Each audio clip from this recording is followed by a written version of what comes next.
The man played on the computer he won. Then when the game was over, he exhaled and said that he also wanted to get into the game, like in fantasy. When the game is over, reality returns. This useless reality. Mitsuba Teishi, 29 years old, single, which is even worse than being overweight. He is an ordinary hired worker. The man went to bed. He doesn't like his current life.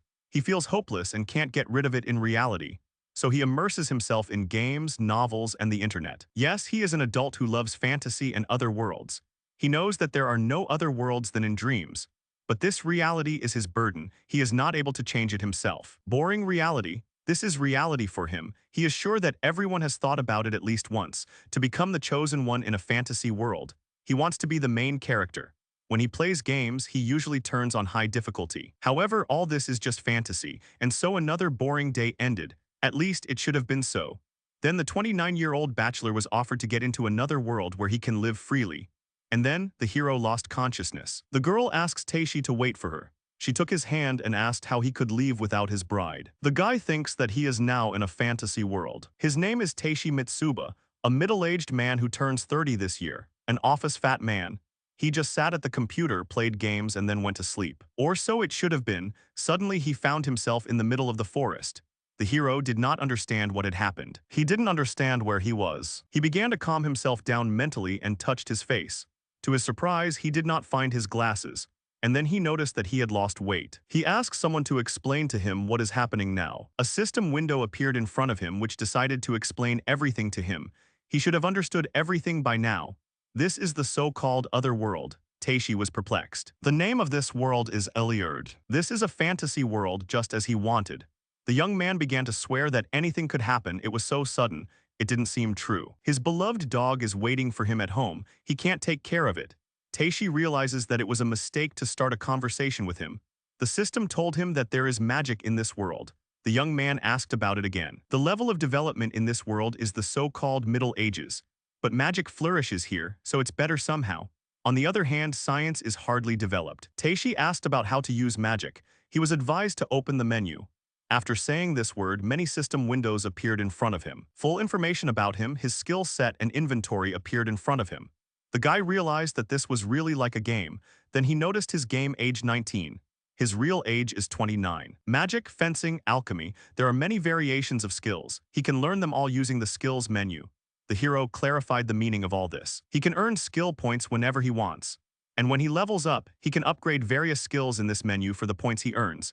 He can quickly hone skills that usually take years to upgrade. In his inventory, he has prepared an adventurer's starter kit. He recommends using it effectively. Teishi decides to try something. He exhaled, sank to the ground, and assumed that these were all his skills. However, he had only just acquired these skills.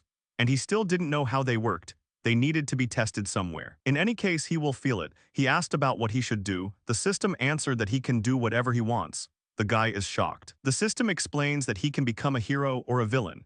Perhaps try to find his way home or live here until he dies. His training ends here. The system will monitor him from time to time, but if he wants, he can try to contact it. And then the connection was broken. The hero does not understand what just happened. His life in another world begins now. He reached the kingdom of Kalendil. Walking along the streets, he noticed that he understood their signs and speech. They don't look like normal people. Some of them wear collars. He doesn't understand how freedom works in this world, but he also doesn't understand the hierarchy of this world and its currency. He doesn't know the current rate of coins. He will pay 5 large copper coins to enter the city. He still has 1 gold, 13 large coppers, 2 large silvers, 8 silvers, and 28 coppers. If he runs out of money, will he become a servant? He still has a long way to go to understand the laws of this world. Fighting strong opponents, saving the princess, or even better, becoming the king of the harem. Is it possible? As expected, he becomes greedy even though he is a grown man. Still, at least running into a cute girl wouldn't be so bad. The guy walked past some girl. She stopped abruptly and turned around. She watched the guy go. Teishi entered a building and was greeted by the Adventurers Guild. The guy says he's here to register. He has a temporary ID card. It's only valid for 3 days. He came here because he heard that full registration can only be completed in a guild. The man behind the counter introduced himself as Ust and asked the guy if he could hold out. This scared the hero. Fortunately, the usual fat him is not there now. He can use a sword without armor and can use wind magic. And he can also heal a little. Ust decides to explain him a few things needed for registration. First of all, no trouble should be made. No weapons or magic should be used to cause trouble in the city. Guild members should help each other as much as possible. Taking the life of another is forbidden. After the explanation, the man told the boy to ask any questions he had. This is just an explanation. He decides to conduct an ability test. The guy entered the arena where there were many people. He did not understand what kind of ability test it was. People turned to look at the guy and began to guess who he was. Taishi asked everyone to stop looking at him so intently. Uz looked and said that it should do. He called Ethan to him. The young man greeted Uz and the new recruit. Ethan threw the sword to the guy. He caught it. It's just a wooden sword. Taishi started waving it around and thought it was pretty good. The hero asked the man to look after his short sword. The young man realized that this was truly another world. There were many beautiful heroine girls here. He shouldn't be embarrassed in front of them. The hero asked if it was possible to use magic. Ust replied that only if he didn't take the life of the enemy, so it wasn't forbidden. The guy wanted to try out the magic he had learned. The girls started betting on who would win this fight. The test began. The boys were told to get ready, and then the fight was announced to begin. Ethan immediately rushed at the hero. Taishi realized that the young man had made a dash to attack sharply. He managed to react and dodge. And the next moment he struck, but the guy managed to block it. The crowd supported the guy. Ethan jumped back and said that he thought the hero was just a fan of walking around in gear. And then he attacked Taishi again. The main character can calculate all the moves of his opponent. He has every chance of winning. The next moment he knocks the gun out of Ethan's hands. And then he stabs him in the stomach. Ethan is not the most convenient opponent for him, but he has his own techniques. He has acquired physical resilience, swordsmanship, and unarmed combat skills, and the second level in the art of wind magic. Taishi used magic, namely the air whirlwind technique. Ethan flew into the wall. Taishi Matsuba was declared the winner. The crowd cheered. People are shocked that the young man not only wields a sword well, but can also use magic. Ust noted that the guy is not bad. The protagonist is glad that he just used magic. The girl looked at the guy with delight. Uz asked the crowd about the desire to fight Taishi. The hero was confused. 3 big men appeared next to the boy. They expressed a desire to fight the guy. The next moment the hero is sitting at the table, beaten and half dead. Ust laughed at the guy and told him that he had become famous. The hero asked whether he had passed or not. He answered that he had passed without problems. He was given an adventurer's card. This card is for identification. Usually everyone starts with rank F, but Uz gave him rank E. The guy didn't understand the point of raising the rank. The man explains that if he reaches B rank, people will start to recognize him, and when he reaches a rank, they will start to admire him. After reaching S rank, he will become a national hero. The hero realized that he has a long way to go. The hero reached the burning Golden Beds Hotel. The man greeted the boy and asked him about the purpose of his visit. He replied that Uz from the Adventurers Guild recommended this place and then asked about the cost. If he was recommended this place by the Adventurers Guild, then the price for one night including breakfast would be 2 large coppers and 5 small ones. If he had lunch and dinner here, there would be a bonus dish on his bill. Taishi was unsure about the currency exchange in this world. He asked for the price for 10 days. The amount came to 2 silver coins and 5 coppers. After paying, the man called the girl and told her to take the guest to his room. The hero was surprised by such a loud head. The girl came immediately and called the guy. The young man suggested that she was the innkeeper's daughter. The girl showed him the room and told him to enjoy his stay. Taishi appreciated the room. He sat on the bed and decided to check his status. He didn't notice that he had received a level up. It was because of the ability test. He also got 6 skill points. He could have taken new skills, but it's better to improve multiple and practical skills. Efficiency is important, he just doesn't want to die early. Then he decides to check his inventory. Adventurer's Kit, both the operation menu and the stats. He can call them up with his mind, that's interesting. The Adventurer's Kit includes a backpack, a lantern, a flask, torches, a blanket, a short sword, rations, and an 18-meter rope. If he puts them together in the same container, it seems they will count as a separate item.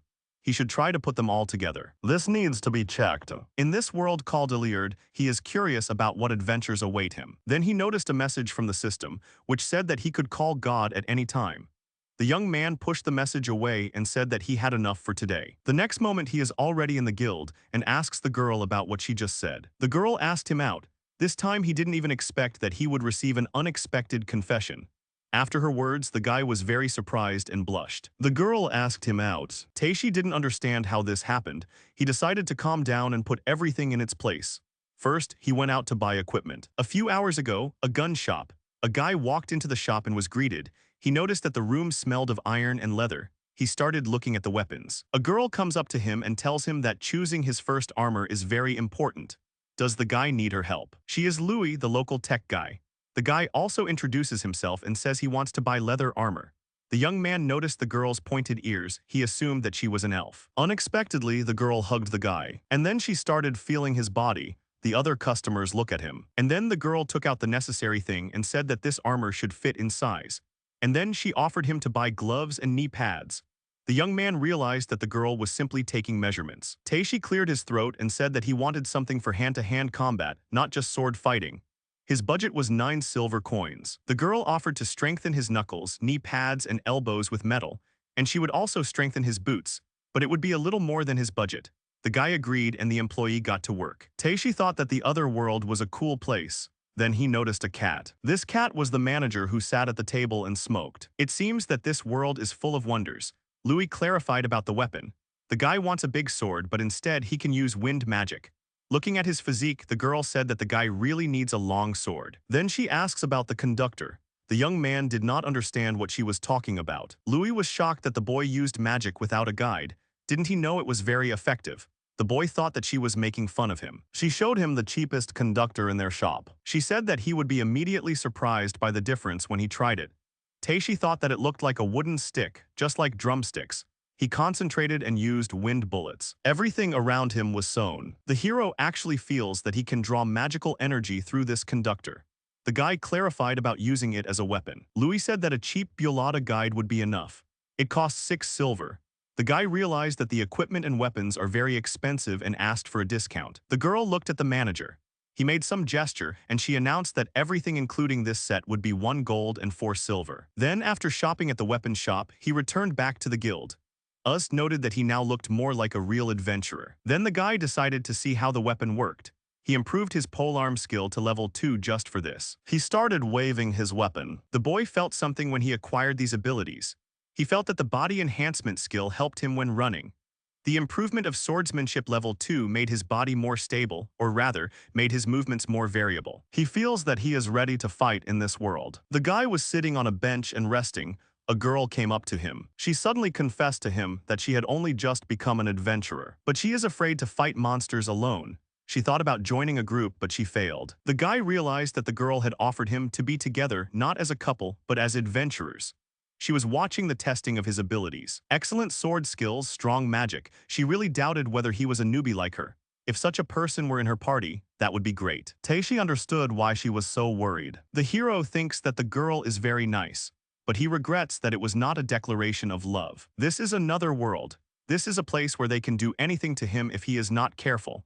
The guy told her that he does not believe her. It's all too good to be true. He senses what she's not telling him. He asks her to reveal her real motive. There are many people who are stronger than him. The girl suggested that the guy was a former knight or mercenary. He has no experience, but his strength is abnormal. She wants to follow someone strong. Anyone who sees him would think the same. The young man thought that this is true to some extent, but this girl is hiding something. Ust intervened in their conversation and said that the girl could be trusted and that he could vouch for her. She may be a newbie, but she has a lot of knowledge and useful skills. The man told the guy not to be so suspicious about an innocent girl. After listening to the man's words, Taishi apologized to the girl for doubting her. He was very careful because he had never been to this land before. He hadn't decided anything about the band yet, so he wouldn't worry too much about it for now. He introduced himself and extended his hand for a handshake. The girl said that her name was Marl, took the guy by the hand and said that she was very pleased to meet him. Marl said she was glad she could go on an adventure with Taishi. The boy thought it was good that she was so energetic. But the main thing was that she was his type. First of all, he decided to see how she would cope with it. The young man offered to accept the request from the guild. Marl was shocked. Even if she doesn't want to, they are adventurers and this is another world. They are obliged to go towards adventures. The girl said that it is dangerous. Taishi stroked her head and told her that everything was fine. If it became dangerous, they would just run away. He would protect her if anything happened. The words about protection echoed in the girl's head. The guy only said that because he wanted adventure. No matter what happened, he would never tell her the truth. He asked her about which quest they should take. She said that she would leave the choice to Mr. Taishi. The guy took the weapon from the inventory and said that they could go. The girl was surprised that the guy took the weapon out of the void. Could this really be a treasure trove? Mr. Taishi can use the treasury. He calls it storage. It is not a simple ability in this world. Marl has too many things, traveling is so hard. He doesn't need to carry his things, she envies him. The boy realized that he shouldn't tell anyone about the nature of his powers. Then the boy asked the girl about the weapon she uses. She awkwardly looked away, and awkwardly answered that it was a sword. The guy suggested sparring. He wanted to know what she was capable of. Marl started to attack the guy. He dodged and lightly hit her on the back. The girl fell. The guy has a bad feeling about this whole thing. He tells the girl that her waist should be straightened. She attacks again and starts swinging her sword chaotically. The next moment the guy tripped her and she fell. The hero suggested that she forget about creating a group and went the other way. The girl told him to wait. He seemed to understand now why Marl wasn't accepted into other groups. This girl couldn't fight. She grabbed the boy's leg and begged him to wait. Taishi decided to give her some friendly advice. She should give up this idea and become an adventurer. She would be better off returning to her home and living a normal life. However, the girl became gloomy and said that she had nowhere else to return to. Suddenly she felt something and turned around. The guy asked her what was wrong. She answered that something was approaching. A large and menacing boar appeared from the bushes. Marl can't believe the little boar has appeared. The young man did not understand why this carcass was called small. He turned to the girl and asked for her help. He himself would go in front. However, the girl sat on her knees and trembled with horror. The young man, of course, thought about it. He can fight in another world, but he must protect no one. Marl shouted to the boy that the beast was attacking. He jumped back in time and said that it was close.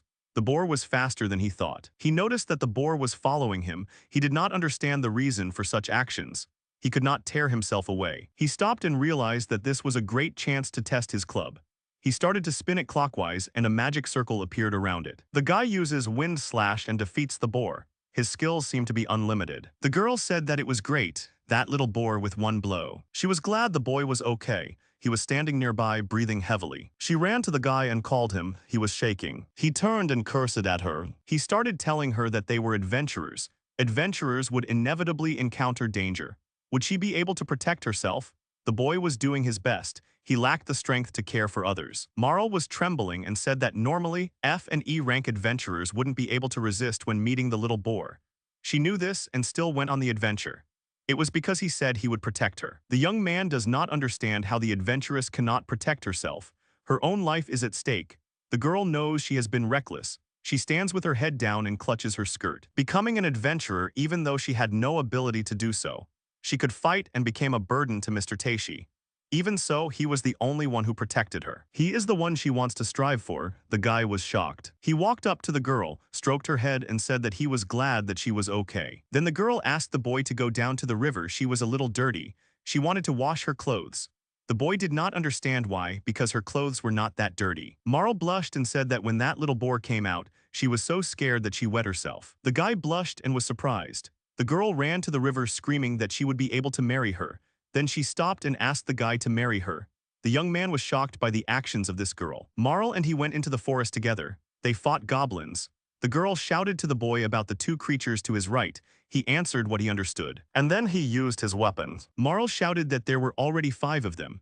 A crowd of goblins was coming out of the forest. Further behind on the left is a small boar. The young man thought that she is useless in a fight, but she is attentive to her surroundings. Thanks to this, it is much easier to fight. Speaking of which, Marl was the first to sense the presence of the little boar. As the old man says, she probably has a pretty good sense. Taishi thinks that Marl is not completely useless. Somehow, but they won. Perhaps there are those who are hiding. Better not to relax on the way home. Their loot consisted of 3 small boars and 29 goblins. Uz said that he was glad that they returned alive. They stood there battered. The young man noted that it was quite scary. Real life and the game are truly different things. Marl ran to the man and started telling him that Mr. Taishi first took out the monsters one by one, then he put them all in his treasure box and brought them home. The guy pointed out that it was called inventory. It seems to be true. It's also written on his adventure map. This map turns out to have a very handy feature. They were given a reward. It depends on the size and condition of the body, but his small boars and goblins are worth about 5 large coppers each. Ust asked how they were going to split the reward. Usually it was calculated in terms of contribution to the hunt.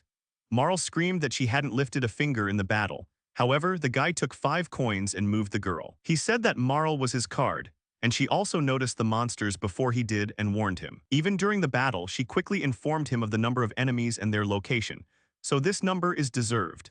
Despite all this, the size of our shares suggests that he did more in the battle. The man told them that they would definitely become famous adventurers with such abilities.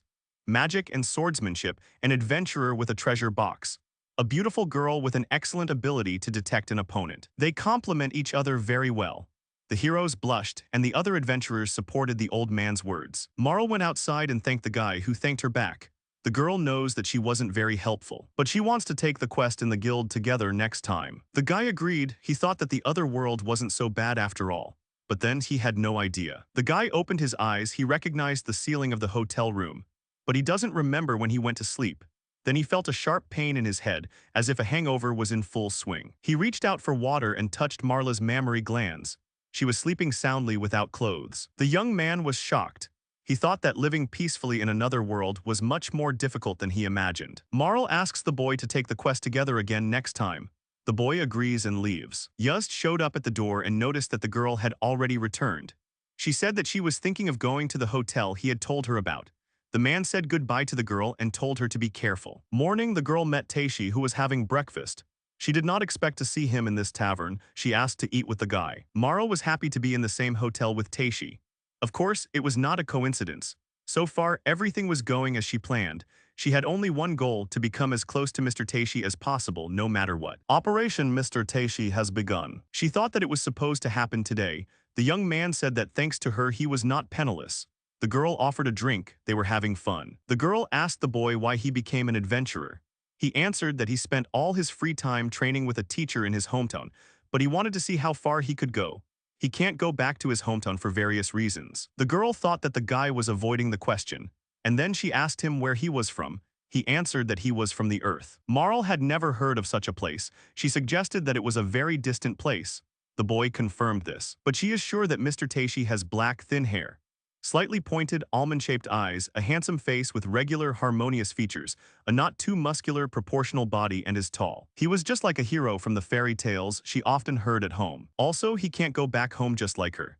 Taishi asked the girl what she would do now and if she had anyone she could rely on.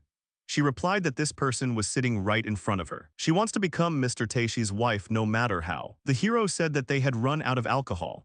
The girl called the waiter and asked for the best drink for Mr. Taishi. Then she leaned over to Pinia and asked her to bring one bottle of nectar. She was surprised and ran to get the necessary thing. Marl suggested the guy try. She has no home to return completely, even if only today. After some time, Taishi was already drunk and was speaking incoherently about something. The girl realized that Mr. Taishi turns out to be a man who cannot keep his mouth shut. In the end, the guy said that such a thing was dangerous. Eventually, something terrible would happen. She was too attractive to lose. The girl realized that in fact he stayed drinking because he was worried about her. Somehow, when he protected her, she saw his soft side and it was really cool. Even when they crossed paths in the city, she thinks that it was a fateful meeting. She had already fallen in love with Mr. Taishi back then. The hero asked Marl her reasons for becoming an adventurer. The girl, with a very serious face, said that she was a princess. 2 years ago, she was supposed to be married off, and her groom was supposed to be a scumbag prince from a neighboring country, who, according to rumors, was simply a terrible person. The boy finished her thought by saying that she didn't like it, so she ran away from the castle to become an adventurer. The girl screamed and asked the boy how he knew about it. The guy said that it was too cliched. He meant that since she was a princess, if they hung around together, he would have a hard time. But wouldn't it be better if the adventurer married the princess? Marl asked him if he didn't like her. The young man told her that instead of looking for adventures, she could have stayed in her hometown. Marl jumped up abruptly, sat on the table and asked the guy if she was ugly. He replied that he had not said such a thing. Then he felt a sharp dizziness. Then he fell to the floor. He looked at Marl and asked her what she had done. She said that she thought she was more worried about him than anyone else. That was what he had said about her being too nice for him to get completely wasted or for something terrible to happen. The girl smiled madly and told the guy that everything was fine and he could just lie here while she took care of the rest. The hero realized that the girl had planned all of this. Marl winked at the waitress, who told him to enjoy himself. Marl and Taisha have merged their bodies. In the morning, waking up with a headache instead of water, the guy found Marl naked in his bed. Marl wished the boy good morning. Birds were singing outside the window. The guy screamed in shock. The girl asked him if he was being too cruel to scream after a night with such a beautiful girl. The hero asked why Marl was in his room. The adventuress realized that the guy didn't remember anything. She tells him that a girl of marriageable age lived in the same room with a man she knew. Teishi-sen got very upset, saw beauty in her, and then she went through a lot. Now she belongs to Teishi and he can have fun with her as much as he wants. The hero was in a daze at this time. He did not believe what was happening. The girl was beaming. She said that Teishi was very active when he did it. The guy was dumbfounded. When she said she was afraid, he hugged her and held her gently from behind. Teishi apologized to her and asked her not to go into details. Then he saw the blood stains on the sheet and felt responsible. He felt so guilty that he couldn't even look at her and then asked about the state of his body. The girl thought the guy was angry. He answered that everything was fine. There was no point in crying. He understood Marl's intention. He sat down on the bed and regretted that he did not remember the first night with such a beauty. He called it a waste. The girl put her hand on the guy's shoulder. She invited him to do it again and licked his ear. At that moment, a worker came, knocked on the door and said that she had come to clean the room.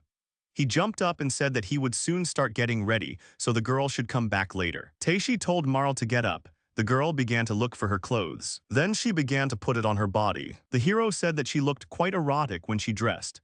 The adventuress was surprised by the guy's words and asked where he was looking. Then she giggled and asked him if he was really excited. He told her to calm down. He thinks that he will protect her again even if there are any problems. The girl did not understand how the guy dared to say such a thing. He winked at her, and the number of his companions officially increased to 1. The girl walked and smiled. The hero asked her what was happening to her. She answered that when two people walk like this, it looks like a date. The guy was surprised. Going out with a pretty girl like Marl would have been impossible in the past. Thinking about how his life had been back then, he was happy with everything except his extra weight. Was this a dream? Louis greeted the visitors. Teishi asked her if it was okay to look around again.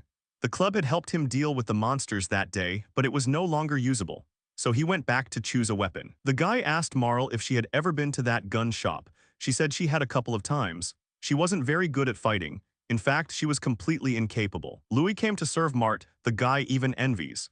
Suddenly, a cat came up to him and said that it seemed his weapon had been in a difficult situation. The young man was scared. He was surprised that the shop owner could talk. He said that his weapon could be used in battle. It is believed that it is needed by magicians in the rear. Magicians do not fight on the front lines. The owner asked about the same weapon. He replied that it would be nice to have a more durable one. The cat specified the budget. The guy turned to Marl and asked what she was going to buy. She replied that some kind of crossbow. They end up taking everything, so he asks for a small bonus for them. The cat gives them 24 crossbow bolts as a favor. It's a bit of a stingy offer, but since it's so, he'll take it. Marl's weapon should be complete with this. The guy was given a battle staff. The hero really liked it. It's almost the same as his previous one, so it's easy to use. Teishi took it. The cat thanked him for buying it. Marl showed the guy the crossbow she had on her hand, as if the weapon made her an adventurer. The hero doesn't understand why this girl is so full of confidence, and she is not afraid to go on a journey because she is with Teishi. These words were said by the young man instead of the girl. She was surprised that he knew about it. The hero only laughed. Since then, he has spent a lot of time training. Teishi shouts to Ethan that he is attacking. Among others, he crossed swords with Ethan. It seems like Marl is training well with other adventurers besides him.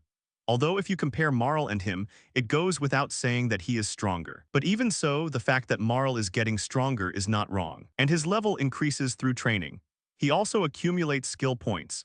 Now he needs to strengthen his magic spells, recovery magic, and hone the magic abilities he acquired on his first day in this world. But if he wants to fantasize, he will have to resort to theurgy. He decides to study the magic of fire, water, and earth. He put 3 skill points into each of them, raising fire, water, and earth magic to level 2. There are different types of skills and levels he can learn with this skill point system. The first time he entered another world called Iliard, a mysterious voice spoke to him. There are many things he wants to ask. In any case, there are quite a lot of skills. There should be more than 100 of them. He did not understand why some skills had different levels. The voice answered him that it reflected the experience gained in the previous world. When he was little, he was trained by shorinji, kempo, and archery. Negotiations were mastered in the hotel industry and sales. About cooking, it is true because he cooked the food himself. The maximum level of each ability is 5. In terms of martial arts, the first level is an experienced person, the second is a knowledgeable person, the third is a teacher class, and the fourth is a superior class. The fifth is a superhuman class. This must be, and there is a status. He will not think too much. Is it worth believing the mysterious voice at all? The guy turned to the girl. He said that he wanted to practice magic and offered her to become his partner. The girl was scared. Ethan asked the guy to be softer with her. The hero remembered that incident and said that it was a misunderstanding. Actually, there is other magic that he can use. He needs to check it. If he says that he has acquired some magic through skill points, he is sure that Marl will start working with it again.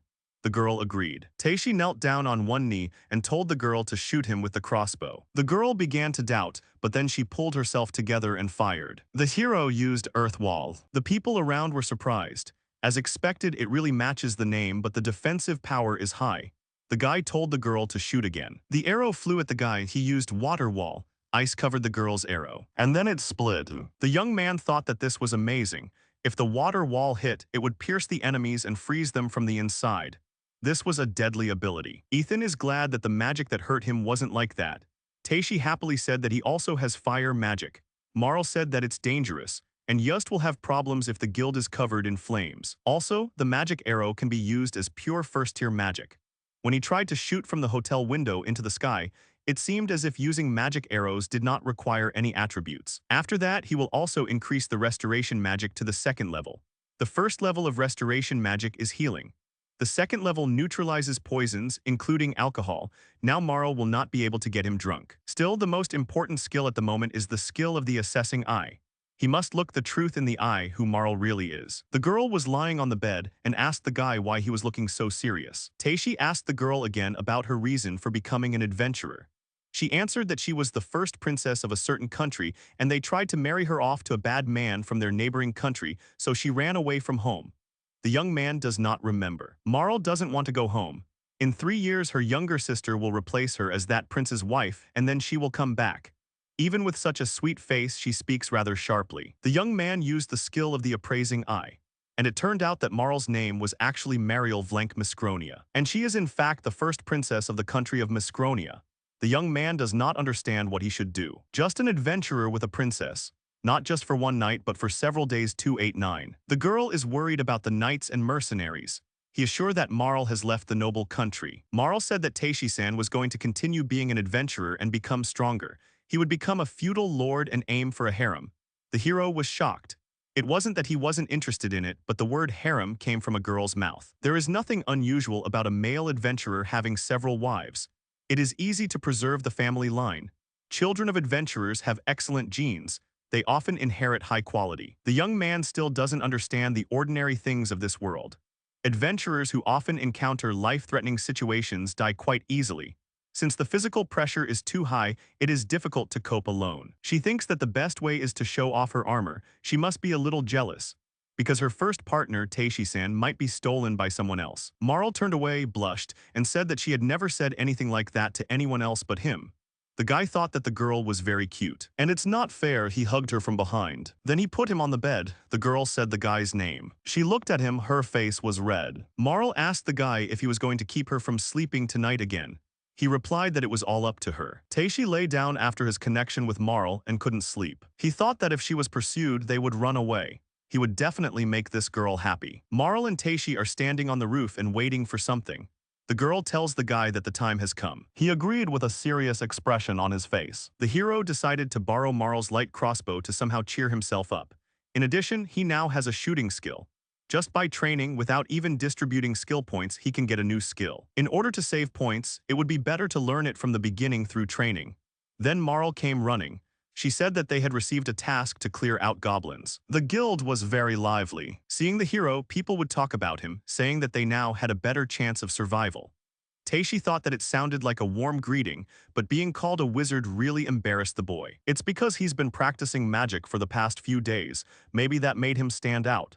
Come to think of it, he didn't see a single magician in the training ground. Someone put a hand on Teishi's shoulder. It was Ethan. He asked them if they wanted to take part 2. The hero asked if these were all the participants. Ethan confirmed it. He also added that it looks like they are going to destroy the goblins together with the knightly order and other troops.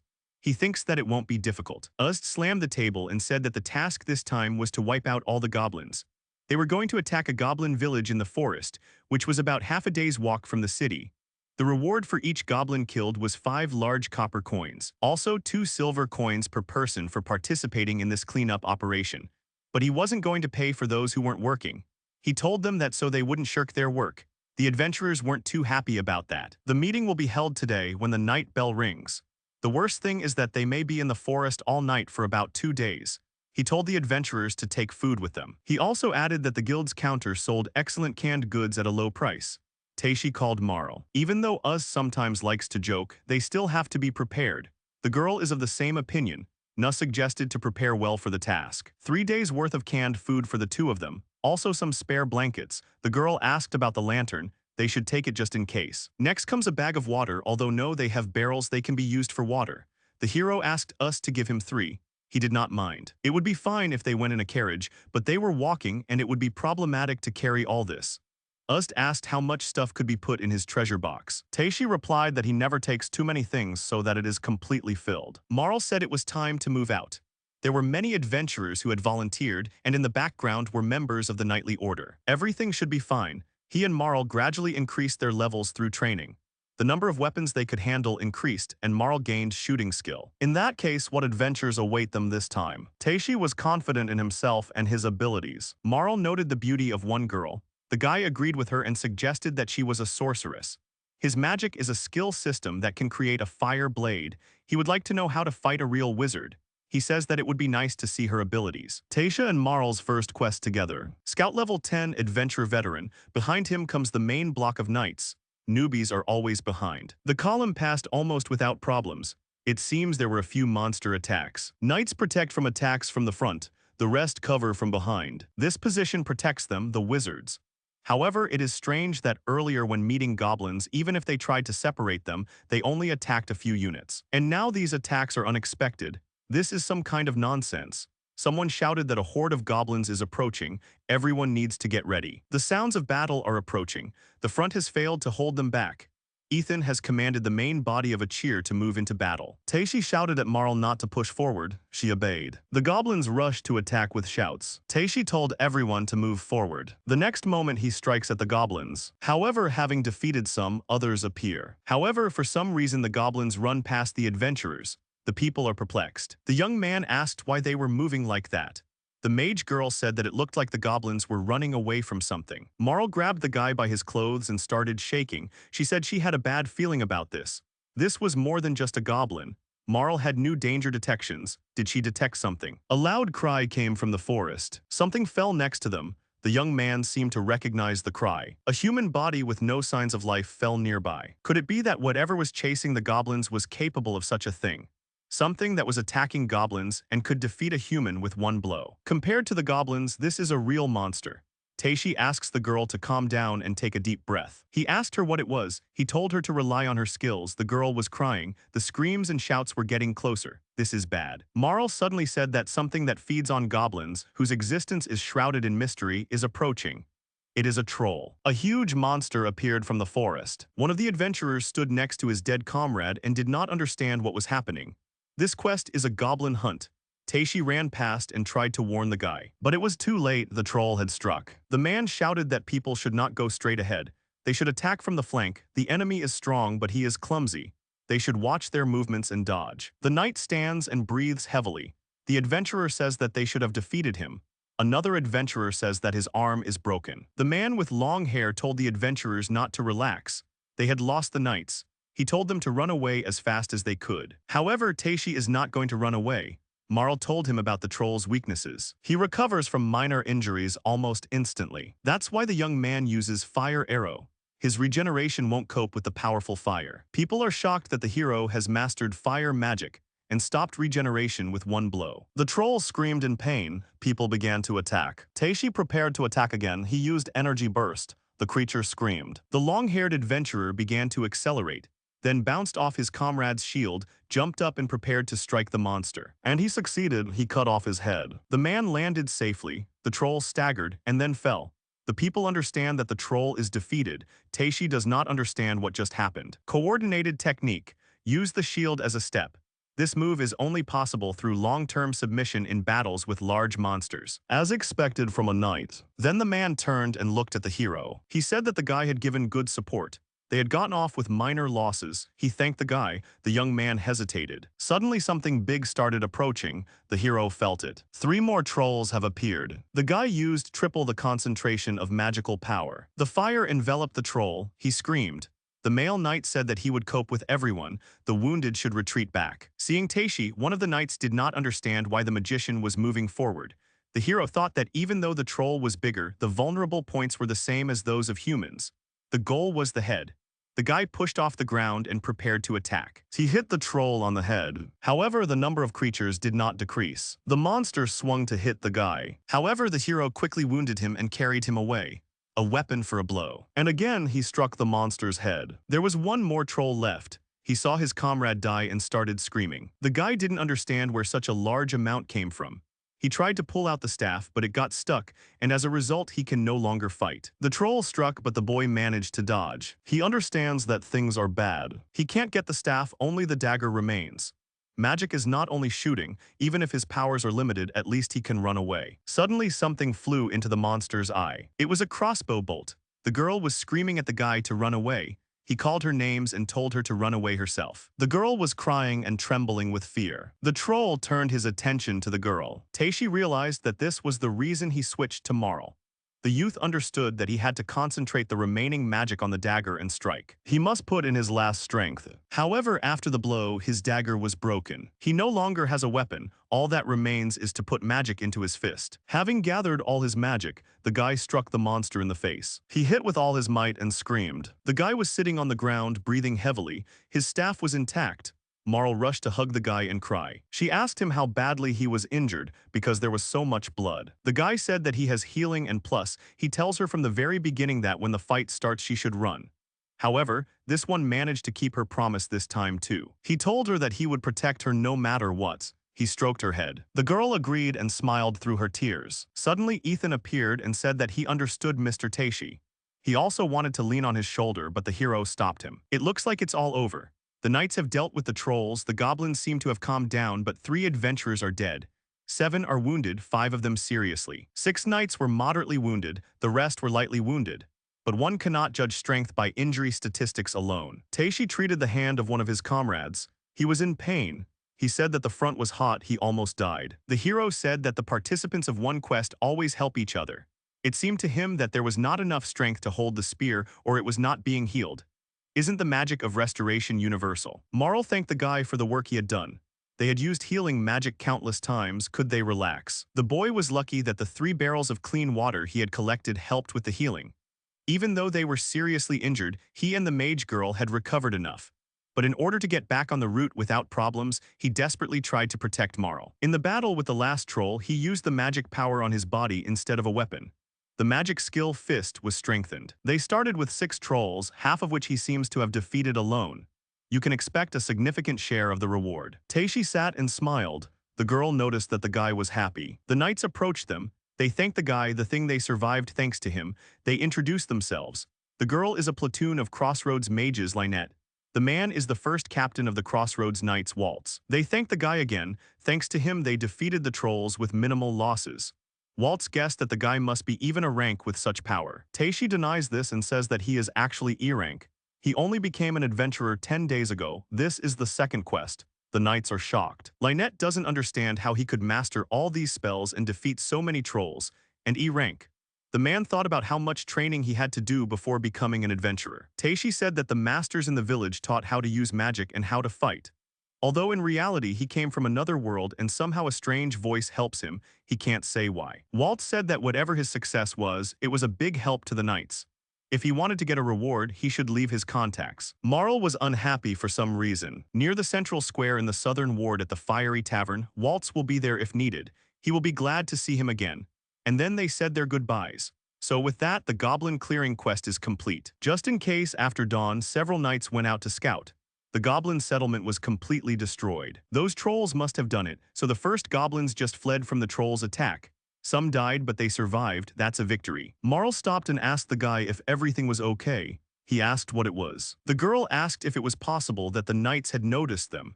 The young man did not understand what that meant. She thinks that Mr. Teishi shouldn't hang out with people like that.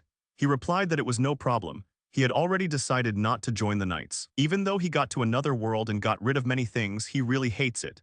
Marl is worried about knights and mercenaries. Is there some connection? The hero does not understand what is happening in this kingdom. He is missing something. Meanwhile, in this kingdom, not only in Calendale, even in the whole world, Iliard. the owner of the most powerful force, and who is this mysterious voice? The boy knew nothing about how to maintain freedom in another world. People's cries are heard, the knights are welcomed into the city. After a deadly fight, the knights carry the defeated monster on a stretcher. The main characters are happy that they have returned and are now safe. Tace stands in a confident, victorious pose, his hands on his hips. Marl has her hands folded across her chest. They look up at the sky, feeling the joy of their success of being able to come back. They return to the city where everyone welcomed them. People standing along the street shout and clap for the new heroes or quietly cry with happiness. The princess is glad to return to the crossroads, where it is so safe. The knights discuss the aftermath of the battle, how hard it was for them to walk for days. One of them asks to forgive him for that time. The other says that in exchange for the adventurers' lives, the people of the crossroads must be protected. They say that this is their knightly duty. The main characters pass by these people. Teishi discusses the need to report to the guild. At this time, Marl sneezes and in response to his comrade's concern says that everything is fine. The guy sighs watching the girl. Her face expresses fatigue and her shoulders are slightly slumped. He thinks that she is tired since she participated in such a difficult and multi-day raid for the first time.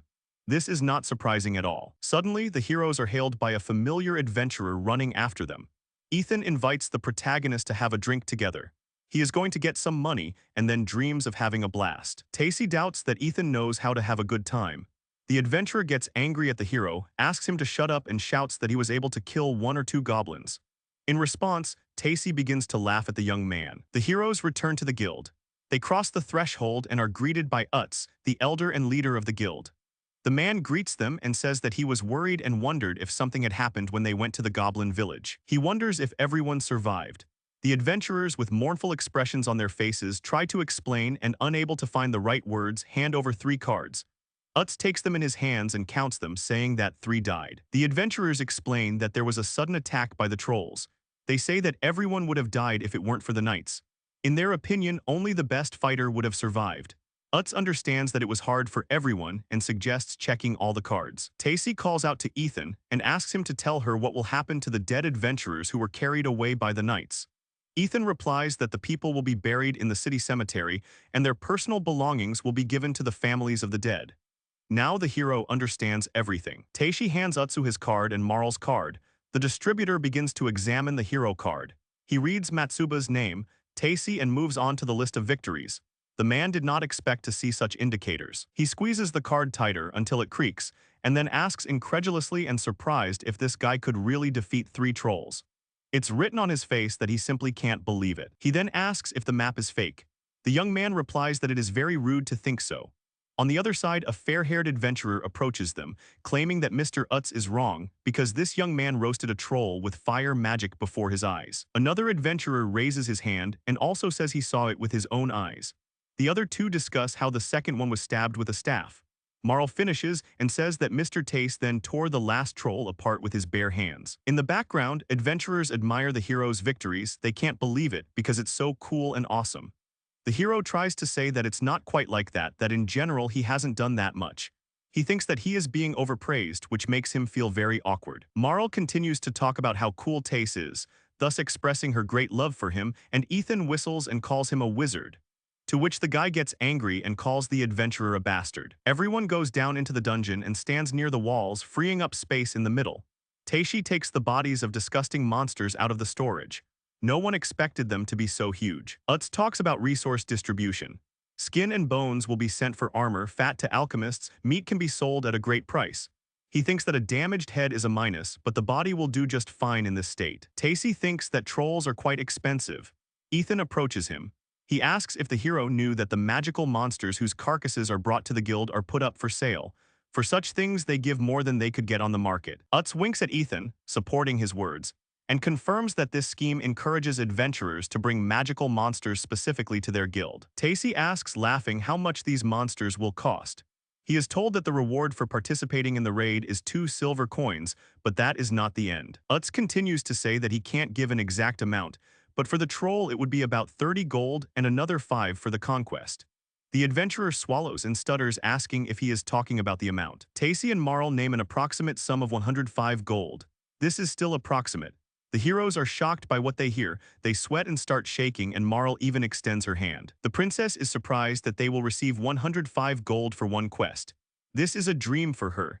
The heroes can hardly even imagine it. After all, such a sum is incomparable with the salary of an adventurer. Tacy smiles sincerely and raises his clinking mug. He offers to drink to the adventurers, to those who were able to return and those who remained there. Everyone is shouting with joy that it's all over and saying that they need to drink it all down. Everyone has similar glasses clinking in their hands. They are so full that the slightest movement causes everything to spill. After the hero receives the reward for conquering, about 20 adventurers also declare their participation. The warrior and the princess stop at a bar where for 5 gold coins you can eat and drink as much as you want, because it is better than trembling over every coin. Tacy is surrounded by girls. The first heard that he killed a troll, so he is a muscular guy. The second asks if he knows the secret of strength. The third asks to tell about adventures. Others call him handsome. Tacy cannot answer them clearly. In the background, men are discussing how lucky he is. The hero is scared by the murderous looks of the guys. He thinks that there was no talk about money, which means they are jealous of the situation itself. Marl grabs and then abruptly and very loudly puts another bottle on the table. This action greatly frightens Tacy and the girls, but at the same time, as she wanted, attracts their attention. She declares that today steak and rice are free. She asked them threateningly but politely to try it, meaning to keep their hands off Mr. Tace. The girls responded fearfully that they would go eat and waved their hands goodbye. Joyful cries are heard from the bar. People celebrate their return from the raid for a long time. Night falls, Tace enters the room. He is very tired, so he is glad that he is finally home. He is surprised by the sleeping Marla. The girl is snoring in her sleep. The guy covers her with the blanket tighter and thinks that she has already fallen asleep, since she continues to snore. Tace sits down on the bed and folds his hands on his knees. The young man understands that he has already gotten used to this life. He thinks that before he came to this world and met Marl, he was different. Tace remembers that on Earth he was an ordinary 29-year-old guy, repeating the same routine day after day. In the world of Iliad, it is thanks to Marl that every day is full of adventures for him, because she loves him so much. He thanks the girl. At that moment she wakes up and opens her eyes. Marl heard his confession. The princess sighs and, continuing to puff, tells him that even if he thanks her so much, he can't look at other girls. It's unforgivable. Tace is surprised and embarrassed that she is not sleeping. He was deceived. Marl asks him if he prefers girls like that. The guy doesn't understand what she means and concludes that she was worried about it. The girl calls him a fool and completely denies it. Tace wraps his arms around Marl, squeezing her, his hands cupping her shoulder and forehead. His head rests against hers. He tells her that it was exactly like that and that he was very worried about her. He goes on to say that during that quest when she jumped out, he wanted to stay calm. Tace remembers how Marl looked at that moment. If he had lost, he would have lost the meaning of life in this world. That was all he could think about. The hero tells all this, still clinging to the girl, his eyes closed. The girl looks at him shyly and then is glad that Tace is really not indifferent to her. Her face and pose with her hands near her face express all her love for the guy. The hero screams and asks him not to interrupt. Then he throws the princess onto the bed, hangs over her and promises her that the impudent guy will attack her now. He places one hand next to the girl's head and holds her wrist with the other. They kiss. Marl calls the guy Mr. Tace. Morning comes, birds are chirping outside. The girl wakes up. Her eyes are still half closed. Tace tells Marl that day will soon come and asks if she can get up. She sleepily replies that staying up until the morning is a cruel violation. She is all disheveled from sleep. The guy apologizes. The adventuress announces that if the hero has no contraceptives, she may have a child. He asks again, surprised. She continues that he is impatient. Marl chuckles and says that she is an adventurer, so the guild used contraceptive magic. Tacy asks if she has a cold. The girl tells that female adventurers can use the guild's service if necessary, but they can also get contraceptive magic in advance. Now the guy understands, but he doesn't understand why they need it. The princess explains that the reason is that a pregnant female adventurer is forced to stop adventuring. Tacy thinks about how the guild is losing experienced adventurers like this. The hero says that this is strange, because even if the adventurer gets pregnant and the group breaks up, something will be wrong. The other adventurers will then also disappear from sight. Marl says that in that case it is quite difficult to find a new band. In that case there are many complications. Tace says that now everything is clear to him. He thinks about Marl, who is now in a band with him, but before that she went through a lot. The last reason Marl gives is vulgar demons in human form. It is because of them that adventurers have to learn contraceptive magic. The guy is surprised when he hears about vulgar demons. He imagines a girl with such a monster. Marl covers her body with her hands and angrily asks what is with his look. The guy laughs and, scratching his head from embarrassment, denies everything. The princess says that it is quite normal for adventurers to get married, it happens all the time. The hero thinks out loud about marriage. He thinks that Marl is also a girl he likes so they can get married. He would be interested to know more. They leave the house. Tay says that today they will find out how much they will get for the trolls. Then he turns to the girl and asks if she wants to go on a date. Marl is surprised and half-questioningly agrees. The hero tells her that she didn't mean it. The princess vehemently denies everything and asks him to go faster. She grabs his hand and tells him to move faster. The girl happily pulls the guy along. She is very happy. The guy tries to keep up with her brisk gait. The heroes stop next to a familiar building. Marl sighs with displeasure and asks Tace why they are in the armory. This is not what she expected from their first date. The hero apologizes and says that he broke his dagger in yesterday's battle, and an adventurer without a weapon is no good. The girl nods understandingly. Now she knows how they ended up here. The owner of the armory greets them and asks what they need. Tacy asks if there is a sword that can withstand his magic. The cat asks for a budget. The hero is ready to spend 10 gold. He wonders if there is a budget for that. The cat starts looking. Marl stops next to a shelf with various weapons and unknown vials. She is interested in a wide dagger. The hero noticed this and asked again that the weapon is probably good. The princess did not expect this question. She says he looks elegant and she just saw him. Tace asks if she wants to look at the new crossbow. The girl makes an inarticulate sound and runs away. The guy looks at the dagger. He thinks that the girl definitely liked it. The shop owner lays out his wares in front of the heroes. Within the budget, the cat shows 2 swords. He says that the others are much more expensive. The hero picks up and examines the weapons. He notices that one sword has a large guard. The cat confirms this and says that if he has enough strength, he will give him another sword. He takes a new weapon from another shelf and, holding it in both hands, shows the mithril sword. Taishi begins to examine the weapon. He takes it out of its sheath, which begins to rustle from the touch. The boy pulls out a sword. He is very surprised. The owner of the armory begins to describe the weapon. Mithril blade, hard, strong, straight, and powerful. It is believed that it does not melt and finally has great magical power. The warrior brings the sword even closer to his eyes, grins and concludes that even if he puts his own magic into it, it won't break. He likes it. He says he'll take it. Then Tace looks at Marl and asks if he'll get a discount if he buys such a cool sword. The cat realizes that they're talking about the mithril dagger, which they were looking at earlier. The shop owner smiles and says that his brother will ruin him. Taishi looks questioningly, and the owner continues to tell that this dagger contains a pearl of wind magic. This power makes movements faster and the weapon lighter. The cat understands that in this case nothing can be done. He offers to give both for 24 instead of 25 coins, but asks again if this will help. The owner continues to hum something under his breath while Tacy takes the coins out of the storage. The hero places exactly 24 coins on the table. They ring very loudly and scatter across the table. The sound is very loud. The coins ring, hitting each other and the surface of the table. The seller is surprised. He did not expect it. He is interested in where so many coins came from. Tacy replies that he sold the carcasses of 3 trolls. He thinks that soon the parts will appear on the market. The cat is very surprised. Everyone says goodbye. Marl wonders what kind of sword they bought. The hero says he can't wait to try it out. The princess thinks that the dagger was bought for her. She must be pleased. She runs on and says that the sword Tacy bought now wants to go for a walk. Her clothes flutter in the wind.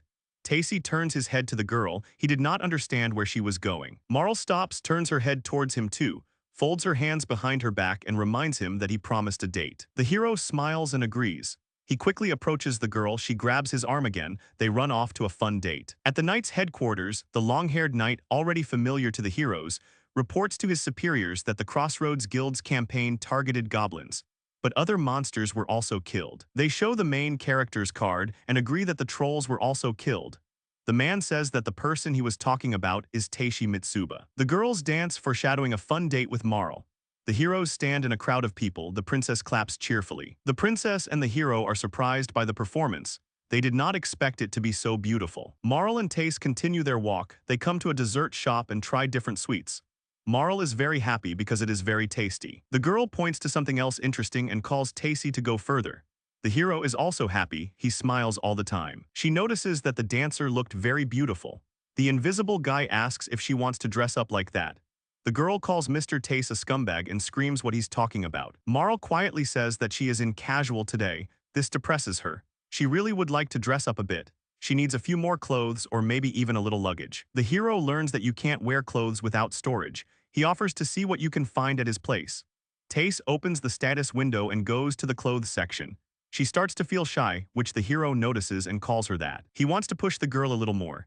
He thinks about how to do it right and tells her that he would also like to look at Marl in cute clothes.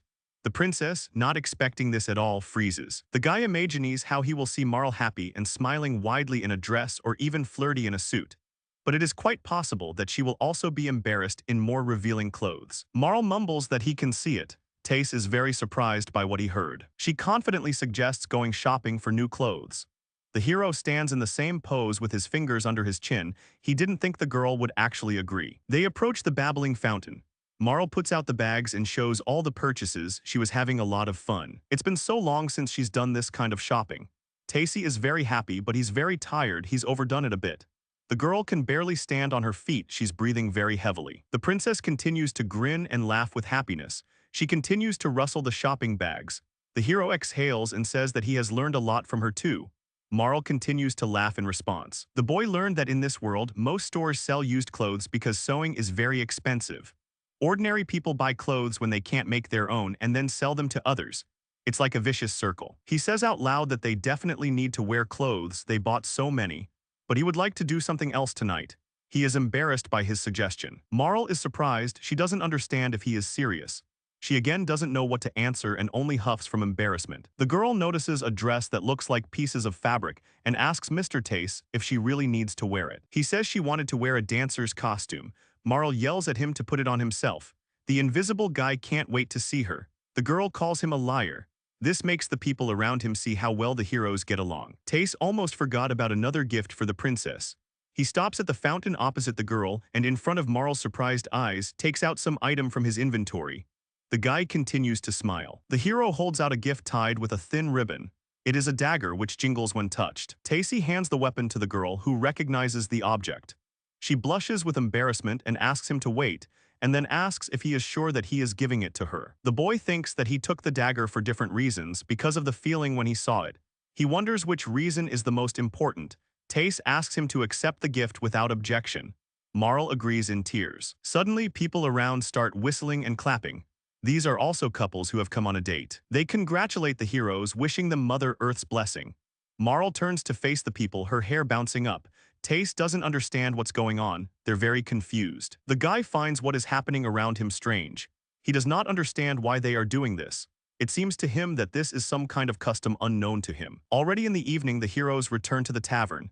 They are met by Pinya. She looks out of the room, not yet understanding who came because she just came out to the noise. The girl greets the heroes. She sees a guy and a girl, looks at them and starts to chuckle when she notices the dagger in Marl's hands. The tavern owner runs up to the hero and starts poking him with her elbow. She cheerfully notes that she has nothing to scold her little brother for since he made the mithril offer. Then she asks if Marl is happy. She answers in the affirmative. The worker is very happy when she starts remembering how she also melted when she received an offer from her husband. Marl is surprised that the offer was from her husband.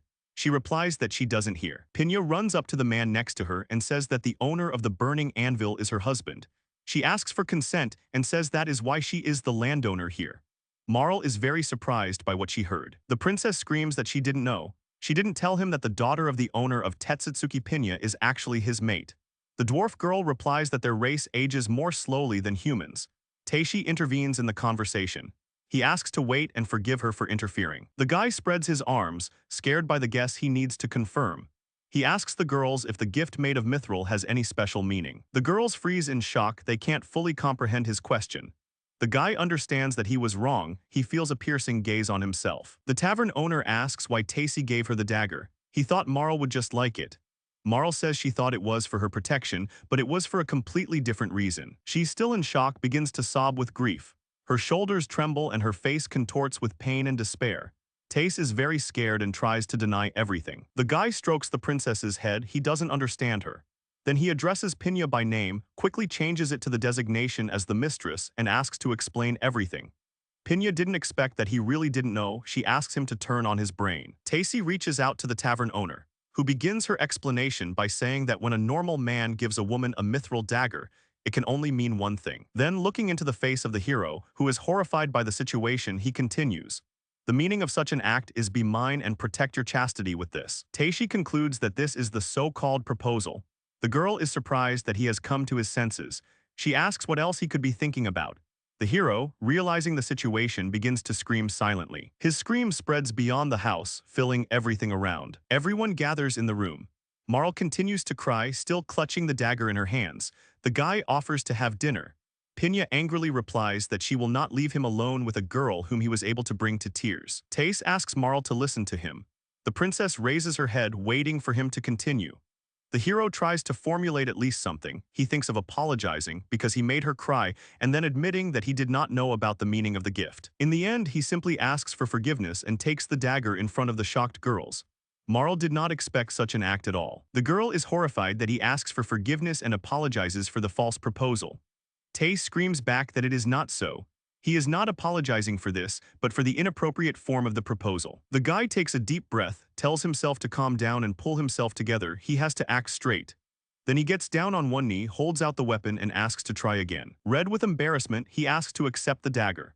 The princess is very surprised. Her hand is shaking violently when she extends it in response. Pinya is very happy that the situation has been resolved this way. Marl hugs the gift tightly to her chest, squeezing it with her hands and already with tears of happiness in her eyes, agrees to accept the mithril confession. The tavern owner exhales, says goodbye to the heroes with a laugh and leaves the room. Marl sneezes from worry. Tace can't fully comprehend what happened. He's still confused. He asks Marl to stop this waterfall as he helps her wipe her runny nose. The girl did not expect to be soothed. Marl screams Mr. Tace's name and jumps on him. The heroes kiss. The girl says how happy she is. She chuckles with joy. Tace also exhales and agrees with her. The heroes call each other by name. They have a very long night ahead of them. Morning comes. Tace wakes up from the bright sunlight that breaks through the curtains, yawns, and thinks that it is already day and he needs to get up. He gets up, continuing to yawn. He has not slept well at all. Marl continues to sniffle, her mouth wide open and her arms spread out to the sides of her face. The hero pulls his hand towards her, which makes a rustling sound when it touches the girl's skin. Tace tenderly kisses Marl on the bridge of her nose. She opens one eye and calls him Mr. Tace. He apologizes for waking her, but all he hears in response is a mumble. The heroes wish each other good morning. The night passed joyfully for them. They get dressed and leave the room. They are met by Pinya, whom they greet, asking if dinner is ready. The hostess looks at those who entered silently and then smirks. Embarrassed, Tace thinks that it was a face. Yes, I understood what you were doing. Pinya nods to her thoughts and puts the cutlery on the table. Marl reacts more calmly than the hero. The tavern owner hands over a letter addressed to the hero. She is glad that she can finally give it to him. Tace is surprised that he was sent anything, especially a letter. The news surprises Marl too. The boy reads the contents of the message. He is invited to visit the Crossroad Knights garrison of the Kingdom of Calendale. Then he asks the girl what she thinks. The question makes Marl tremble. She says, closing her eyes, that it must be great when knights invite. Marl's reaction worries the hero. He thinks of ignoring the offer since the knights are their opponents. He asks the princess to stay in the guild while he sorts out what's going on. It's too rare for anything to happen in the guild, so he needs to check.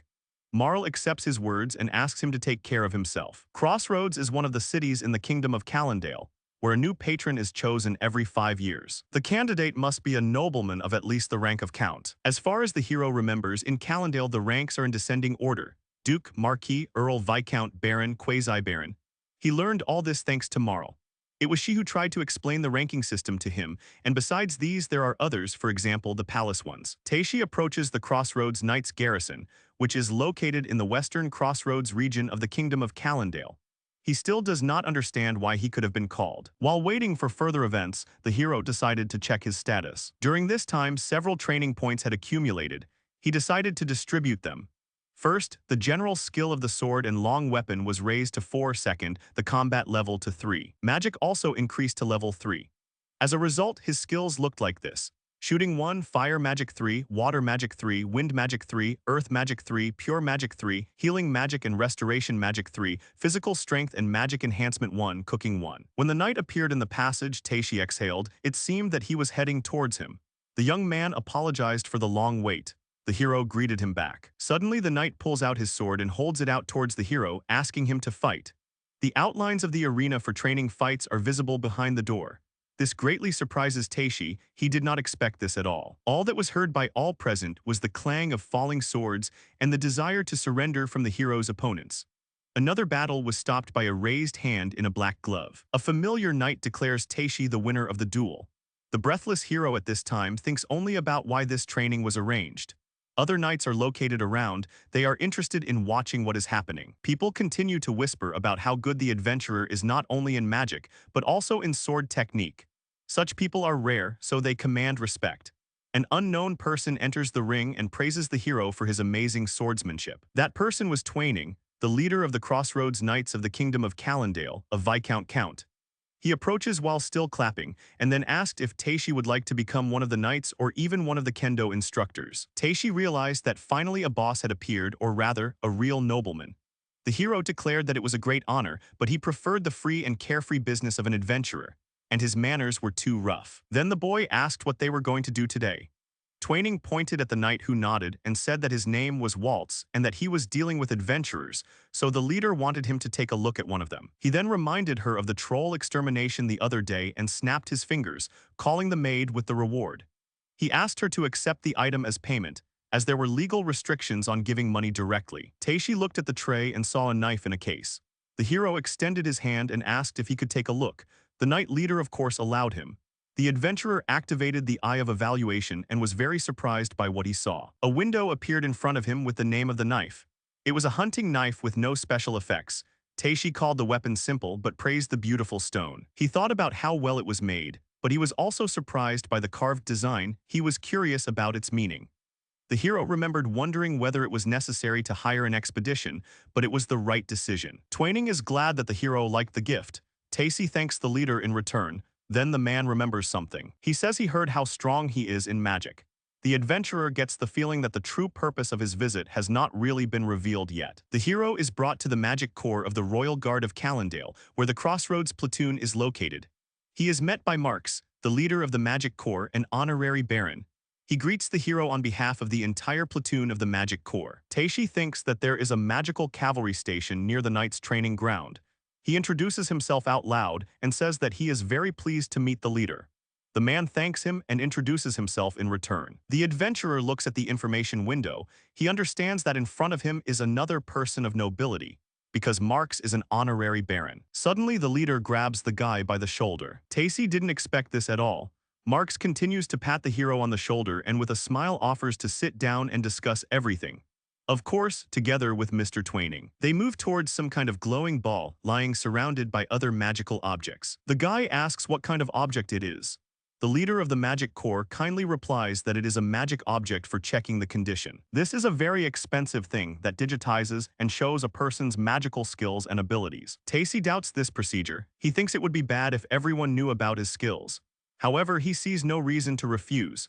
Marks continues to laugh. He calls the hero buddy and asks to quickly put his hand on the crystal ball. The guy raises his right hand and places it on the ball, which begins to glow brighter and brighter and make a whistling sound. A status appears in front of those gathered. It is full of characteristics. Taishi sees his status appear and thinks that at first glance there is nothing special there. He takes a deep breath and praises the magic item, calling it amazing. Then he looks closer and swallows nervously. The knights and leaders stare at the status, their faces frozen in an unreadable mask. Mark starts smiling again and starts another friendly conversation. He asks if it's right that the hero's name is Taishi. He's curious about where he's from. Taishi replies that he came from Dikyu. He does not understand the purpose of the question. The knights talk among themselves whether they really heard it. They did not know that the hero came from such a place. The leader doubts since the hero must be from a famous family. Taishi tries to express surprise. He tells him that he would not say that this statement is a mandatory rule. The guy understands that the conversation has taken a bad turn. The girl is surprised by the hero's level 12. The other young men discuss the incredible amount of magic power and the level 4 of kendo and long sword skills. They wonder if he could have had such a level before coming to them. Waltz is silent and swallows nervously. He doesn't know what to say from shock. Everyone declares that the hero is definitely in front of them. Tace freezes in surprise. Tace starts screaming that they are definitely wrong, that everything is not like that, because he has completely normal parents. Twaining chuckles in response and says that he gives up. Numbers cannot be deceived, so it does not matter where the hero came to them from. Marx explains with a serious expression that every time a good person levels up, their ability values only increase by 1 to 3 units. Taishi's magic power is too high, it's not normal. The leader concludes that this is none other than a hero. Taishi exhales and says that they have convinced him. He asks what happens to those who become heroes. Twining replies that such a person first of all has a number of responsibilities. Firstly, always report your location. The hero is obliged to inform the guard or guild where he is. Secondly, the government can send him requests. The hero is obliged to answer them. Government requests must be fulfilled. Tacy thinks that this was the first duty, and besides it there is a second, even more troublesome one. Suddenly, he will be simply overwhelmed with applications and requests. The leader notes that, of course, there are advantages. The first is freedom of movement. The hero can move freely between countries, so traveling is much easier. But there is one remark about the second obligation. When carrying out government assignments, the state in which the hero is located is responsible for all expenses. But if this is a request from you as an adventurer, then such a request does not count. Tacy understood everything. He expected that there would be more restrictions.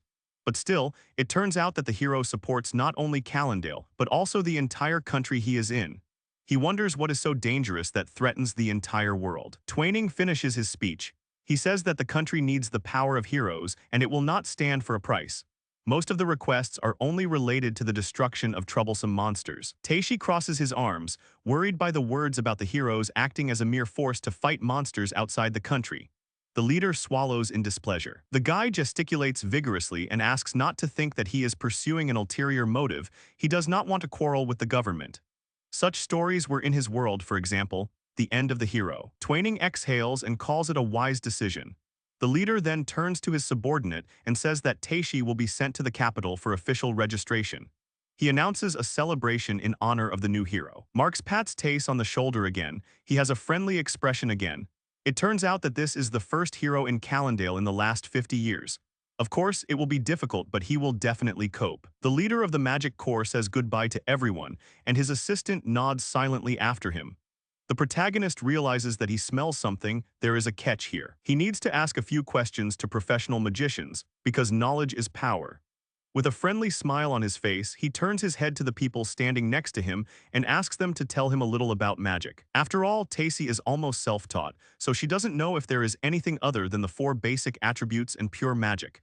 The mages are happy to tell everything they know, and they agree. The hero swallows hard again because he thought being a servant was absolutely disgusting. However, this world may be made differently, and everything will be different. But this is his life, and he will live it the way he sees fit. Tace returns to the guild, where Marl was waiting for him. The girl immediately jumps up and begins to greet him. She was wondering all this time what he was told. The guy scratches his head and admits that he doesn't know how to say it, but he was certified as a hero. Marl was shocked by what she heard. Utz was also surprised. He hit the table with his fist and immediately began asking again if he had heard correctly. Tacy continued that he might soon have to go to the capital to get official certification. The adventurers couldn't believe that the real hero was in front of them. Utz thought it was a joke. Unfortunately, it wasn't a joke. Tacy said that the status check confirmed that he was a hero. Marl ran up to the hero with anger in her eyes. Tacy, seeing her face, asked if she was okay. The girl asked in response whether Mr. Tace understood that in this country being a hero is a very serious matter. The guy did not expect such a reaction at all. Marl wonders if Tace understands that being a hero is a serious matter in this country. How can he not understand that? The masked strangers are given a new destination. They say they have realized that their new target is the crossroads. They ride their horses at full speed towards their goal, the hero Mitsuba Teishi. Utz crosses his arms over his chest, repeats Tace's new assignment and says that this is a big deal, the guy should know and understand it. Marl continues to frown. She glares at the man. He waves his hands in fear and asks for forgiveness because he really can't share her anger. The girl grabs the guy's hand and asks him to follow her. Tace still doesn't understand why everyone is so serious, but she still continues to follow the princess. Marl explains that heroes are a mutation in the human race, rumored to be one in hundreds of thousands or even a million. Their physical strength is normal, but their magical strength is 2 to 6 times higher than that of an ordinary person. According to a treaty made 500 years ago, the heroes do not belong to any specific country. They are a global force fighting against threats to the human species. Every country participates in protecting and supporting the heroes. They also say that the Demon King who conquered the world in the past was also a hero. Frustrated, Tace falls to his knees in front of the girl. She sighs deeply and calls him by name. She doesn't know what it's like to be a hero in this country. Heroes are constantly fighting the strongest monsters outside of the country's borders. In fact, it's a system of killing heroes because they can't be controlled. Tace asks again if he heard the word correctly: slaughter. Are the heroes really undesirable to society? Marl nods in agreement. Her face expresses the seriousness of the situation. She confirms this. One hero, according to people, is comparable in strength to the army of an entire country. The guy concludes that this is actually a serious danger to the country. If a hero with such power starts to cause unrest, then the army will be powerless. And if the hero also enlists the support of the citizens, then he can easily overthrow the ruler. This is the reason why the royal family and nobles are afraid of heroes. For these people, it is more peaceful to exterminate the uncontrolled as soon as possible. What will be the enemy's first move in this case? Reconnaissance or… Taishi can't believe the guess, it can't be what he thought. This is murder. Taishi imagined the hero being struck down by the sword of one of the masked anti-heroes. The real reason why Calendale hasn't had any heroes in the last 50 years is because the kingdom has been secretly exterminating them before they were even registered. He remembers hearing that theory in A Hero's End. Marl's reaction makes sense now. He doesn't understand why he would go that far. He's not very familiar with the country's traditions and beliefs. One of them is that some deeply religious nobles believe that heroes disrupt the harmony of the world. That's why anti-heroes exist. Faith in God and the protection of the royal family. This is how the kingdom has been killing adventurers certified as heroes for over 50 years. Tace thinks that even though Marl belongs to another country's royal family, she has great authority in this country too. He tells her that he is not going to let them kill him for that reason. The hero asks if Marl really thinks so, if they really are coming to kill him. Marl does not rule out this possibility. She asks what Tace plans to do now. The guy lowers his head and remains silent in response. His status and skills have already been noted. Based on this information, his strength can be estimated. He still has a chance. However, if the reasoning is correct and Calendale has sent assassins after him, what should he do first? Tace asks Marl again if he understands correctly that defeating monsters helps to level up, and leveling up makes you stronger. He remembers how he killed a boar and increased his stats. The girl says that as the level increases, the hero's power increases to a greater extent. Then she falls silent and thinks for a second. A thought dawns on her. She understands what Tacy wanted to say. The guy smirks as they are thinking the same thing. This is a great idea. Marl emotionally asks if he wants to use force to protect himself. Tace says she hit the nail on the head. They should go monster hunting now because he needs to get stronger and increase his containment. This will also help Marl as it will reduce the risk of her being taken hostage. The girl needs to become stronger. In her case, if you can't cope with force, you need to use cunning. The hero quietly asks if Marl is ready to go on a campaign with him. He is afraid of refusal. Marl asks again if this is an escape. Tace promises that this is for the first time. The girl clutches the mithril dagger in her hands and says that she will go where Tace is going. The guy sighs with relief, but is shocked to see the girl trembling with fear. He hugs her and asks her to forgive him for everything. If the hero acts carelessly, all of Calendale will turn against them.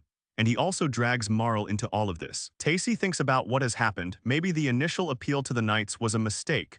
Or maybe the mistake was the beginning of the goblin cleansing.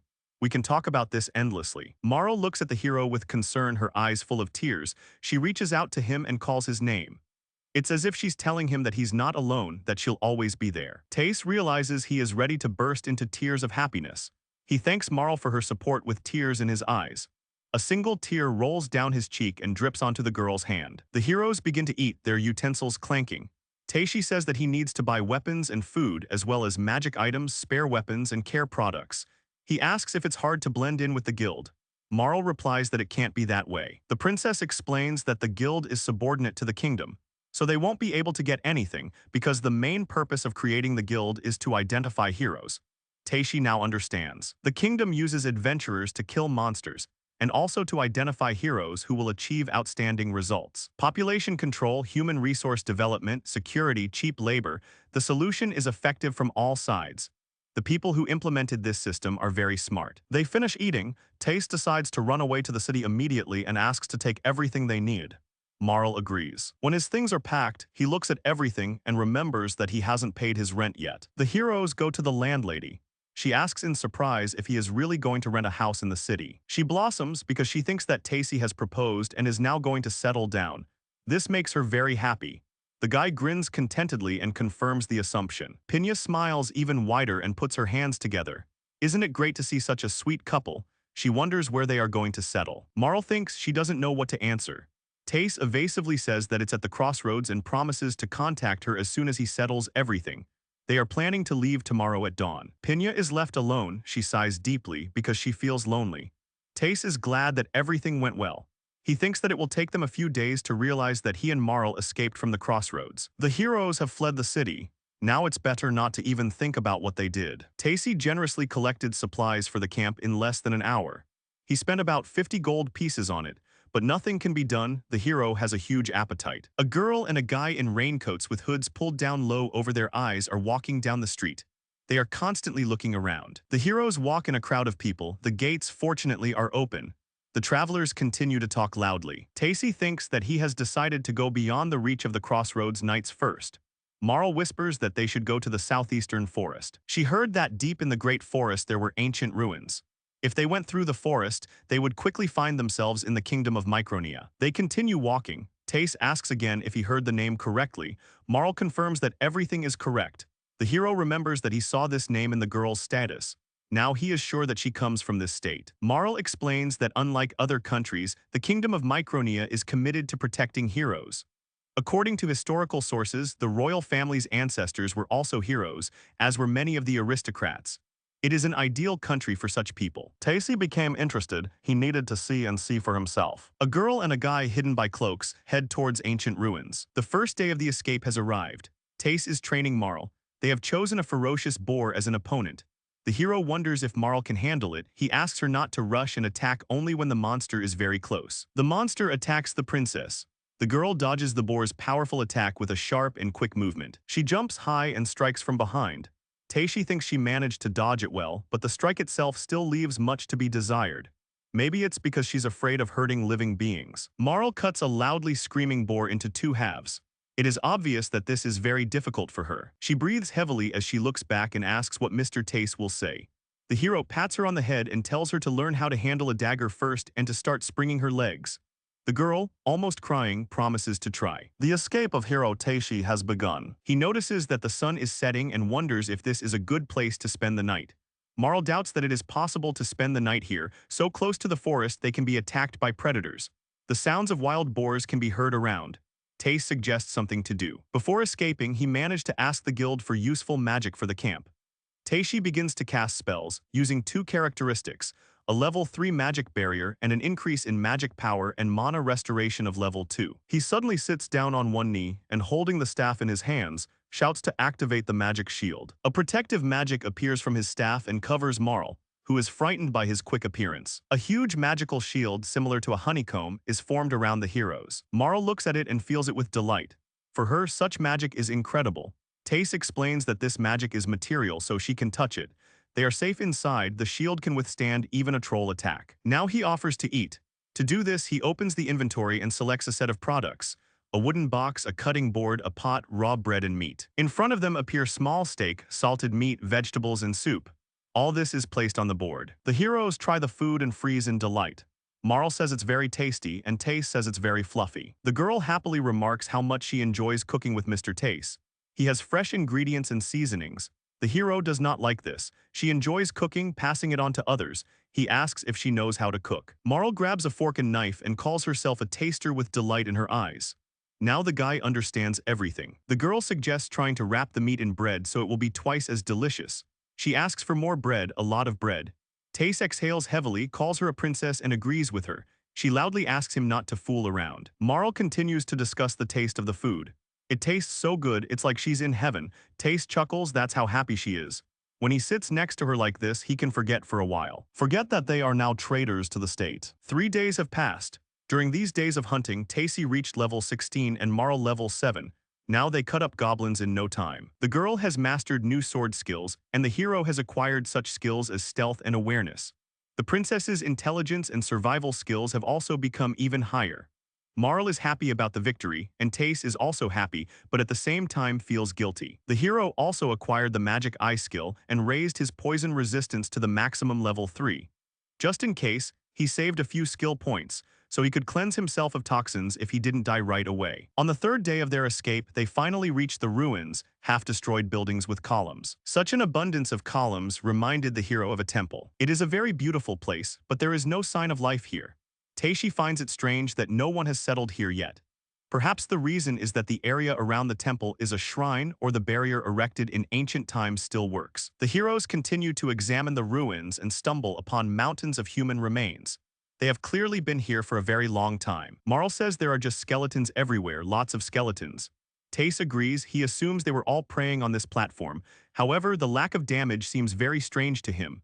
Suddenly, something shines on the skeleton's finger. He suddenly calls out to Marl. She is very frightened by the loud scream. She starts shaking with fear, asks him what happened and asks him not to scream so suddenly. Tace examines the status of the item he found, a protective ring that reduces damage from magic. He asks the girl to look at the ring he found. It is beautiful and increases magic power. Marl is also surprised. The hero thinks there must be a lot of treasure here.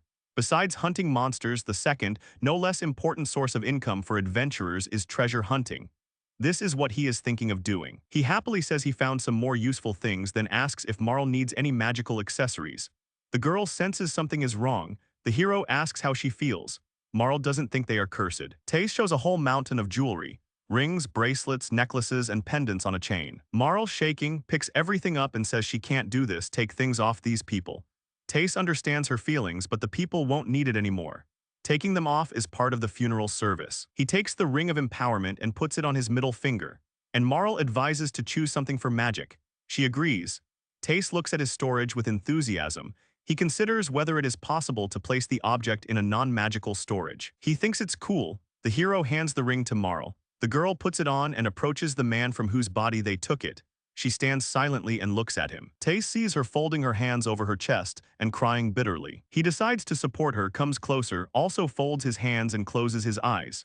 And so they stand. A statue of a headless girl appears before the heroes. Tace asks Marl if she thinks this might be the god that the dead people worshipped. The girl answers doubtfully that she is not sure about that. She suggests that it could be a god that was worshipped in the past and now forgotten. The guy agrees with her. Marl, unfortunately, knows very little since she is not an expert on ancient civilizations. Tace understands this. He continues to think that he still can't fully understand all of this. Suddenly, they hear some strange noise. They look around in horror. Everything around them is plunged into darkness. Suddenly, torches are lit, some whispers are heard. Tace does not understand what it is, maybe it is an illusion. Before them appear people praying, asking someone to send them a hero.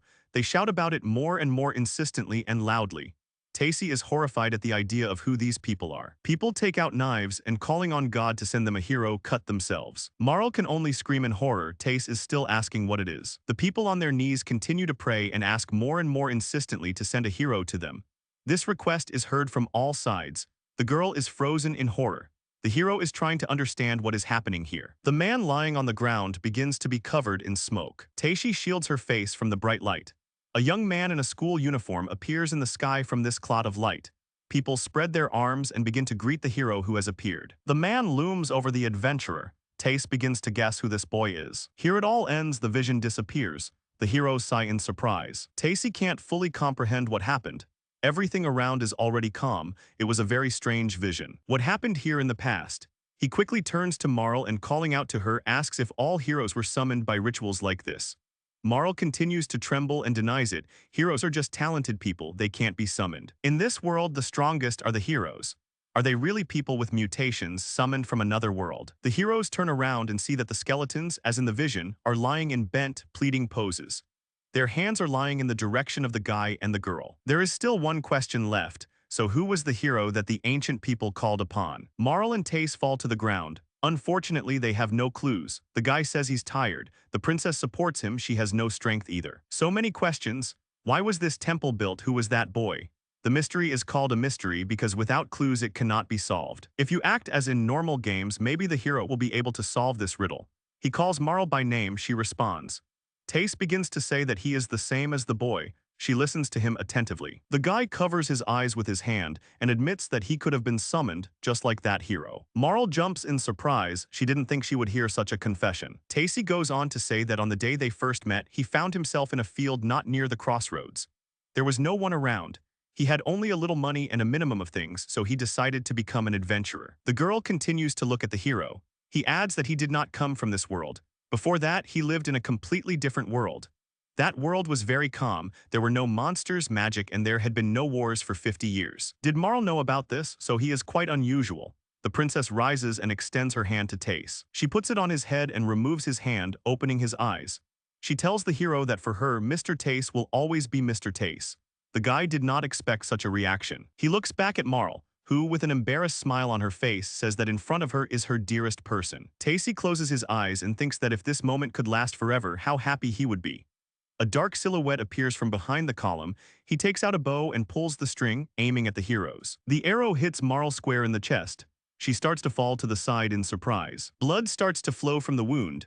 Marl doesn't have time to understand what happened to her. She falls and Tace tries to call her. More dark silhouettes appear behind them. The masked antiheroes silently continue to shoot arrows at the heroes. Tace turns around at the whistling sound. He shouts loudly, summoning a wind shield. The wind curls around the heroes, protecting them from flying arrows. The masked men did not expect such resistance. They could barely hold on under the onslaught of such a strong wind. The arrows hit the shield and fall to the ground. Tace picks up Marl and continues calling her. The girl breathes hoarsely and heavily. The hero pushes off the ground. The heroes disappear before the eyes of the annoyed mercenaries. The masked men click their tongues in frustration, realizing that their target has escaped. Tace runs and thinks about whether this is serious. How can they be so fast? Even though he ran to the city to confuse them, how did they catch up so quickly? It's too weird. The hero shouts that he will heal Marl. The girl shows no signs of life. She no longer holds her body and relaxes in his arms. Tace tries to use healing and restorative magic. He keeps calling Marl. He asks her to open her eyes. His requests become more and more insistent. He screams louder. But nothing helps. Marl does not regain consciousness and simply falls at his feet. Tace is horrified by what she saw. What could it possibly be? The hero checks the arrow's status and realizes that it is poisoned. The outcome of such a weapon is lethal. The guy continues to tremble. He cannot believe that Marl is really dead. He always saw only a happy Marl. The girl was everything to him. She, who appeared so unexpectedly before him when he came into this world, the girl who unexpectedly ran away from home, made him what he is now. En remembers the happy moments they spent together. He loved the relaxed and free Marl the most. He remembers more and more happy moments. But most of all, Tacy didn't know how warm it is when there is someone who thinks about you all the time. The princess was able to love and accept him for who he is. There is no such person as Marl in this world or his home world. He even thought that maybe he came to this world just to meet her. Tace grabs Marl. He asks her to open her eyes again, asks her not to leave him alone. No matter what freedom they offer him, it makes no sense if the girl is not there. While he was distracted by Marl, they were surrounded by antiheroes. There were even more of them than Taishi saw the first time they met. One of the mercenaries smiles and says that it is Taishi Mitsushiba's turn. The hero looks at the mercenaries with devastation. His world has collapsed at this moment. He looks at them and thinks that these freaks killed his Marl. The masked men are preparing for battle. Tacy continues to talk about what other country, what other nobility, because of these stupidities Marl died. The hero takes a sword from his inventory and goes towards the mercenaries. They laugh at him and shout, did he really decide to let them kill him in peace? Tace remembers more happy moments with Marl. Her when she was embarrassed, laughing and crying next to him, how happy they were together. He continues to think only about his Marl. All this makes him angry and makes him forget about common sense. Suddenly, a wave of power erupted from him, hitting the sky. The masked men were not prepared for this. They surrounded the boy and prepared their weapons for battle. This release of power makes them tremble and grip their swords even tighter. One of the antiheroes raised his hand and asked if the hero had really decided to deal with them alone. Another supported him, that Tace could do it alone. The others silently supported this. Tace responded to this with silence. The masked men, thinking of an easy victory, began to laugh very loudly. The hero, however, grabbed the sword more comfortably and stood in a fighting stance. He thought that he didn't care about any words. Everything around him turns black, and he feels like his head is covered in an immense darkness. He yells at the mercenaries that he will kill them all. He cries heartrendingly and screams that he will kill everyone. He will destroy all the freaks who killed him Marl. Taishi loses his human form. He continues to scream and attacks the mercenaries. He uses a sword and various types of magic, but he keeps thinking that these are the bastards who killed his Marl. He repeats this to himself after each blow. 1 mercenary, 2, 3, no one can resist him. The blows continue, masks and cloaks fly in all directions. And in Taisy's head the same phrase keeps sounding. He thinks only about revenge on those who killed his Marl. Marl laughing, surprised, happy. All of this is overshadowed only by the thought that she is dead, she is dead, she is dead. These people took away Tace's world, his Marl. The girl continues to lie there, showing no signs of life. She lies in the same place and there is an arrow lying nearby. Tace imagines the last image in which he saw his Marl. He calls her. Taishi continues to cry, covered in the blood of his opponents. He looks up at the sky and lowers his sword while his defeated opponents lie around him. His magic is building around him. The tears flow more and more. The hero grabs his sword again and turns to the last surviving masked man. Well, he's ready to deal with him too. The mercenary clutched her wounded shoulder and, breathing heavily, leaned against a half-destroyed column. Taishi, completely out of his mind, tells her that now only she is left. The hero points his sword at the girl. They are left alone. Tace looks around. He sees a bunch of people lying nearby. The thought that these freaks he killed his Marl, his dear, is still spinning in his head. The girl in the mask continues to silently look at the hero. Here she makes a dash and tries to escape. The adventurer hisses in anger. Does she really think she can escape from him? In order to stop her, he uses the ice bullet spell. Ice needles cut into the mercenary's leg. The girl can't hold on and falls sharply to the ground. At that moment, the mask flies off her face and also hits the ground. Tacy confidently approaches from behind. He quickly and strongly grabs the girl by the collar of her coat. The blow hurts her head. Her face is very familiar. Tace has seen her somewhere before. The hero lifts her off the ground. The girl only wheezes from helplessness. Tacy menacingly asks her about the fact that they came to kill him. In that case, they should have been ready to be killed. The girl says that they were only following orders. Tacy begins to form a new spell. At this time, he continues to talk to her. He wonders if she has decided to beg for mercy. This is ridiculous. He promises that he will not kill her if she tells him the whole truth. However, she must be punished. The hero casts a spell on the mercenary, causing an electric shock to run through her entire body. She screams in pain. She is in so much pain that she simply cannot utter a word. She only cries and wheezes. Tacy threatens that if she tries to do anything, she should be prepared for the fact that he can kill her at any moment. His facial features are completely indistinguishable. He is very ill. Despite the promise, he thinks that it doesn't matter to him whether she talks or not, he will kill her anyway. He orders her out loud to start telling. The girl, trembling, begins to speak. She reveals that the Calendale Kingdom's assassination squad was given the order to kill the hero Taishi, Mitsuba, and his companions. Her speech is constantly interrupted, as Taishi is still holding her up. He asks her with anger in his voice if she really means that the country has such a unit. The mercenary answers in the affirmative. They were originally chosen from the Order of Knights. They were specially trained as assassins. They are a special purpose unit. Eventually, they became known as claners. Taishi realizes that even though they are a special forces unit, it turns out that they belong to the army of the Kingdom of Calendale. He asks if he understood correctly that it was the Kingdom of Calendale that ordered the disposal of the hero and his companion. The girl denies this assumption. It is not entirely true. The assassination squad was actually invented specifically to kill the hero, but it was the nobility that created this squad. The hero wonders how the squad was able to find them so quickly. The barely breathing girl replies that they were told that the head of the knightly order gave Taishi a hunting knife. They followed this weapon and were able to find the ruins using it. Taishi remembers the knife he was given in surprise. How could this happen? Because this weapon definitely shouldn't have been affected by special magic. He thinks about how he checked the status of the gift. The girl says that the technique of secret seal helped them. Taishi, shocked, lets go of the mercenary for a second.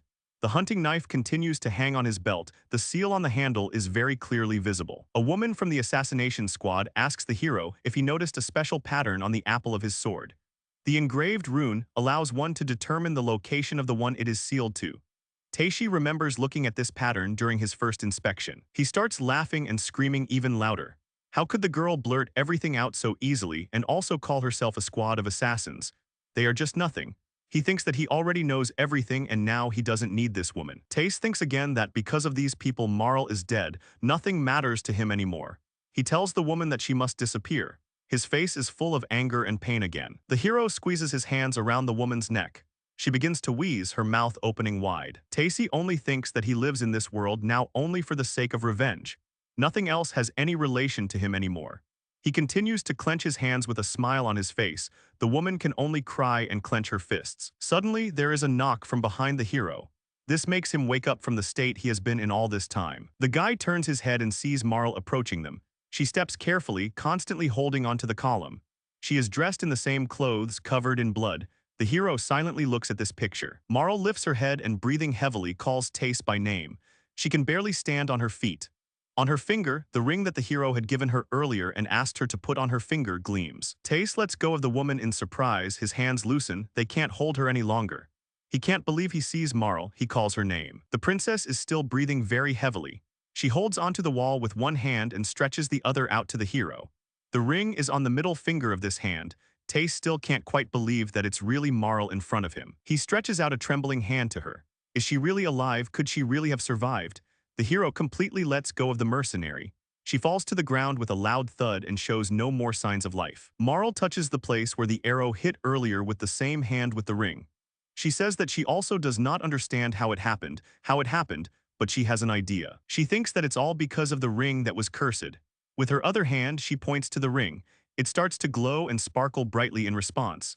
The hero remembers where they found this magical object. He looks at the status, which says that it is a ring of divine protection. It has a spell cast on it that prevents fatal damage, but only once, and it is already exhausted. The ring falls apart.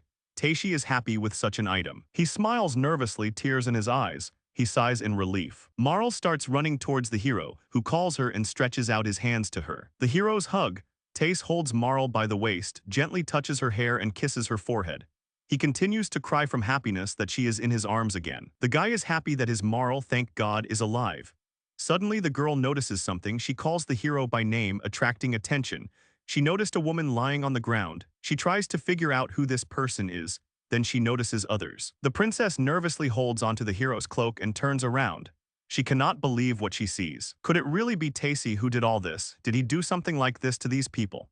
She finds it hard to believe that her hero is capable of such a thing. Tace is silent at first and then admits that he did it, but she shouldn't worry, everything is fine now. He says this with a half-smile, hiding his eyes from Marl. He says it's okay because he'll protect the girl from everything in this world. Marl is horrified by his expression. She cries and closes her eyes. Tace has changed too much since they came to the ruins. The hero continues to talk about how glad he is that Marl is okay. He hugs her tightly. The girl trembles all over and clings to the guy. Her hand clenches on the hero's coat. She continues to hide her eyes behind her bangs. Tacy thinks it's better this way. He has a cruel expression on his face. He's ready to do anything to protect the girl. Marl clutches the hero's clothes even tighter and begins to cry. The heroes are still in the ruins. They manage to tie up the mercenary. Then they are hailed by the running knights. Waltz, assistant to Twaining, the leader of the Crossroads Knights, has arrived. The man shouts the hero's name and asks if everything is okay. Tacy looks at the new arrivals with distrust. Waltz exhales with visible relief. His face relaxes. Apparently everything is fine. Then the knight's gaze falls behind the heroes' backs. He notices a girl tied to a pole, and it seems he recognizes her. Teishi takes the mithril sword out of his inventory again. He shields Marl with his body. Then he turns to the knights. He asks them not to pretend to be innocent lambs, because it was the order of knights of the kingdom of Calendale that sent assassins after him. The knights also draw their swords and take a fighting stance, expecting an attack, ready to defend their leader. Walt stops them with a gesture. He has nothing to say to these accusations yet. He tries to negotiate with Teishi. He stutters and asks what he is talking about. The hero, still holding the sword tightly, approaches the girl and lifts her head by her hair. He wants everyone to see her face. He says that this woman is a murderer who has come for his head. He shows her status, where it is written that her name is Furamo Forces. Her abilities are Manners 1, Horsemanship 2, Swordsmanship 3, Shooting 2, Espionage 2, Assassination 2. Tacy asks the knights if this is their comrade. He draws their attention to her title, the Killer of the Royal Order of the Knights of Calendale. And below is the reward and punishment: attempted murder. The knights are horrified by what they see. Their faces are distorted with fear and distrust. Their eyes are wide open. They, no longer hiding themselves, ask if she is really the only one left. The hero does not want to say that the other 12 are no longer there. Waltz is silent at first, trying to decide what is the right thing to say in this situation. He says that Mr. Tacy has the right to be angry, but the knight wants their position to be understood. He goes on to explain that the kingdom of Calendale is not only trying to hurt Marl and Tace, they are also trying to protect them. His speech is constantly interrupted, as if he is struggling to find the right words. Teishi interrupts the man with anger in his voice. He suggests that if the assassination squad fails their mission, then familiar knights should come to trick them into making peace. This is most likely their plan. Walt starts making excuses. He denies everything, says it's not true and everyone got it all wrong.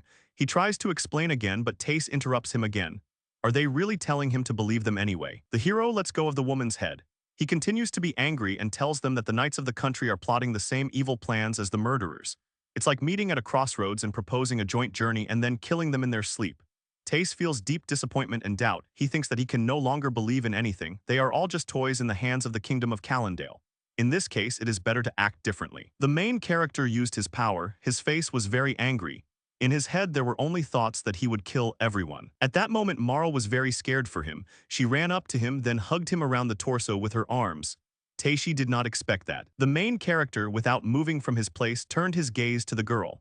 He saw that she was standing with her eyes closed and tears were flowing from her eyes. Marl, continuing to hold him with her hands, asked him to calm down. The guy froze in place. The girl said that she understood that it might be harder for him to trust them now, but making an enemy out of the kingdom of Kalendir was unacceptable. She asked him if he could try to trust Commander Varutz again. Marl, still crying, asked him if they weren't comrades who had defeated the troll together. At that moment, the protagonist turned to the soldiers and thought about whether he really needed to believe them. However, there is some truth in Marl's words. After all, this captain is their comrade in arms. He agreed with her words out loud. The girl thanked him. At that moment, the girl turned to the captain and asked if they could trust him. At that moment, the man knelt before them. He placed the sword in front of him, thrusting the blade into the ground, and said that he swears by it on this ball. On the second day after they left the ruins, while they were heading inside the forest, they managed to disperse the magical things they accidentally found. Thus, they returned to the city at the crossroads. The protagonist asked about the condition of that killer. The captain hesitated with an answer, after which he pulled back the curtain and said that they had cured her wounds with the help of healing magic. At that moment, they looked inside and saw that the girl was sitting on the ground, her hands were tied. She was crying loudly and screaming for them not to come near her. One of the men said that this was a completely expected reaction. Despite the fact that she was a professional killer, she failed her mission. The main character was thinking about the fact that they still don't know who the leader of the killers is. What is the head of the nobility thinking about anyway? They are probably pretending to be trying to decide what will happen to the squad of killers now. The captain explained that her name was Furamu Forces and said that it was written here about the reward and punishment for attempted murder. Most likely, she would have to accept the appropriate punishment.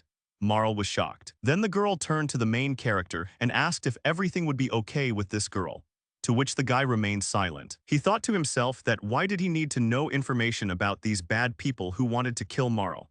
Out loud, he said that the best solution would be to hand her over to them. After some time, the main character and the girl walked away. On the way, they met a guy who addressed Teishi by name and said that they had not seen each other for a long time. He tried to ask where he had disappeared to. The guy hesitated after he saw the main character's face. He tried to ask him about what happened, but Teishi continued to look at him sternly and very hard. His friend hesitated, apologized, and said that he had apparently interrupted his date with the beauty. Then he turned around and before leaving said that maybe they would take on a mission together again someday, after which he said goodbye. The main character thought that these everyday days, these empty conversations, all this is inexorably changing. He did not even say a word of farewell to his friend. Teishi thought about how he felt like the current him was becoming more and more distant from this. Marl, standing next to him, also became sad. The man said that it was worth considering that the main character had been gone for more than a week. For a start, he was glad that everything was okay with them, otherwise he had already started to worry. To which the latter replied that he did not think that he would have to go to the guild again. It seems to him that the old man Utsu has somehow lost weight. He wonders if since he works here, it means that he is also somehow connected with the minions of the Kingdom of Calendar. So he wonders if he really was worried about them. The man said that Teishi had brought quite a lot of different materials, after which he handed him a bag with a reward, to which the latter thanked him for his assessment. He thought to himself that he couldn't say exactly what the future held for them. Therefore, the materials they got from the monsters they encountered in the ruins should be sold in advance before the end of the day. The man asked the protagonist about his plans for today, to which the latter replied that he planned to rest all evening, and that the first thing they would do tomorrow morning was visit the Order of Knights. He was very tired. Utsu glanced to the side and said that he almost forgot to give them something. He handed them 2 cards and said that these were their adventurer cards. He told the protagonist that he was now a D-rank adventurer and that Marl was now an E-rank adventurer. He congratulated them both on their promotion. Then the man exhaled, folded his arms across his chest, and asked what they were going to do now, to which Teishi was silent for a while. After that, he said that first he would see how things would go. For him personally, this country could be bad, but everything would depend on how they would show themselves in the future. He thought to himself that if it weren't for that ring, Marl would be dead now. It wasn't something that could just be taken and forgiven. The man asked what he would do if he sensed something was wrong, to which the protagonist replied that it was obvious, he would simply get out of this country. Teishi thought to himself that it was obvious what he would do. Out loud he said that if this happened, he would start a total war. Utsu tensed up at his words. The girl next to him was sitting very sad. After some time, they left the guild and went in to eat. They were met by Akami, who said that they had not seen each other for over a week, after which she asked if they really came to eat. To this, the main character replied that they had come for the night and that they wanted to sleep first. Then Akami asked if they hadn't rented a house. To her words, Teishi answered that it was a lie, some circumstances just happened. Marl smiled sweetly and asked to take care of them again. The girl was in shock. Then she said that they could take the same room that they had taken before. They both thanked her. The protagonist thought to himself that even she had to cause trouble. Even though he had caused her inconvenience, he had to lie. But about a week ago, everything was quiet and peaceful. In this very room, they were chatting about all sorts of nonsense, playing pranks. There was an atmosphere of calm. If he had thought only about how to earn money and about Marl, then everything would have been different. The main character stretched out his hand in front of him and thought that with these hands, he killed 12 people. However, they still tried to do the same to him. These people wanted to take away from him a person dear to him. Naturally, he would want to take revenge on him. Kidnapping, killing, destroying his freedoms, his rights. These are the things these people tried to do to him. Therefore, the main character decided that for this reason he could not be called bad. He lay on the bed with Marl. Putting his hand on his face, he repeated the words like a mantra that he was not bad. Teishi thought that since he had entered another world, he already thought that he could live freely without any rules. He wondered why he shouldn't get used to this feeling. Could all his actions have led to this? Because he was recognized as a hero, the country began to chase him. Killers began to target his life. Because Marl ran away with him, she had to put her whole life on the line. If he hadn't taken on the assignments in the beginning, if he hadn't defeated the troll at that moment, memories of that time flashed before his eyes. He exhaled sharply. If he didn't think that he was the main character of a fantasy world, he was overcome with bad thoughts and regrets. He kept thinking about why this happened. In the middle of the night, he suddenly woke up. Opening his eyes, he saw that Marl was sitting with her back to him and she was crying. He called her by name and asked what had happened, why she was sitting in the dark. Then the picture changed a little. The girl continued to sit on the ground and the corpses of other people lay near her. She asked why he killed them all. The protagonist was surprised by her words. He replied that it was all because they were trying to kill her, to which she replied that she did not want anything like that. If she had known that something like that could happen, she would have acted differently. If she hadn't chosen him, everything could have turned out better. The girl wouldn't have had to run away with him. At that moment, Teishi tried to call her by name. But the girl continued to cry and say that it was all because she was with him. Marl turned to face him. She seemed to be covered in blood, after which she reported that she had died. The protagonist suddenly woke up and shouted her name. He sat up on the bed, his hand ruffling his hair. Teishi tried to catch his breath and wondered if it was all just a dream. At that moment, a girl entered the room and called his name. She asked him if he couldn't sleep. He answered in the negative. Marl said that she had also just woken up and decided to go get some water. At that moment, the guy called her by name. He felt uncomfortable looking at her, so he looked away. Then he asked her if she was disappointed in him. The girl turned around at that moment. Marl sat down on the bed next to him and asked him why he was asking such questions. To which he replied that he had killed people with these hands. He thought she was dead, so he did this to 12 people. The main character thought that even murderers probably have a family, brothers and sisters, those they love. Then he imagined the smiling face of the girl and thought that he thought the same about her. And despite this, with these hands he did something like this. And his hands began to tremble. He looked down at his hands and said that he had stopped these people from existing. He had done something that could never be returned. At that moment, the girl grabbed him with her hands. She said that he did all this for her sake, to protect her. He had to kill them. If she were in his place, she would think exactly the same, so there is no point in blaming herself for this. She is the only one to blame for everything. The main character was immediately shocked by her words and turning his head towards her said that this was stupid. The girl at that moment looked at him, and there were tears in her eyes. She hugged him sharply. Teishi said that it was not true, it was wrong, why was she even saying that? Then he started crying too. The main character said that he gave in to his feelings and began to destroy everything in his path. Giving in to emotions is not a way out. He understands. He thought that he lost consciousness then and would hardly be able to wake up until he had destroyed something. Teishi began to cry very loudly and scream in pain. The girl at that moment continued to hug him. Tears also flowed from her eyes. She stroked his back and said that she was next to him. She would always be next to him. The main character also hugged her. After some time, he said that he had completely collapsed, was sitting here crying in front of her. And she was constantly comforting and forgiving him no matter what. To which she laughed and said that he was just him. The main character thought that his interlocutor was a girl who had lived only half of what he had lived. If you look at it from the point of view of his former self, then this is unthinkable. He called the girl by name. She immediately raised her eyes to him, then he apologized to her. She was in shock. Marl asked him why he was doing this so suddenly. If you look at everything from the very beginning, it will not be difficult to understand that the reasons for their problems are rooted in her. The main character said that he was very glad that she remained alive, but at the same time he was terribly guilty before her. This whole situation happened only because of him. Despite this, she continues to forgive him. The girl called him by name. At that moment she approached him, after which she flicked his forehead with her fingers. He was surprised by this. Rubbing his forehead, he asked why she did it. To which the girl replied that he created a problem out of nothing. Her Taishi-san is not such a crybaby and a wimp. She said that he is a hero. Taishi, whom she admires, is actually very, very strong. If he himself cannot realize this, then he has big problems. The main character continued to rub his head. A blush appeared on his face. Then he said that he understood everything. The girl laughed. He thought that he was really glad that she was the way she was. Marl supported his heart so much, thanks to her he could live without losing his self, so he thanked her. Then the girl turned to him and said that he was not from this world. They say that he may be that very supposed hero. Marl said that she was very glad that the guy told about himself. It's just that before, when she wanted to get to know him better, he always behaved very coldly. The main character immediately became embarrassed and asked if he was really that cold. To which the girl replied that it was. Then she asked Taishi if he didn't want to know more about her, like her real name or if she was actually a princess. The girl said that all she does is impose her problems on him. She lies to him, gets him into various troubles. She is a terrible woman. Then the main character patted her cheek and said that he would like to ask her to let him know more about her. Then he hugged her very tightly. The girl replied that she also wanted to know everything about the person who was very dear to her. Marl started telling everything from the very beginning. As it turned out, her real name is Malier Vran Miscronia.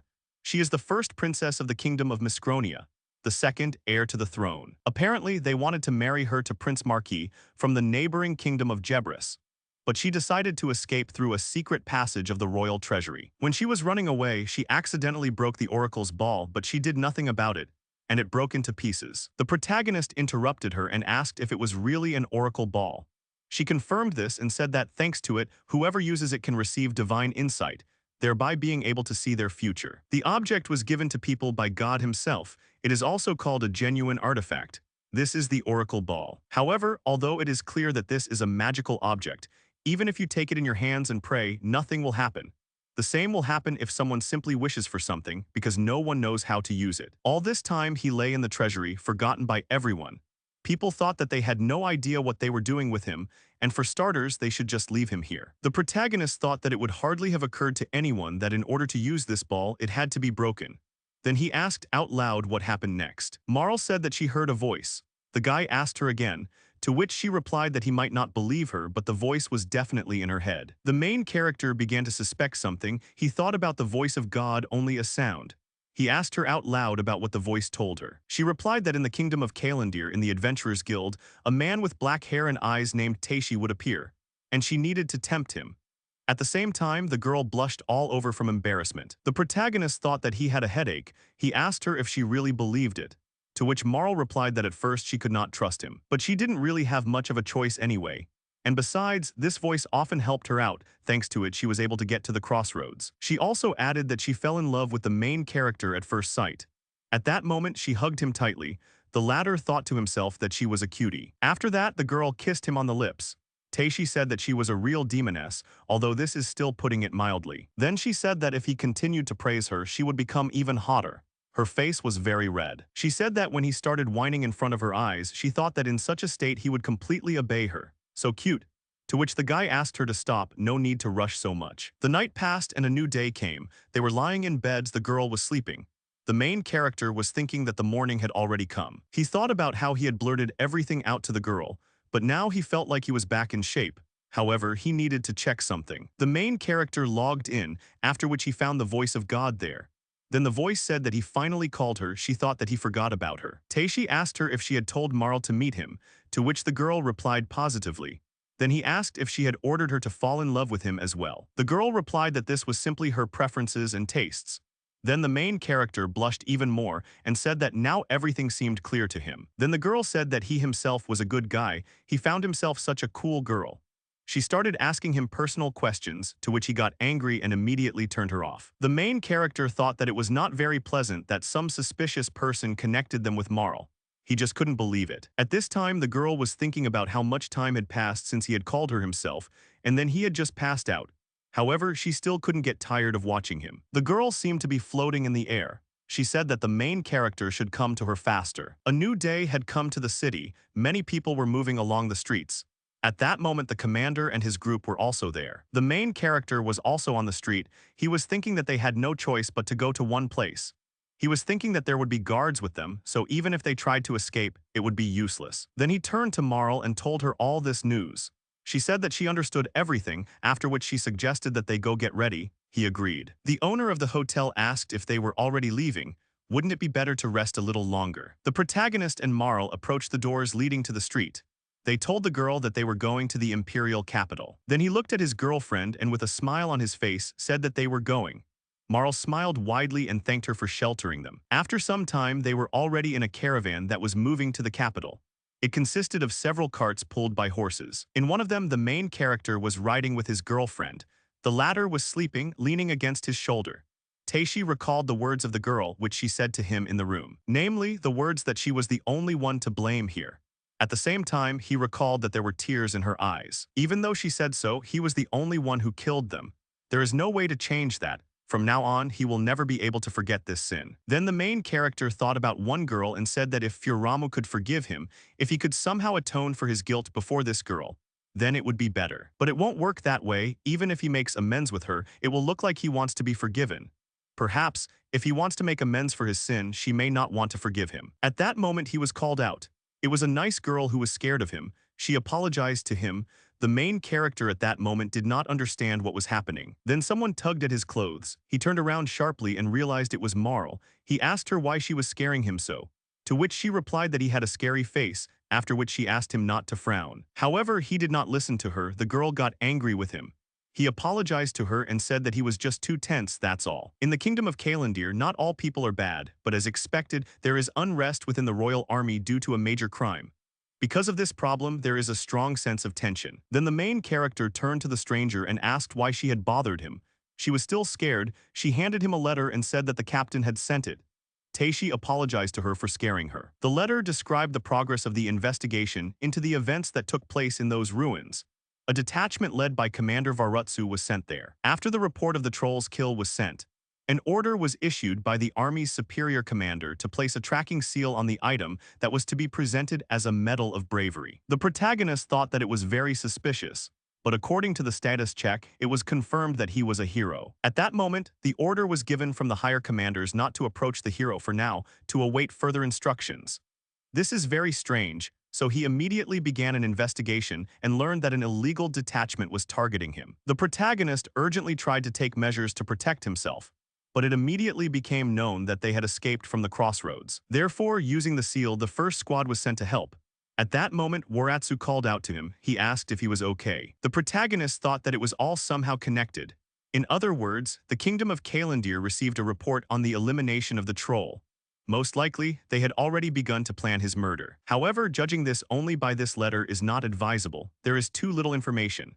Marl said that he was right, but if you draw a conclusion too quickly, it turns out that this decision was made by the army itself. That's the whole problem. Thinking about time, it turns out that all the actions that took place were carried out too quickly. If the elimination of the troll was reported on the 1st, then the attack on them was already on the 6th. Everything needs to be analyzed. On the first day, they had a party, drank, ate, then fell asleep. Most likely it was on this day that the report on the elimination of the troll was delivered. On the second day, the main character was busy on a date with Marl. If the captain hadn't started preparing the hunting knife that day, he definitely wouldn't have made it. On the third day, they went to the nightly order, where they checked his status and concluded that he was a hero. That day, they prepared equipment for the journey. On the fourth day, they left the crossroads early in the morning. After 3 days, they finally arrived at the ruins. On the 6th day, not even half a day had passed, they were attacked. The main character said that it was still too fast. The girl agreed with him. He said that their actions were too fast. In any case, they needed to tie up the whole conversation. Indeed, as Marl said, if you connect the entire conversation in advance, you can figure out the next time they decide to stab you in the back. For a start, it would be nice to have gone this entire way without any accidents. The main character asked if they had already arrived, to which one of the crew members said that they would take a break in this area. He thought about how far it was to the royal capital. Leaving the cart, he went outside and sat down on the fence. He thought that he finally had a free minute. It had been a long time since he had checked his status and abilities. The protagonist thought that since he would hardly be able to find out when they would be attacked next time, he needed to prepare. It would be better for him to pump up poison resistance to the maximum 3rd level. It would also be better to pump up sense of presence and danger to the 3rd level. The protagonist thought that the resistance to poison and the sense of danger were pumped up, but now he can only check one thing. Therefore, the first thing he will try is the sense of presence. Being in the center, he feels how strong and how many people are here. Finally, he can use this ability. If the person's name and appearance match, then basically, he will be able to understand who the presence belongs to. This is a very convenient ability. Perhaps if he gains the ability to stealth, he can thus avoid those who use the sense of presence and danger. And now he wants to increase his production capabilities. After all, production is truly the romance of men. A great idea came to his mind. If the kingdom could apologize to him, then he would ask them for a mansion to have his personal workshop there. At that moment, Marl looked at him in shock. On the second day after leaving the crossroads, they had already moved on. The protagonist looked around and said that it was all amazing. They had finally found themselves in the capital of the kingdom. Quite a lot of people live here, but if you also take into account adventurers, wandering traders who live in the slums, then the number of residents will exceed 200,000. The capital of Arfin is surrounded by 4 fortress walls. Now their carriage is on the edge of the 4th wall, which is still under construction. In this area, there are many different shops and inns, which is why there is constant chaos here. If you go even further into the depths, then the so-called commoner's quarter will begin. Here, unlike at the edge of the wall, you can find higher quality shops, hotels, and also workshops of various artisans. Inside the 3rd wall, there are even more first-class shops and hotels in a row. Among them, you can find various government institutions, churches, a school for the study of magic. You can also find luxury shops and houses. Inside the 2nd wall, one can say that mostly the nobility lives. You can constantly see people flaunting expensive clothes and guards protecting them. It is difficult to meet adventurers here. Then the main character widened his eyes and thought that he had finally come to see the huge wall. Behind this wall, there was a large castle. He thought that it was very huge, as one would expect from a king. The commander said that their escort ended here, after which he turned to the main character and told him to be careful, to which the latter thanked him. Teishi then turned to the commander and tried to start a conversation about what happened in the ruins, to which the man replied that there was no need to worry so much. If he were in his place, he would have thought exactly the same. After which he asked him to take care of Mrs. Marl. The protagonist was embarrassed by his words, after which they shook hands and said goodbye. At the same time, he responded with consent to his previous request. Having said this, the commander and the first detachment left them. Until the very end, he continued to communicate with them in a friendly manner. Apparently, this was his way of showing his concern. Here the maid met them and told them to feel at home. If they had any wishes, they should tell her. She would immediately fulfill their order. The main character was surprised by this. When they entered the castle, they immediately began to examine it. There were expensive sculptures everywhere. The appearance itself was very expensive. The main character said that you can immediately feel that this is a royal palace. Then he turned to the girl and asked about the fact that it was probably better not to go to an audience with the king with a weapon, to which she replied that it was better not to take it with you. Then he asked her about the short sword. She replied that there was no need to worry. Marl explained that the red cloth tied to the ball meant that she had sworn purity to her partner, so she did not need to be asked to marry him. That's the signature. The girl explained that for this reason, carrying it around in front of the royal family would not be considered rude, since it belonged to Teishi. To which he became embarrassed and said that he understood everything. The main character thought to himself that if he had asked the cat shopkeeper everything in advance, everything would have been different. He then turned to the maid and asked if she could take his weapon for safekeeping, to which she agreed. After some time, another maid entered the room and said that she apologized to them for waiting, after which she asked them to follow her. The protagonist began to worry and asked to pull himself together, to which Marl asked him not to worry but to feel confident, to which he replied that they were in the castle. However, she called him by name. Marl put her hand to her chest and asked him if he had forgotten who she really was. He thought about the fact that he really had an adventurer living with him who was actually a princess. The main character blushed and apologized to her. The girl giggled, after which she took his hand and said that they needed to go. Together with the maid, they approached the huge doors, near which several soldiers were standing. The maid said that their audience would take place here. After some time, the girl bowed and said that they were ready to be received in the throne room. The protagonist and Marl entered inside. They immediately bowed their knees before the king. The latter introduced himself and said that he was the ruler of the kingdom of Kalandira. He then asked them to rise from their knees, calling them adventurers. Taishi asked to be allowed to introduce himself, after which he gave his name. The man said that he seemed reasonable, after which he asked Marl to introduce herself. The girl said that she was very glad that the emperor was in good health and spirits. She said that she was Mr. Taishi's guide, her name was Maru. She also added that, to tell the truth, they had met 3 years ago. The man was surprised by her words. Here he thought about who she could be, all the colors drained from his face. He screamed loudly, which surprised the other servants. The protagonist thought that even the king this time could not resist another royal family. After all, Marl is the second princess of the kingdom. The king shook his scepter and ordered everyone to leave the hall except Zontak. The doors closed behind the last person and silence fell in the hall. The silence lasted for quite a long time, after which the man turned to the girl and said that she was Princess Mariella. However, the latter did not let him finish. Her look changed, it became more cunning. She turned to the man and said that they had a proposal. The man said that he would definitely listen to them. At the same time, it was clear that he was not very happy with the situation, to which they thanked him. Said that regarding today's visit, he should pretend that nothing had happened here. These words surprised him. The girl said that the main character came to the palace to be recognized as an adventurer. There is no other reason for their arrival, and there never was. In other words, the fact that the main character was attacked by hired killers must be hidden. The image of the attack immediately appeared before his eyes. And it is also important to hide the fact that the first princess of Miscronia was attacked. This must be strictly secret. The king needed to be told that thanks to the adventurers there was not a single scratch on them. To which the man asked what they wanted to achieve by this. Marl said that first, in order to prevent a similar mistake from happening again, everything needs to be done thoroughly, and also a request to keep everything a secret. The king agreed with her. He said that they would go according to this plan. But there was a question about their location. The girl said that if they had to return to the country, she would simply be obliged to tell them every single detail. The man tensed up at her words. The main character thought that if it were made public that the princess of another kingdom had been attacked, a war could break out. Marl said that she had only 2 conditions: that no one would find out that the attack was planned, and that Miscronia would not find out about her presence here. The protagonist thought that if disagreements between neighboring countries had not started, it was necessary to make it as if nothing had happened. For the kingdom of Kalandir, this was not such a difficult request. The king said that he understood everything, they would do as they said. Taishi thought to himself that the girl was amazing. Marl bowed to the king again and said that she was very grateful to him. After which she said that it was necessary to resolve the issue regarding the main character. The man said that he would listen to her request. Then he turned to Taishi to start talking. The main character was shocked at first, and then he thought that he needed to calm down. He just needed to voice his request, especially since it would be beneficial to them, so he needed to attract favor. Taishi turned to the man and said that he would like to ask, if possible, for permission to use Ulfen as a base. The king asked him about it again, to which the main character explained that this is the place where the residents meet with a smile, and all because the capital is a place with a highly developed infrastructure. Taishi also added that it would be wonderful for him to work in such a beautiful place.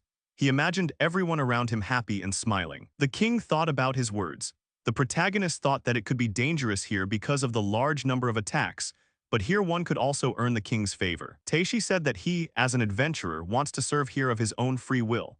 Money and fame attract him, but he has no desire to use power for evil. For the sake of the kingdom of Kalandir, he wants to become a hero and is ready to defend the country from attacks, devoting all his strength for the good. The king said that he understood everything, after which he turned to his assistant and said that he trusted him. At that moment, the main character thought that if everything became difficult, he would simply leave this country. The king's assistant said that his name was Saunter von Meister. He was part of His Majesty's inner circle, so he wanted to ask him to remember him. The main character introduced himself, said his name, and then said that he was pleased to meet you. The girl also introduced herself and asked not to worry about her. Zontak said that they don't have to worry about his manner of speech. He himself is tired of maintaining this official tone. Taishi was glad about this and thought that he was such an open person. The man told of an incident involving the flight of the stubborn nobles who were close to the army and its leadership. Through the Scouts Guild, they learned of the hero's situation, but before they could do anything, everything changed. Zontak felt very ashamed. He bowed his head and said that they had acted unforgivably towards the heroes and Queen Mariella. After this, the man said that he was infinitely grateful to the heroes. The main character was very surprised by his words. The man added that if they secretly killed the queen, the most precious thing their country had, it would be simply terrible.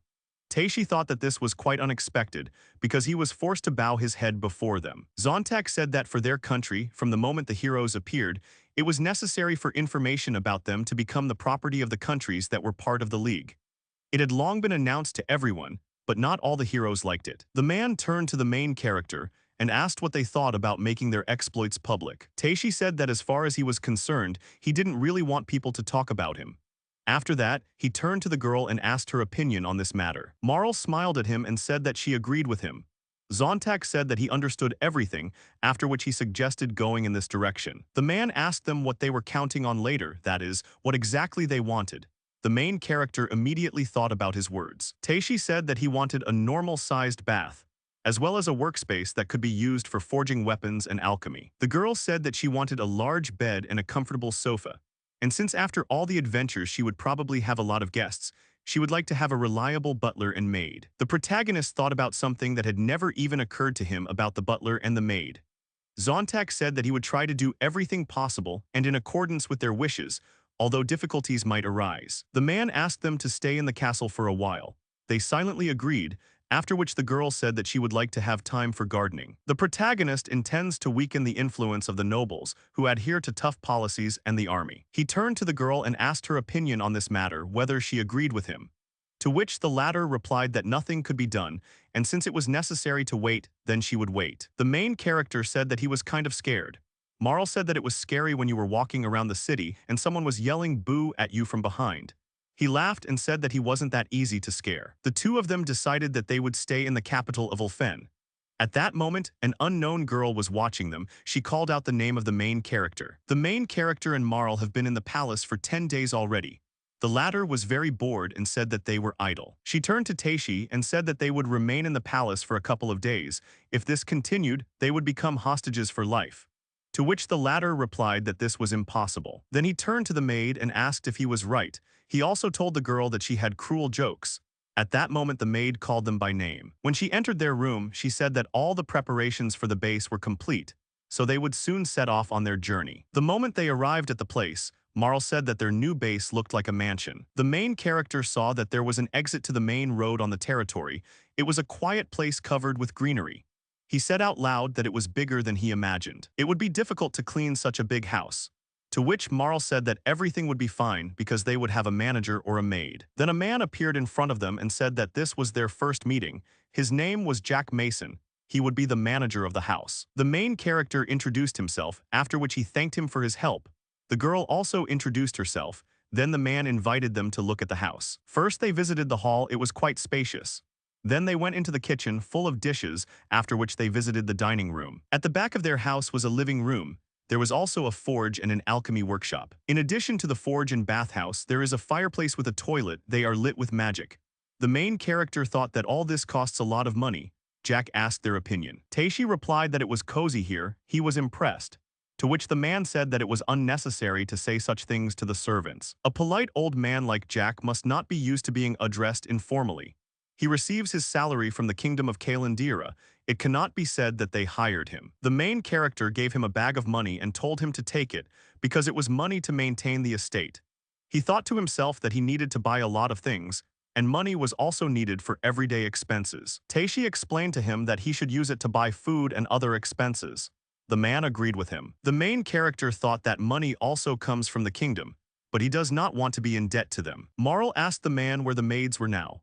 To which the man explained that his niece worked there as a maid, but now she had gone out shopping. The main character said that he had forgotten about this charm of most estates.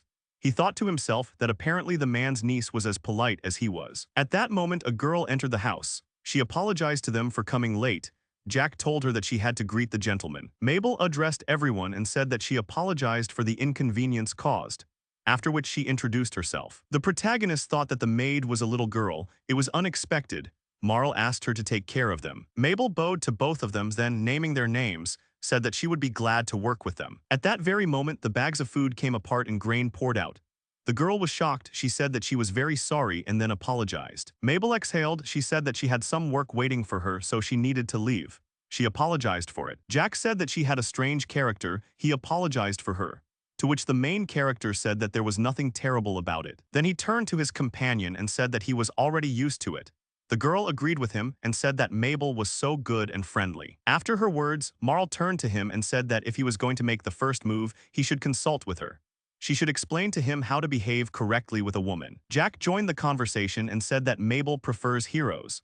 The protagonist was shocked by his words. He wondered if it was too early to propose to him. At that moment, the girl returned to the room. She addressed Taishi by name. The latter asked what she wanted. Mabel asked him what he would like for dinner. She asked him to let her know if he had any requests. The main character said that he really wanted something, after which he asked his girlfriend, to which she replied that they had been eating so much of the luxurious food of the royal palace lately. For this reason, she would like to have some simple fish and rice, to which the maid said that she would do everything. Then Taishi asked them to wait a minute. Both girls turned to him, a question frozen in their eyes. The main character looked very determined at that moment. He carefully asked if they really had rice, to which Mabel replied that there were many markets in the capital, and if you looked hard enough, you could find them. Then the main character clenched his fists on both hands, after which he loudly shouted that he wanted rice. After some time, the maid prepared the food. Taishi was actively eating the rice from the plate. Then he asked for more. He thought to himself that he couldn't believe it. He came to this world about a month ago, but only now found out that there is rice here. He wanted it so much. Marl asked him if he really loved rice so much, to which he replied that if you don't eat it, you won't grow. At that moment, the maid said that they couldn't find it at the Miscronia market. Then the main character began to eat even more actively. He asked if this was a traditional product of the kingdom of Miscronia. Mabel confirmed this and asked him to eat more calmly. Taishi thought that he would need to go to this kingdom because they have rice. It turns out that he still does not know anything about this world. He would be happy to learn more. Mabel asked him if this was the taste of his hometown. Marl also joined the conversation and said that it was so delicious. He agreed with them. Evening came. It was already dark outside. The protagonist thought that it was unnecessary to say that his relationship with Marl had improved that day. After some time, they decided to take a bath. When they went in, it turned out to be a huge room with a large pool. Taishi said that even the bathhouse here was luxurious. Marl smiled softly and said that she couldn't believe that now it would be washed in such a spacious bathroom. The girl closed her eyes with pleasure. She said that she felt like she was in heaven. The main character agreed with her and said that it was really good here. Then Marl opened one eye and turned to Taishi. She asked him what his hometown was like. The protagonist thought to himself that he could tell her about this. If he told her about the technologies and other things from that world, then it could affect this world and its future. Taishi said out loud that, as he had said, this place was very calm. There were no demons or war there. However, it was difficult to live and earn money there. In that place, you could satisfy all your needs only if you had money. Marl smiled and said that it all sounded like a place from a dream. The protagonist asked her about it again. He thought about this country where about 30,000 people a year take their own lives because of hardship. You get tired of living there as a cog in the wheel of a society that is far from ideal. The main character said out loud that it wasn't all that good there. The girl blushed at his words. She asked him what they would do tomorrow, to which the guy said that they would first need to go to the guild. The weapon was still usable, but he would like to buy new armor. At that moment, Marl attacked him with water. She asked him to slow down and then asked where he was going in such a hurry. Then the main character suggested going to the market in the new city.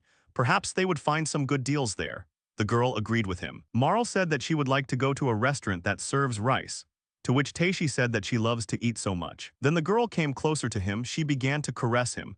The main character asked her where she learned to do this. She answered that she simply asked the maid about it. Taishi immediately imagined two maids from the castle hugging each other. They looked very pleased. Marl asked him to tell him about it, then she offered him another round, after which interesting sounds began to come from the bathhouse.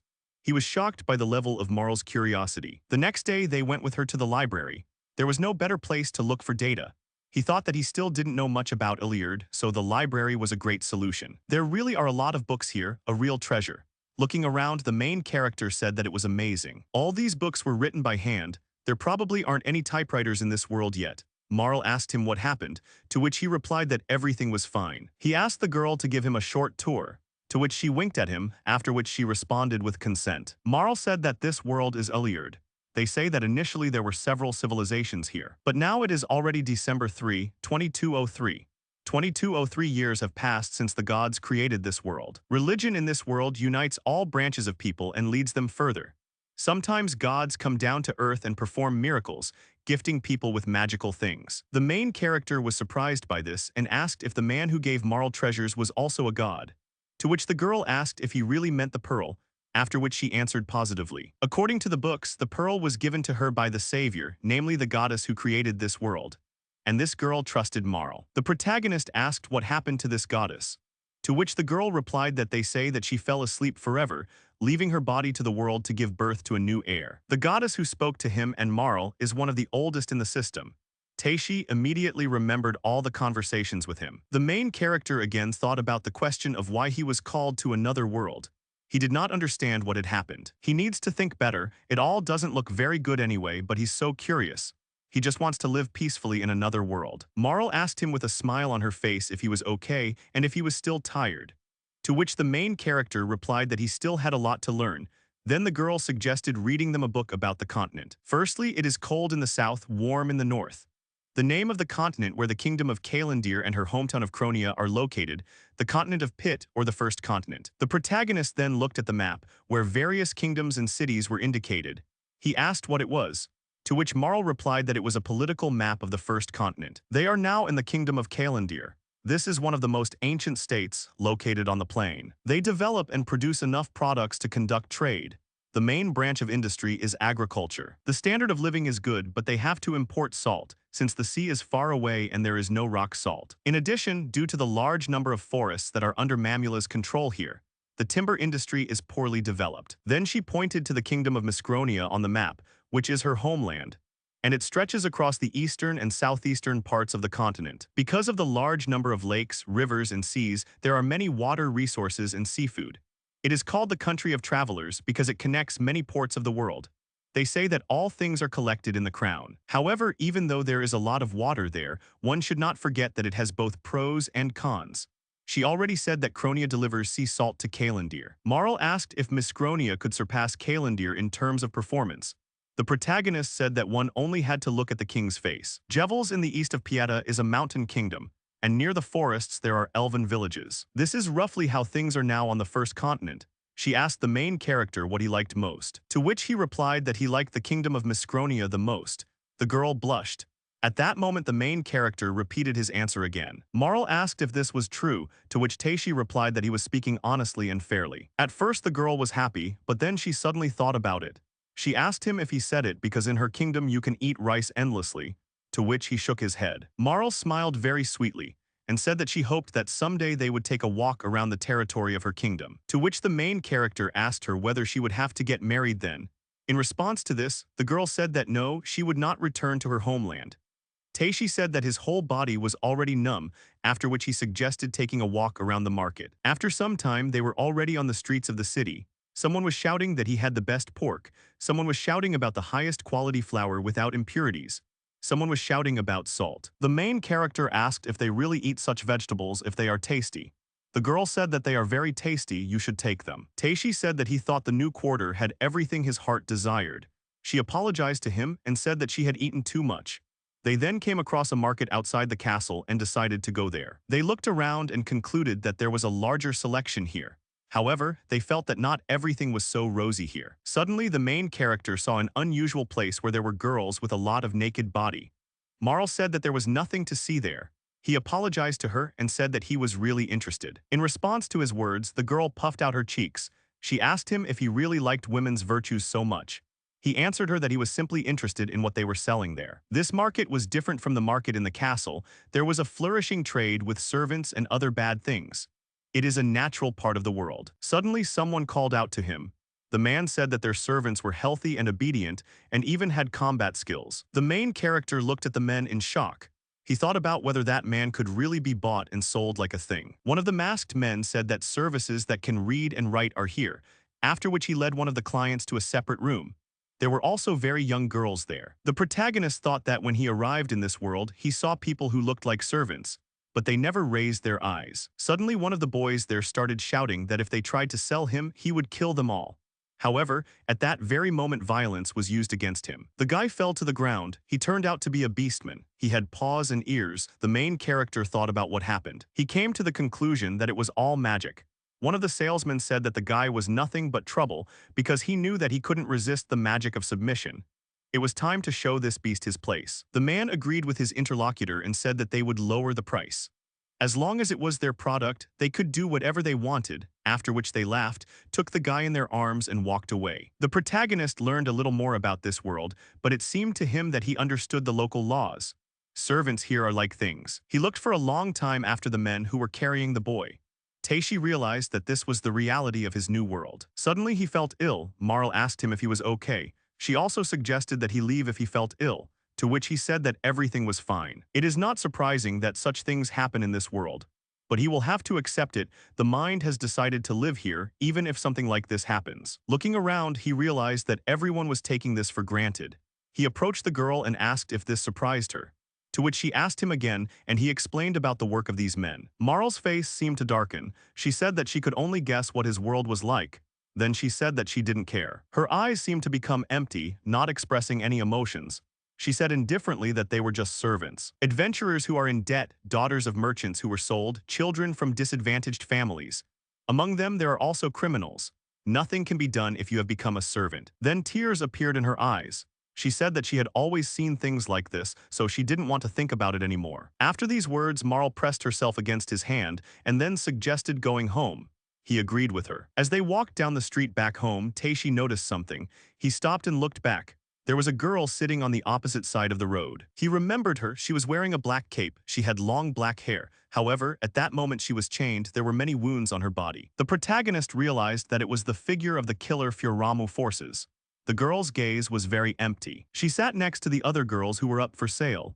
Taishi and Marl were shocked by this. Here the seller said that they have excellent taste. It was just delivered. She is a mid-level adventurer, has martial arts.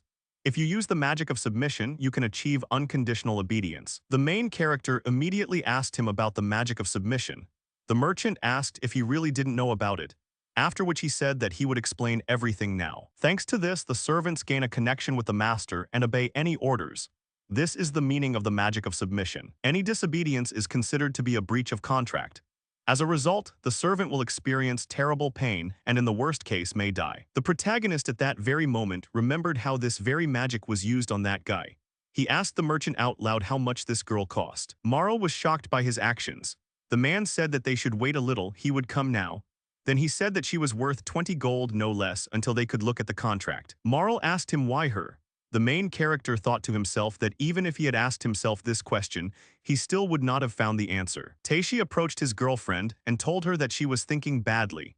He wondered to himself whether he would be able to protect Furama if he bought her. However, he still made this decision. The merchant said that he should drop blood on the contract. After he did this, the deal was completed. The man said that the owner also has a number of special features. He must provide the servant with food, a roof over his head and clothes. If he no longer needs her, he can bring her to the market. He will buy her from him. Here Furama was brought to the main character. She was very sad and dirty. The chain was removed from her neck. The merchant said that Taishi was now her new master. The girl looked up and froze. Then she was very surprised. It was clear that she recognized him. She screamed his name, after which she fell to the ground. The main character came closer to her, then sat down next to her. He told her to go with him, then extended his hand to her. At that moment, Furama remembered the moment when he killed her comrades. She immediately shook her head, after which she asked him why he was doing this. She grabbed him by the clothes and asked him why he chose her. Furamu said that killing him was not enough for her. The protagonist thought that this was the opposite action. The servant attacked the master. She said that she was defeated and ended up here, and now he is her master. The girl fell to her knees in front of him. Everyone around was silent. Taishi was in great pain. His whole body was shaking. Then he took out one blanket. He covered Furama with it. After which he said that if she came to her senses, then would she go with him. She exhaled.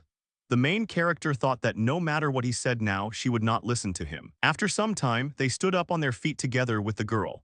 Then the merchant came up to them and said that he had forgotten to tell them something. He reminded that services are subject to any order from the owner, especially if it is a former criminal. Therefore, even if the master asks for intimacy, the servant must agree.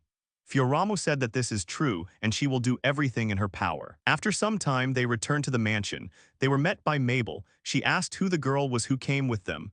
Furamu replied that she was a servant from the market. However, the main character said that she was their guest.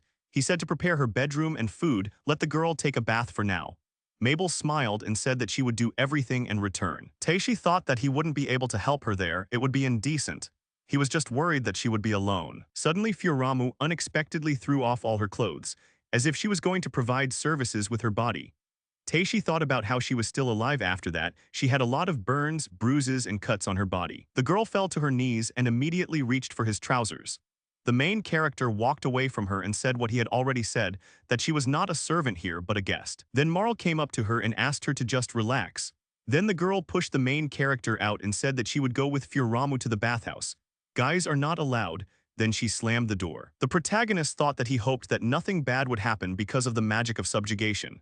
At that moment, Mabel said that the room and food were ready. The maid also said that if there was anything they could do to help, he should just say so. At first the main character's face turned red, then he began to tremble a little. He apologized. At that moment Marl offered Furam to soap her again. The girl gently stroked her hair. The latter simply blushed, after which she said out loud that she could do as she wanted. Marl addressed her by name. Furamu began to cry and said that she did not understand what he was thinking, to which the girl agreed with her. Marl said that she still didn't know much about the main character. At the same time, she continued to gently soap the girl's head. She explained that what was normal for them shocked him. She always thought that there was nothing strange in the actions. However, no matter what he says, his words always change Marl's point of view, and also her worldview as a whole. Furamu started a dialogue with her and said that she was a knight, no, she was a killer, but now she is not. Marl told her that she thought Teishi was far from murder and cruelty, just like his world. Furamu jumped up sharply and angrily said that such a world does not exist. The girl said that she could not live in such a world, because something needs to be done for the country, even for children who cannot resist. At that moment Marl asked her with tears in her eyes what she wanted to do for herself. Furamu was shocked. She did not know what to answer. Marl hugged her and told her that the main character does everything possible for her. Then she asked the girl if anyone loved her. The princess said that she was spoiled by this cruel world. She asked Furama that if something was bothering her, she could tell her. The latter blushed at her words, after which she told that she envied her. Marl was surprised by her words, but Furamu did not continue the topic. She asked whether this was really Marl's house. The princess smiled very warmly. She confirmed her words and said that she loved her. Furamu blushed from her words and said that she understood everything. After some time, Marl returned to the room. She turned to the protagonist and asked why he didn't stop worrying about everything connected with the killers. She said that she felt like she was no longer feeling guilty. He told her that it just couldn't work out for him, and that because of him Furamu had gone crazy and become unhappy. Marl said that it was stupid. Marl began to shout loudly that despite his strength, he was also a human being. At the same time, she was unhappy with his words. She screamed that you can't make everyone happy. She said that he was a good person. 3 days have passed since then. Mabel was actively trying to get something from the shelf, however, she could not reach it. Then Furamu came up to her. She took out the necessary thing, after which she handed it to Mabel. The latter thanked her with a smile on her face. And then she was surprised that Furamu came out to her. She wished her good morning. Mabel tried to say that she was their new guest, to which she replied that she was a servant. Mabel apologized to her and said that she had to go. Furamu silently watched her go. She thought about how hard it was for her to be a servant and a guest. The girl wondered whether she could stay here longer and live with them. After all, she had been looking for her home for a long time. Furamu was the third child in a family of knights.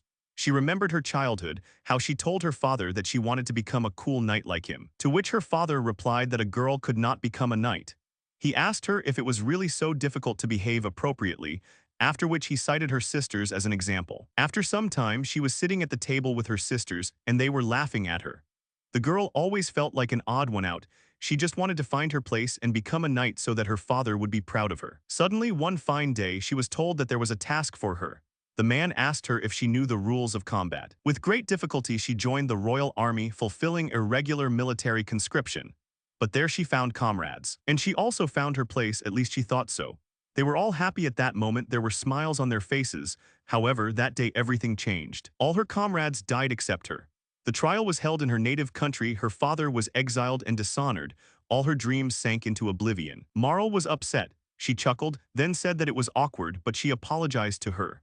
Then she turned to the main character and said that she had already said that it was not worth interfering in the affairs of the assassins. Teishi tried to answer her, but the girl did not let him answer. She asked why he was so worried, because he suffered because of them. Furamu said that she was sorry that everything turned out that way. Marl was still unhappy. She said that the guy just wanted to be a hero. Suddenly there was silence. However, after some time, Marl changed her facial expression to a softer one. She turned to the girl and said that she was also a victim. She explained that Furamu did this because she was doing her duty. As a result, they both wounded each other. Marl exhaled and said that she understood everything. It was obvious that they were all hurt. There were tears in the girl's eyes. And then the princess decisively hit her fist against her palm and said that she had a proposal. She put her hand to her chest and said that if no one could forgive them, then she would do it. Fioramu was shocked by her words. The main character was somewhat taken aback. He asked what she was doing, to which Marl replied that she was a princess. Teishi said that one should not say that. The protagonist asked her what she would say about Fioramu. The latter was thinking about what she had done. She said out loud that this was so, although the princess's words seemed meaningless. But in fact, it was a very reasonable approach. When she got into the unit, she was ready for anything. They were only taught to fight, but in the end, a lot of other things happened. Fioramu lost and passed on all the knowledge she had. She thought to herself whether she could forgive these fears because she was seriously wounded on a mission back then. She turned to the main character and said that he helped her in a difficult moment when she was made a servant. She thought to herself whether he would forgive her sins, although she does not like being a servant because of the attitude of people. Fioramu said that this was the reason why her life was vicious. She herself thought about what her comrades would think if they saw her like this. Then she remembered that she could not be forgiven for the death of her comrade. Even though they killed others, they were friends. Suddenly, Fioramu started to cry. She realized that she couldn't forgive herself, that's why she got so deeply into this problem. She asked the princess if she could stop being a servant, to which the girl replied that unfortunately it was impossible because it was a punishment for criminals. Teishi said that it was terrible. Fioramu thought that this guy was really weird. He was helping a servant, or rather a former enemy. She didn't understand why this was happening. Maybe it was because of the world where murder was a terrible thing. The main character asked her if they had done something wrong. He asked her to tell him how they could help her. And then he apologized to her for ruining her life. Teishi put his hand on his chest and said that Fioram's future was very important. He would atone for his sin. Marl asked her if she wanted to live with them. Fioramu remembered her past friends, after which she cried bitterly. A new day has come. The main character cursed and said that he was late. He thought about everything for so long that in the end he did not get enough sleep. When he left the room, he was immediately asked if it was not lovely. It turns out that Fiorama was dressed in a lovely dress. Mabel said that it suited her very well. Teishi blushed at the sight of her. He asked what they had done to her. Mabel wished him good morning. Marl said that she was a servant and did not want to be a guest. The main character was stunned by her words. So the girl explained that they had decided that from that day on she would be a servant. Teishi, shocked, asked how this had happened and for what reason. Jack explained that Mabel was struggling at all, so he thought it was a good idea. Fioramu thanked them for understanding her, and then asked if there was anything she could do to help. The girl's face turned red. She folded her hands in front of her and said that she wanted to be loved too. The main character looked at her in shock. He thought about what it was saying. Fioramu came very close to him and said that she was joking. That's how she joined the company. Everything was lost. Teishi thought that the maid was a former assassin. The protagonist was thinking about many things. He was walking along the streets of the market with Marl. Then an unknown man approached him and asked if he was Teishi's hero. The latter asked him who he was. The man said that he was from the Kalendir castle and that he had a mission for him. Then he and his assistants tied him up and dragged him away in an unknown direction. After some time, he was brought to the castle and laid on the floor. The maid turned to Kalanella and said that everything was ready. The latter at that moment told Teishi that he should become hers. The girl told the main character that he would belong to her, after which she asked if this was a great honor for him. Teishi thought about how it happened. Out loud, he asked her if this was another of her jokes. Kalanella asked him if it was convenient for him to talk now. The main character said that it was not good, so if she had no business with him, then he would leave. A man should not be in the room of an unmarried girl. Kalanella asked him if he would really leave so quickly. The princess offered him a cup of tea since he was visiting her. At the same time, they would chat a little. The protagonist gasped, then scratched his head. He thought about what she said about it being a friendly meeting, but everything looked different. He looked closely at the smiling girl and thought about what she was going to do with him. The protagonist asked her why he should belong to her at all. She explained that she was a princess, and he was the bravest man in the last 50 years. Together, they can make the kingdom the most prosperous. It has always been that way. Teishi asked her what she could say more precisely. The main character asked her if she really wanted them to become so close right away, to which she replied that she knew a lot about him. The princess saw him when her father spoke to him. He lived in the castle for 10 days. Teishi realized that he could see her then. He said that he was not interested. He helped him for money and honor, and power does not interest him now. Besides, he has Marl now. The princess did not like this answer. At that moment, a maid called out to her and apologized for the intrusion. He was told to help himself. Only certain aristocrats and the royal family could afford this tea. The main character sniffed the tea and then said that he was interested in which kingdom it was from. After which he began to turn the mug over. All the tea spilled on the floor. He said that it was a high-class royal sleeping pill. Taishi became angry. He asked why she needed it. The main character thought to himself that she had decided to use him but knew nothing about him. He did not understand the reason. Out loud, he began to speak angrily about how her courage had interested her. At that moment, the maid rushed to him and began to apologize. She said that she had a lot of herbs and she got them mixed up. The main character thought that the princess was violating her own laws, nothing surprising. She was sending people to their deaths. Taishi said with an angry expression that it was offensive. At that moment, tears came to the maid's eyes. The princess, with a calm expression, said that after this she wanted him to be hers even more. She turned to the maid Stella. She understood her at once. The girl took a pendant out from under her clothes. The main character looked at it in shock and thought about what it was. Some magic began to spread from the pendant. It was very bright. He closed his eyes. Taishi thought to himself that this was a magical instrument. At that moment, the princess approached Stella and said that she was a good girl. The girl thanked her for the compliment. Then the girls turned to the main character and asked what it was like to feel the magic of the ancients. Taishi realized that it was a hypnotic pendant. Suddenly he thought that his body was not moving. The princess was saying that it would be better if he immediately agreed to belong to her, but nothing could be done. She offered him to be friends, lifting her dress. A dark-haired guy falls and hits his head slightly. A girl holding something in her hands tells him that she will do anything to get what she wants. A maid is standing nearby. After kissing the girl, the guy coughs and asks her what she drank. The girl asks the guy not to worry, because it was just a special drug. He is surprised by this. The maid once told her that with this potion, even an innocent girl would not feel pain. But she quarreled and said that she was not afraid at all. Although it wasn't poison, even the guy's resistance skill was completely powerless at that moment. The girl looks at the guy happily, then says that it seems that the potion has already worked. He asks the girl about the expression on her face. It seems that their hero is suffering because of it. She takes off his clothes. The main character does not understand why the princess of this world is so persistent in this regard. She says that her body is already burning. Two girls stand in front of the exhausted protagonist and examine his body parts with interest. The girl asks the maid Stella if she can do it, then Stella asks her not to show weakness, after which the girl agrees with her. However, suddenly she tells Stella that she will be first. This is her order. Stella agrees with her if she wants it. She calls her a good girl. The main character tries to raise his hand, but it is difficult. He cannot move. If he does not do anything, then not only the princess, but also the maids will pester him.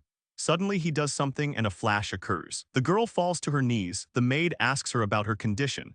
The guy puts on his pants and leaves. The girl is angry that he ran away and calls him a coward. The girl points her finger at him and asks him how he can run away halfway.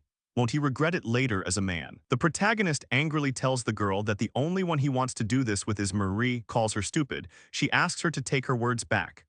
The guy demands that she give in. He only wants Marie. Someone tells Taishi that it was well said. Suddenly, Marie bursts into the room, asking in horror if he is okay. The main character is surprised by this. The girl says that when she learned about this from the messenger, after that she shouts to Carnal that it was all her. Carnal angrily asks why she always gets the best. She won't let him get close to her. She says that she always wants people. She does whatever she wants. That's why people call her selfish. Carnal asks to stop blaming her. She refused the alliance with the royal Keppel, and since she received the letter from her sister, she has been offended by her. Marie says that she does not hear her, does not know anything about any sister. The protagonist understands what they were going to do to him. He listens to their conversations and thinks about how well they know each other. The girls start to fight slightly. The main character stands behind, confused, and asks if they are childhood friends. Both girls angrily ask him at the same time why he even thought that they had been friends since childhood. The protagonist realizes this and thinks that they are obviously getting along well. Suddenly, two men enter the room and ask what is going on here. The king falls to the floor. The second man worries about him. The main character looks at all this and does not understand what is happening here. The king looks at the guy with folded hands and asks the hero to forgive them, because this is all because he did not watch enough. The guy tells him that he shouldn't worry so much, and yet he has attempted on his life so many times. He is not even from this country. The king says that it is not only about that, he just wants to apologize for what happened. However, he probably no longer has the desire to help their kingdom. So many attempts on his life under such a convenient pretext, saving their kingdom. One girl says that there is a conversation. Marie reports that Princess Carnelia has been placed under arrest for 2 months. as well as the girl accompanying her. She says that since she poisoned a guest of their kingdom, she will face the death penalty. The girl is horrified by this news. Two guards are standing behind her. The protagonist is also shocked by this. He says that Carlia is to blame and the maid will be executed. She had no choice but to carry out the order. Mari asks Teishi to calm down. The royal family does not make mistakes. And if she is wrong, then the maid could not protect her from this. It is her duty, the maid to execution, the princess under arrest. They took care of everything so as not to raise a fuss. The girl tells the guy that Teishi shouldn't worry. The main character asks in horror if she thinks this is normal. She says that because he is worried, they will not cancel the execution or hide the evidence. But if he wants, they can hand her over to him after I make him a servant, so they have already taken care of everything. The girl tells Zontak that everything is correct. He thanks for such generosity the hero and Princess Mariel. The main character sympathizes. The protagonist thinks about whether the princess and the maid agreed to such conditions. It will be troublesome if not.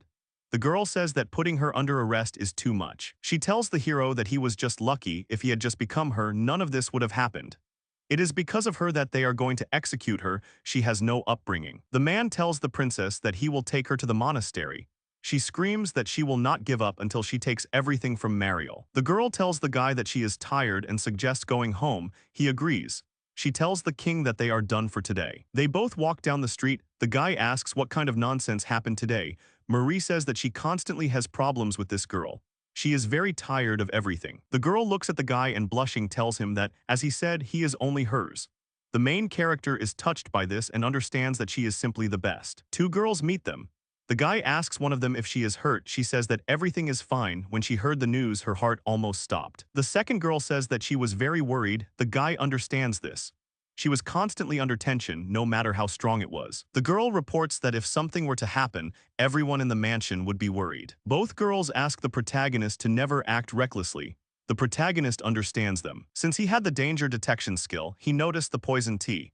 But if it was prepared for Marie or Fram, he wouldn't be able to keep calm either. He thinks that they are all like family to him. He apologizes for making them worry. The main character happily announces that he is home. All the girls are happy about his return. They had already prepared dinner. The main character ate with pleasure. When they returned to the mansion, he immediately felt better. Even the fatigue disappeared. The main character comes in with a towel around his neck and sees a girl drinking something. She drops it on the floor. The guy recognizes this bottle and turns to her in bewilderment. The girl reports that she is afraid that they will not be able to sleep tonight. Her body is ready to explode from the inside. And then the main character was used. Morning comes, the girl wakes up and yawns. She says that everything is great. Today they will all try their best. She greets Uncle Fram. Several days have passed since she started working in this mansion. She says that she will prepare breakfast and her uncle will set the table. She asks Fram to change the sheets in the bedroom. He agrees. She also has a lot of work. It's a bit heavy. However, the fact that Mr. Fram is at home makes her happy. She chooses a pastel, then goes into the room and apologizes to the lady. She walks in and sees Marie asking Teishi if he likes maid costumes, which is just wonderful. The protagonist asks her to stop because it's too much. Marie says that his body says otherwise. The girl silently leaves the room and closes the door. A girl runs up and asks Fram if she changed the sheets, but accidentally bumps into her. The girl notices how big her figure is.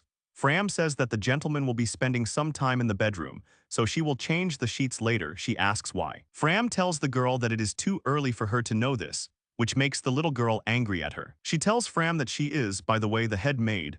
Fram calls her Mabelhead and says that he will take up other work. After this, the girl accidentally knocks over a bucket of water and tries to catch it.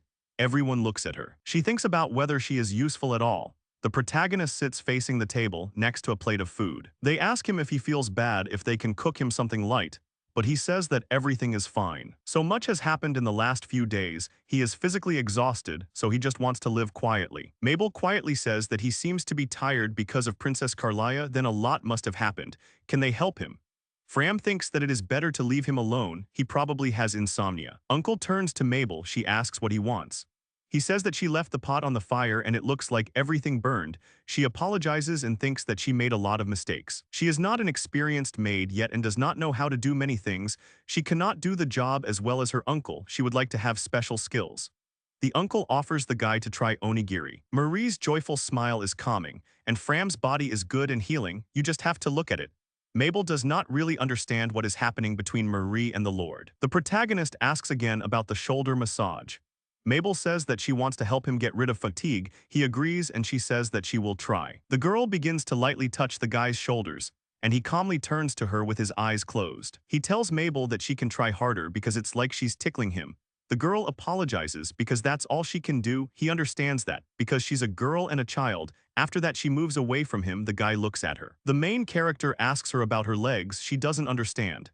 He explains that she can walk on his back. The girl can't believe it. The girl accepts his offer and stands on his back and begins to walk on it. The main character tells the girl where she should walk and how good it feels for him. She is surprised that she really walks on his back. She asks if she can do it if he likes it. The girl thinks that she feels the body temperature of the main character with her feet. She asks the guy if everything is okay. He says everything is fine. She reflects on the fact that he is a hero of this country, but at the same time asks to stomp on his back. The guy turns to her and asks her to step harder. He thinks that this is a wonderful feeling. A sleepy Marie enters the room and is surprised by what is happening. Mabel is also surprised by this. The girl understands that it is just a massage, otherwise she was surprised. The girl tells Taishi that there is no need to tell Mabel everything that comes to his mind. If she could use healing magic, she could heal him. The main character asks again about the healing and says that he is doing quite well without it. He likes it when a girl steps on him. When everything came to an end, the main character thanks the girl and tells her that he feels better. The girl looks at him and exhales. Today she was able to help the gentleman. He asks her if everything is okay. She blushes. The girl says that everything is fine. The embarrassed girl tells the guy that if he needs another massage, she will give it to him. The main character agrees and says that he will definitely invite her. Marie is pouting because of this and thinks that Mabel is very cunning. Mabel looks at her in surprise. The guy has a bad feeling. The girl drops the main character and climbs on him. He asks her what she is doing. Marie tells him that she also wants to step on him because he likes it. The main character explains that it was just a massage. He doesn't like it that much. And besides, it's very heavy. The girl walks on the guy's back and asks him how he feels. He says that it is definitely different from Mabel. The main character asks Mabel to wait. She looks at them shyly. The guy asks Marie to stop and then screams throughout the house and the street. After that, the gentleman quietly said that the fatigue had disappeared. He had never felt so comfortable when someone stepped on him. Two silhouettes are peeping from behind the door. Uncle tells Fram that it's pretty nice when they're together. But the girl sighs and says that it's nothing like that. She committed a crime by attempting on her master's life. She doesn't think that he actually has anything to worry about. She says that everything is fine. It's fun to watch them. The uncle looks and says that he hopes, however, that strange inclinations will not suddenly awaken in his niece. People start screaming, covering themselves with their hands, asking for help, and a multitude of large insects fly straight at them. The main character approaches, not understanding what is happening here, but immediately creates a flurry of energy and destroys a bunch of insects. All the insects are cut into pieces and then fall dead to the ground, hitting it. Everyone looks at the guy with relief and tells him that they didn't expect anything else from him. Marie appears and says that with such force they will destroy their nest in the blink of an eye. The protagonist agrees with her with a smile. The guy says that next time they will definitely kill them all. That's great. The two of them are heading somewhere. They decide to earn some money in the guild, walk through the village of Viato. The guy thinks about why they need money after all. The sun's rays are shining through the window right into the guy's room, waking him up. He understands that it's already morning, but he doesn't want to get up too early and decides to sleep some more. They wish him good morning via voice chat and ask if they are disturbing him. They just need to talk. The protagonist is unhappy with this and thinks that he is hallucinating, tries hard to fall asleep. They ask him to stop ignoring and listen. They want to tell him something important. In 2 months, there will be a great flood. The protagonist is surprised by this. He is asked to leave questions for later. He needs to tell other people about this. The guy asks the voice to wait. He looks at the sign and thinks about the great flood. Marie straightens her hair and asks in surprise what this great flood means. There is nothing strange in the fact that it can happen. The guy asks Marie to stop beating around the bush. Let her just tell him and that's it, the girl agrees. The Great Flood is a phenomenon where monsters overwhelm all areas. It usually occurs every 2 decades, and the extent of damage depends on the place and time.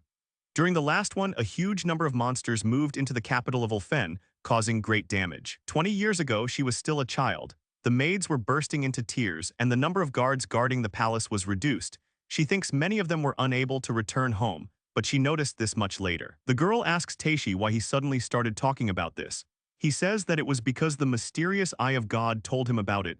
The girl is surprised by this. She says that it is terrible and thinks that he is an oracle. Whatever it is, it will be better to find out about everything from the kingdom. There will be no end to problems, but she will say he approaches his servants. The main character asks everyone to listen to him. He says that a great flood will happen in 2 months.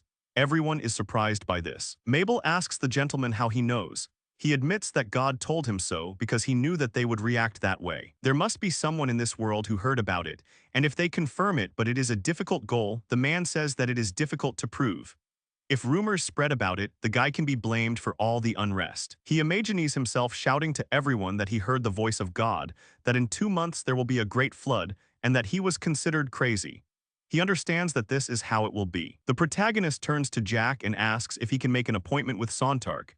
Jack says that if they enlist the support of the Marquis of Sontark, then they will be able to seek help from the temple. This is the right decision. There are enough priests in the capital's temple who can hear the voice of God. If Taishi talks to them, then Marquis Sontark will not be indifferent, Mabel reports. Jack is a vassal of Sontark. He is sure that he will be able to lead them. Sontark trusts Jack more than the guy himself. They will inform the Marquis about everything. They can rely on him. There are 2 months left before the Great Flood. Now they will start hunting monsters and earn money. They need good equipment to become stronger. By the time the Great Flood comes, he should definitely become stronger. Now it's time to return to the present. Marie shouts to the guy that the last one is on that side. The main character uses the beam and attacks the last enemy. The insect falls lifelessly to the ground. Marie reports that she has already lost count. There are too many of them, but they are already gone. It is not surprising that the main character is also tired. They both fall to the ground without strength. The main character uses disassembly and sees information about hornets. He wanted to put the whole nest in the warehouse. But here there is a bunch of materials: larvae, pupae, eggs, honey. High-quality ingredients, and the honey is sweet and delicious. The main character is surprised by this. The girl says that they can be sold for quite a lot. She feels good at this thought. It would be great if they managed to sell everything they got. The girl agrees. This is the story. The two of them are standing there happily. They destroyed a sick hornet's nest and decided to give this to them. The children look in surprise at what the couple managed to obtain, and the villagers thank the adventurers for it. The villagers are happy that their village will now be safe. This is happiness. They did it so quickly. They should have made a request to the guild earlier. The main character listens to praise and tells them that they embarrass him. The girl confesses to the main character that she initially thought of this request as a way to make money. That's why she didn't think that so many people would become happy. The main character looks at the girl in surprise. She says with a smile that it is really great to be an adventurer, and the main character agrees with her with a smile. A little later in the Adventurers Guild, the girl looks at the paper and is shocked that they defeated a nest of large hornets. 341 of them in total. The main character says that they also brought materials from them. The reward for the request is 1 silver coin. The reward for 1 large hornet is 2 copper coins. In total, they have 95 gold coins, 9 silver coins, and 2 copper coins. They are both surprised by this. The guy realizes that they got so much money for just 1 request. They did it. Being an adventurer is profitable. You need to stop laughing. They also got honey, larvae, and pupae. These are expensive ingredients. Marie suggests eating when they return. They look delicious. The protagonist reflects on the fact that with this task his level has increased to 20, and Mari's level to 11. Now she has reached the rank of an average adventurer. The protagonist looks at the girl, who is in a good mood. However, they don't know how many monsters there will be. They need to become even stronger, but for today. The guy turns to the girl. The main character strokes the girl's head and tells her that she tried hard. The girl is embarrassed by this gesture. As soon as they entered, they were already met by Mabel, to whom the guy tells that they brought quality ingredients. The girl is surprised by this and asks what kind. The guy offers her to take it and gives her a huge larva right into her hands, which horrifies the girl. She suddenly feels ill. The main character and Marie turn to her with concern. They thought that she was just having a hard time. The protagonist apologizes to Mabel for scaring her. She says that it was just unexpected. She was scared by how abruptly they were handed to her. The guy also asks Fram how she is. The girl says that everything is fine. Sometimes she had to eat monster meat.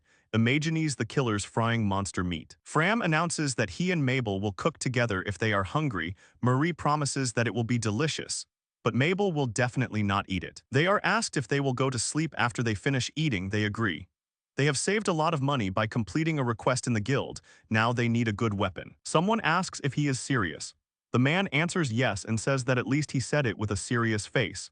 The second man understands this and will see what he can do about it. Taishi, who is sitting at the table, is asked if they will also do a quest today.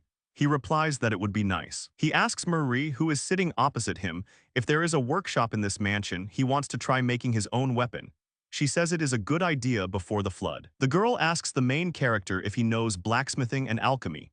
Before answering, he first thanks her for the food. There are a lot of materials, tools, and all sorts of accessories in the workshop. He wants to get started. Marie is interested to see this. The alchemy table is next to the forge. The guy gets an idea. The main character asks the girl if she wants to take up alchemy. The girl is suddenly surprised by his offer, then thinks about it and agrees. She happily announces that while Taishi works in the forge, she will be busy with alchemy. The main character says that later they will see what they have achieved in the end. If she decided to do this, then it is still worth keeping an eye on her. She will help him out a lot if she masters alchemy. The main character thinks that he will now raise the skill by completing the quest. He increased the rank and received 19 skill points. For 15 points he will raise the skill to level 5, and this time he will master blacksmithing. He will need a very powerful weapon. And if he could release the weapons to the market, he could increase the strength of all of them. He thought about acquiring the alchemy skill, but creating weapons was a dream for men. He asks to see what he can do at the first level of the skill. First he needs a design. He is thinking about a dagger. He is interested in what he will get at the first level and whether he can do it at all. First he needs to make a fire. He knows how to forge metal and work with tools thanks to his skills. It seems that the furnace here is filled with magical power. The fire broke out immediately after he used magic. It is quite stable magic. The protagonist looks at the fire in the furnace. The main character proceeds to further actions.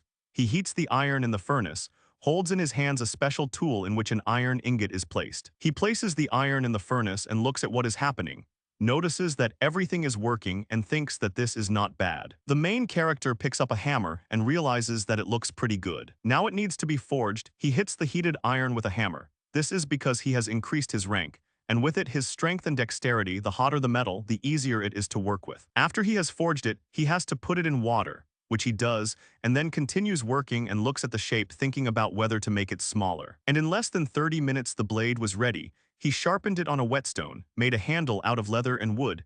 The guy himself was surprised at how he managed it so quickly. The guy holds the finished dagger in his hands and understands that he seriously managed to do it.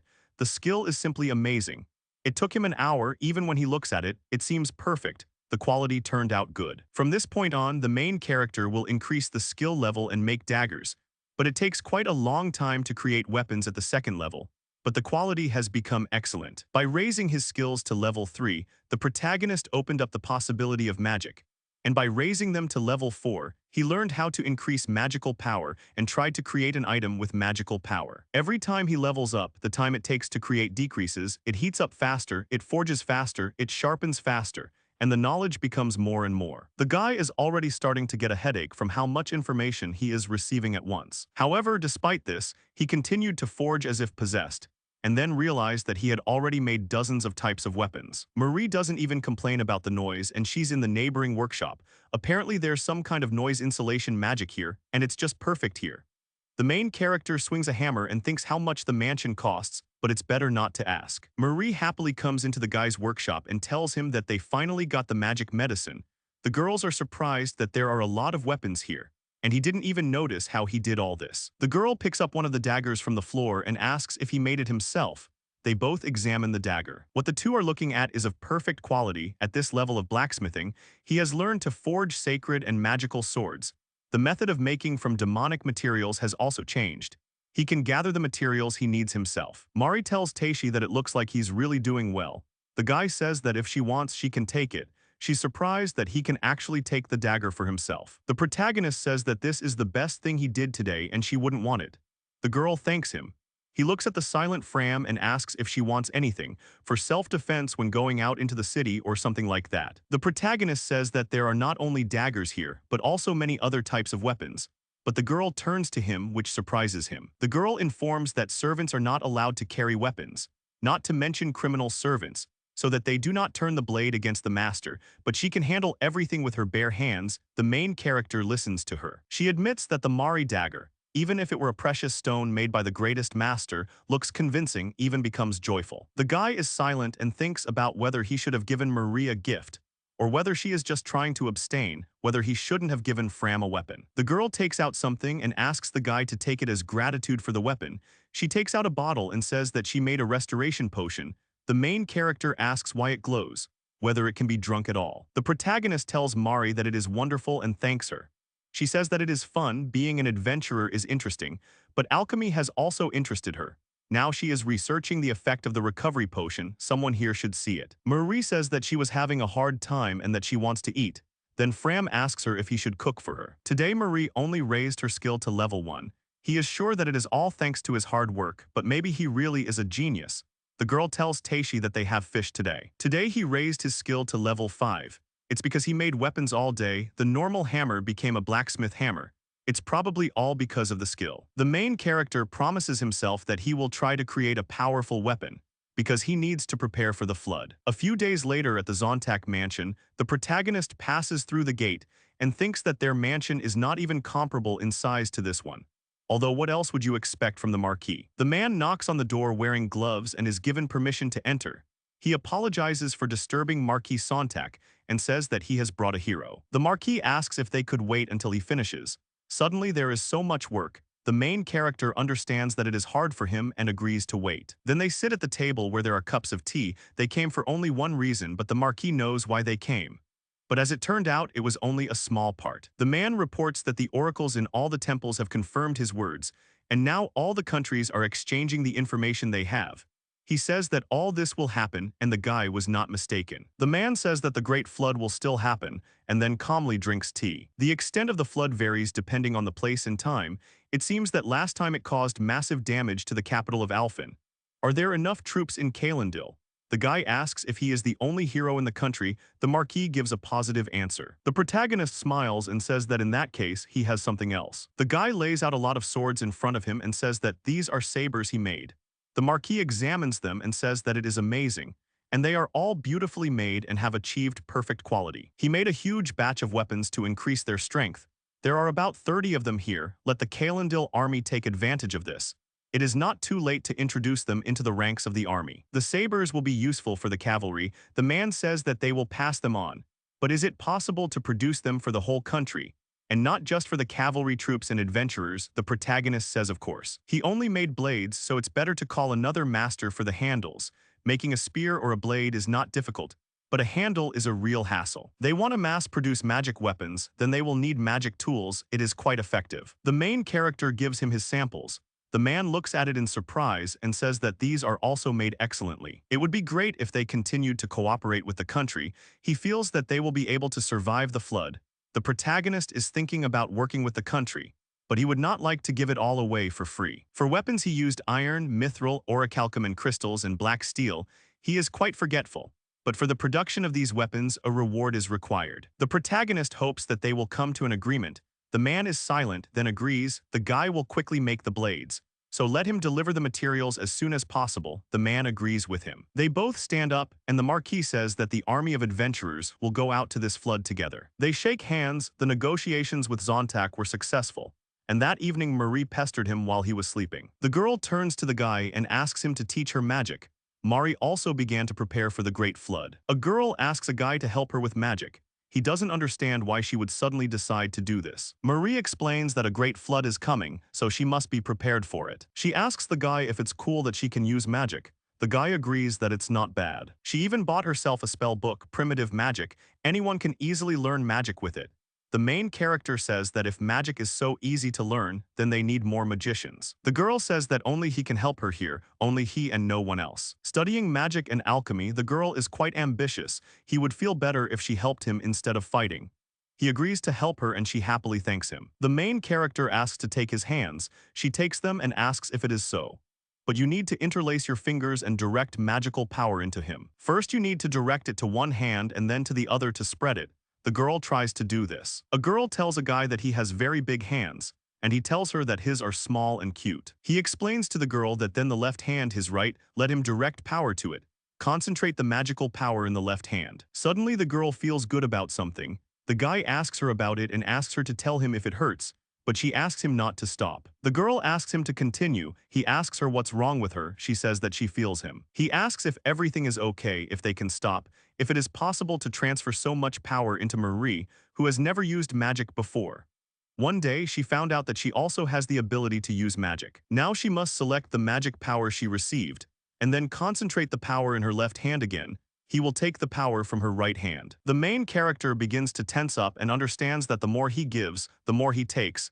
It becomes difficult for him. The magic passed through them and connected, her magic slowly adapting to his body. The guy thinks about it. It's quite strange because her magic seems to warm him from the inside, this feeling. The guy hears Marie's thoughts that she loves him. He understands that these are her thoughts and feels warmth. Then a girl appears who climbs into his arms.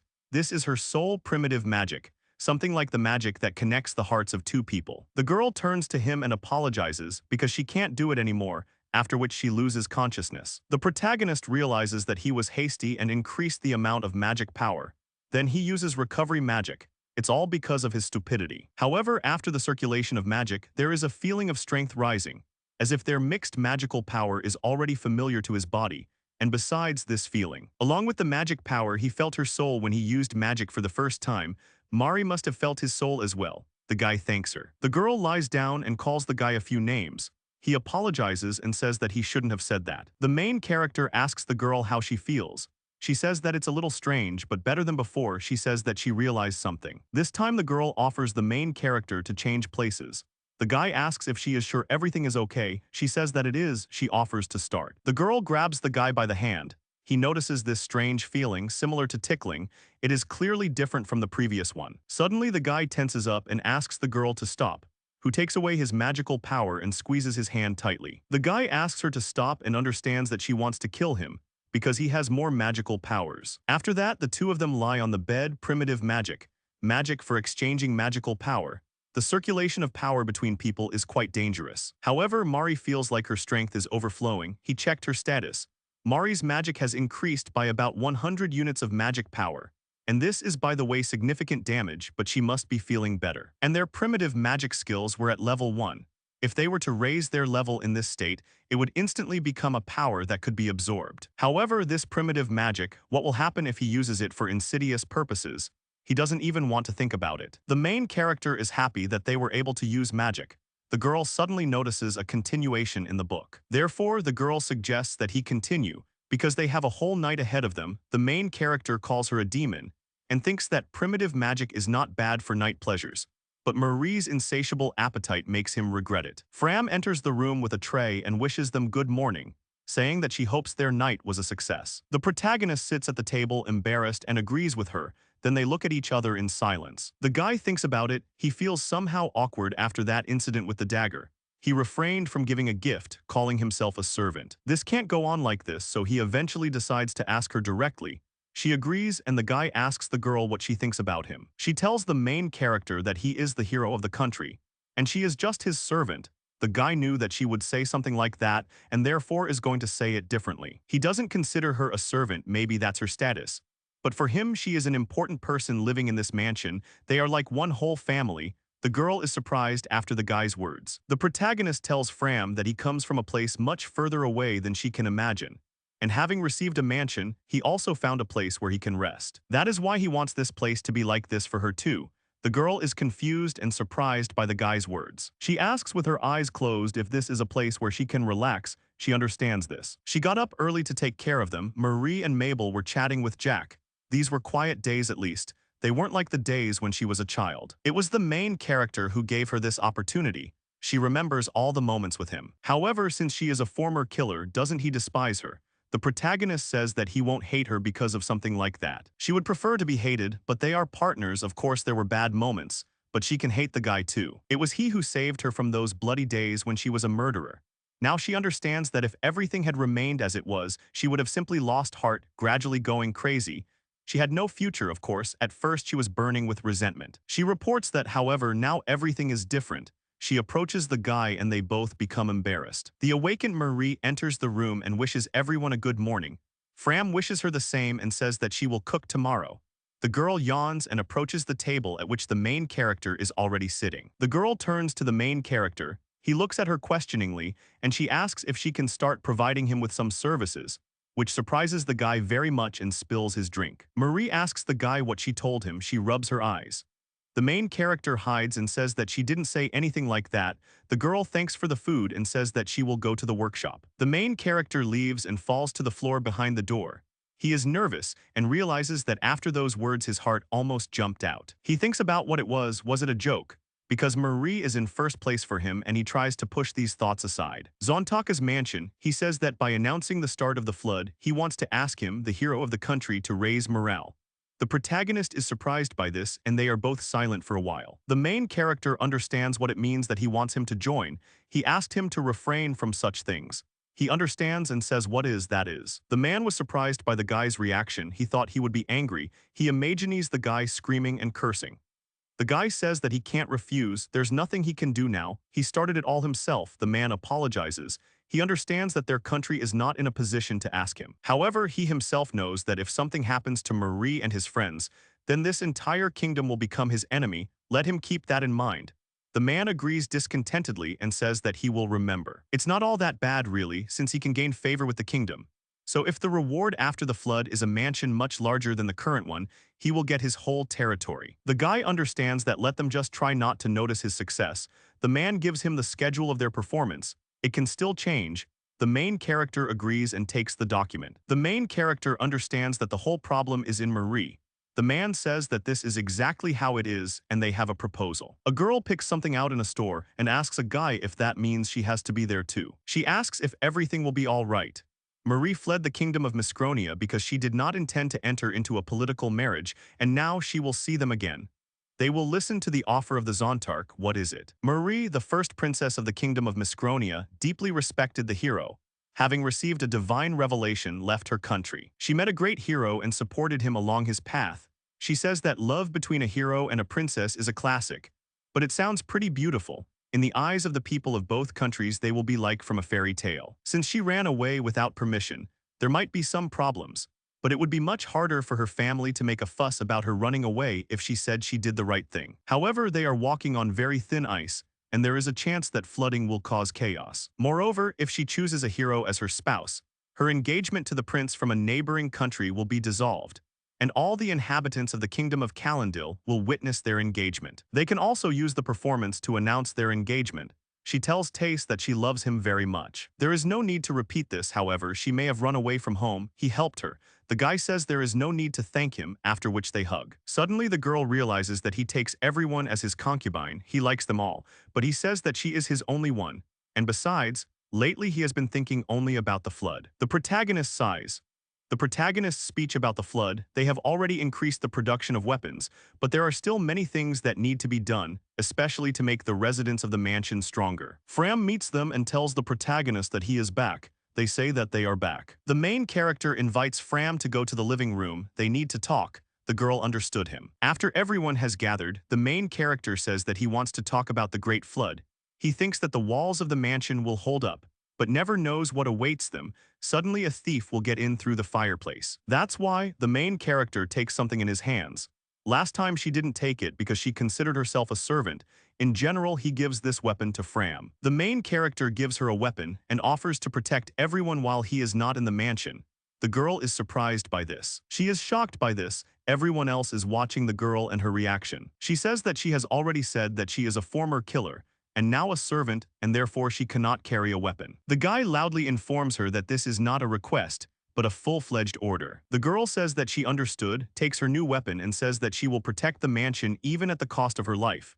Including herself, the guy asks not to misunderstand him. He wants them to protect. Fram looks at the boy in surprise, who understands that although she is a servant, he nevertheless reports that he, a knight of the kingdom of Calendil, gives her an order. Fram forces protect the mansion. But it is also necessary to protect those who are in this mansion. Everyone looks with a smile at the girl, who is shocked by this. After such words, she agrees with the guy. Mabel, sitting in the sauna with Marie, asks her if she is okay. The girl asks again, and Mabel explains that the Fram has become a concubine. The girl thoughtfully says that everything is fine. If one day she gets pregnant, she does not want to force Tace to endure. Mabel is shocked by this word. She asks if this is what she means, and Marie agrees with her. Marie asks Mabel with a smile if she also wants to become a concubine like Fram. Marie is shocked by such an unexpected question. She is at a loss for words and says what she will think. Marie completely understands this. Embarrassed, Fram lifts her skirt and tells the protagonist that she will try her best for him. The main character sheepishly says that he is of course glad, but her phrases. She asks if he likes hugging someone other than Marie. He thinks what to answer. The girl tells him that he is a man, so he shouldn't worry. He says that he is afraid that he won't be able to control himself if this happens. The girl tells the main character that he should pay more attention to himself.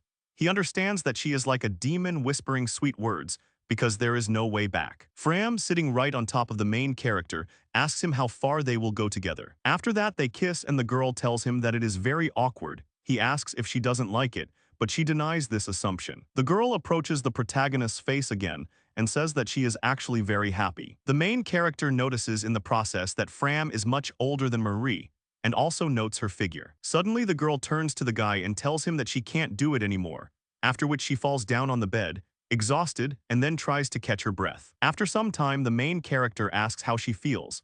The girl shyly says that it is good, but it seems that only she liked it, her duty is to serve him. The protagonist asks her what she is talking about, and tells the girl that it means she will try until she can satisfy him. In the end, that's how they spent the night together, because the closer the body, the closer the heart.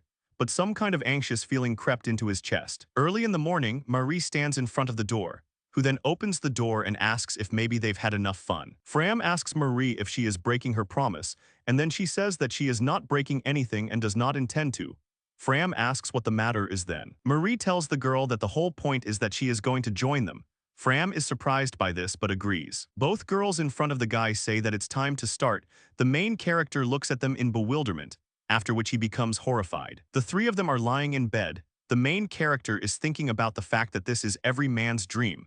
But why does he feel guilty, although they both agree, so there is nothing to worry about in principle. Jack covers the main character with a blanket, who fell asleep right at the table in his workshop. Mabel looks at the guy. About 20 days after they learned of the Great Flood, the protagonist lies on the floor completely exhausted. Marie wakes up the main character and tells him that she brought medicine for fatigue, holds the bottle in her hands. The guy asks him to stop and not force him to drink it. It looks like a bad scene. She asks about it again and asks him not to be shy, forces the guy to drink it. Lately, Marie has been using him to test her potions, just like a guinea pig. The poison doesn't work on him, but there are still side effects. The protagonist stands up and holds his shoulder. The girl asks the guy how he feels. He says that he feels unnaturally tired, asks if the potion has any side effects. The girl asks him not to worry and says that it is just addictive. He asks how he can not worry about it. Then she asks him to look at it. They both look at the pile of boxes and the protagonist confidently asks if he did a good job. The girl gives a positive answer. Finally, he finished making blades for the soldiers of Zondek. Blades for sabers, long swords, short swords, and sharp spears. He does not want to do anything else. He hopes that there will be no more work. The girl asks the guy if he made himself a new weapon. He agrees. He made it by trial and error. It is a sword made of two alloys, divine silver and crystal. The girl says that it is beautiful. What kind of divine silver? This is often called orichalcum, an alloy made from the processing of mithril. This sword has the strength of orichalcum, while maintaining the lightness of mithril, and the blade core made of crystal increases the effectiveness of magic. Its magical attacks are more powerful. The girl asks about her sword then. His goal now is to strengthen their weapons, so she will most likely want to use the mithril dagger he gave her that time. He reports that he has reforged the mithril dagger and also tried to make a new saber for her, all of which lies on the table in front of them. He made it this way so that it would match the dagger. She is amazed by its beauty and takes it out of the sheath. The girl admires her new weapon and very sincerely thanks the main character for such kindness. The protagonist agrees with a smile. He thinks she's cute, but the scene where she waves her weapon is quite scary. He thinks that it would be nice to see her use a dagger and a saber at the same time, but she would most likely get cut from such attacks. Come to think of it, Fram knows how to fence. He offers to teach Fram how to fight. She agrees, and is going to invite her to practice with her in the backyard, and the protagonist wants to check how his sword fits in his hand. Good thing she is enthusiastic. Since the protagonist began preparing for the Great Flood, he created weapons and earned money. Wherever he is, he will continue to prepare. There were more requests from the guild, like killing monsters, and during this preparation, the guy was able to raise the level of magic to 5 with the help of skill points, as well as powerful magic, raising the enhancement of magical and physical strength to the maximum. His status became surprisingly good. He had a lot of mana. His and Marie's levels have increased, so now he has 31. He asks her to show him what she learned there. The girl agrees. Both girls stand in front of the guy and Marie is about to do some maneuver, which surprises Fram. She manages to knock the sword out of the hands of her teacher Fram. The girl calmly tells Marie that she has become stronger. She asks Taishi if he has seen how she can. Marie is also growing and is now level 20. She has reached level 3 in fencing and has learned the skill of dual wielding. Now they are finally ready. Amid all the tensions surrounding the Great Flood, the day of the protagonist's performance has arrived. The protagonist looks at Marie and tells her that she looks just like a princess. She replies that it is because she is a princess, and he looks like a hero. Teishi smiles and says that because he is the hero, he and Mari put on their mithril armor and waited. The girls are amazed at how handsome the hero is. Sontark tells the guy that he seems ready. The guy asks what kind of armor this is. He wonders if they think that such armor will protect her. It is certainly beautiful, but it is of little use. This isn't just cloth, it's mithril mesh, woven from thread-like mithril. It will protect much better than armor made of metal sheets. Plus the enchantment increases physical defense. He thinks they are even better than his armor. The man says that the ceremony will start soon. He hopes that the guy has the text with him. He understands that he does not have it, and in this case they need to talk. For the first time in 50 years, a hero has appeared in their kingdom, and in this honor they have organized a ceremony to celebrate the hero's wedding. But there is something even more important. A great flood is coming. This ceremony attracts the attention of many people and makes them nervous. This is where he gets nervous. Finally, the ceremony begins. A crowd of people gathered around the carriage, and behind them at this time were knights with flags and spears. The protagonist and Marie wave to everyone. He feels strange, seeing such a sight for the first time, but Marie says that this is not the first time for her, but she understands what he feels. People are surprised that the hero is somehow too ordinary, boring, but the girl next to him is cute. It would be much better for her to date this man. And not the hero. Tacey gets angry and asks what they are talking about. The guy tells the man that he is not even a hero. Marie turns to him. Someone asks if he is a troll slayer. The men remember that he supposedly killed a troll with his bare hands. They say that this can't be, everything has a limit. Something is needed that will easily expose it. The main character thinks that this is a problem in the head. Marie happily announces that his nickname will now be known by everyone. The news that he is a hero will continue to spread. A feeling as if everything is going wrong, but at least he has retained his dignity. After completing the procession from the castle to the city, they finally announce the great attack from the castle walls. The protagonist directs everyone forward. The king addresses the inhabitants of the capital of Alphen and tells them that today they have an important announcement. He asks everyone to listen carefully. All the people look up at the king, next to whom the main character stands. He reports that the oracle has received a message that a great flood is coming in 2 months. All the people are surprised by this and start discussing it. The king asks the people not to worry. This time they have someone who will protect them all. This man is the first hero of their kingdom to be found in a long time, Tacey Mitsuba, who at this time raises his sword for everyone to see, stands next to Mari. Despite the fact that he has only recently become an adventurer, the hero managed to single-handedly defeat 3 trolls and receive the title of Troll Scourge.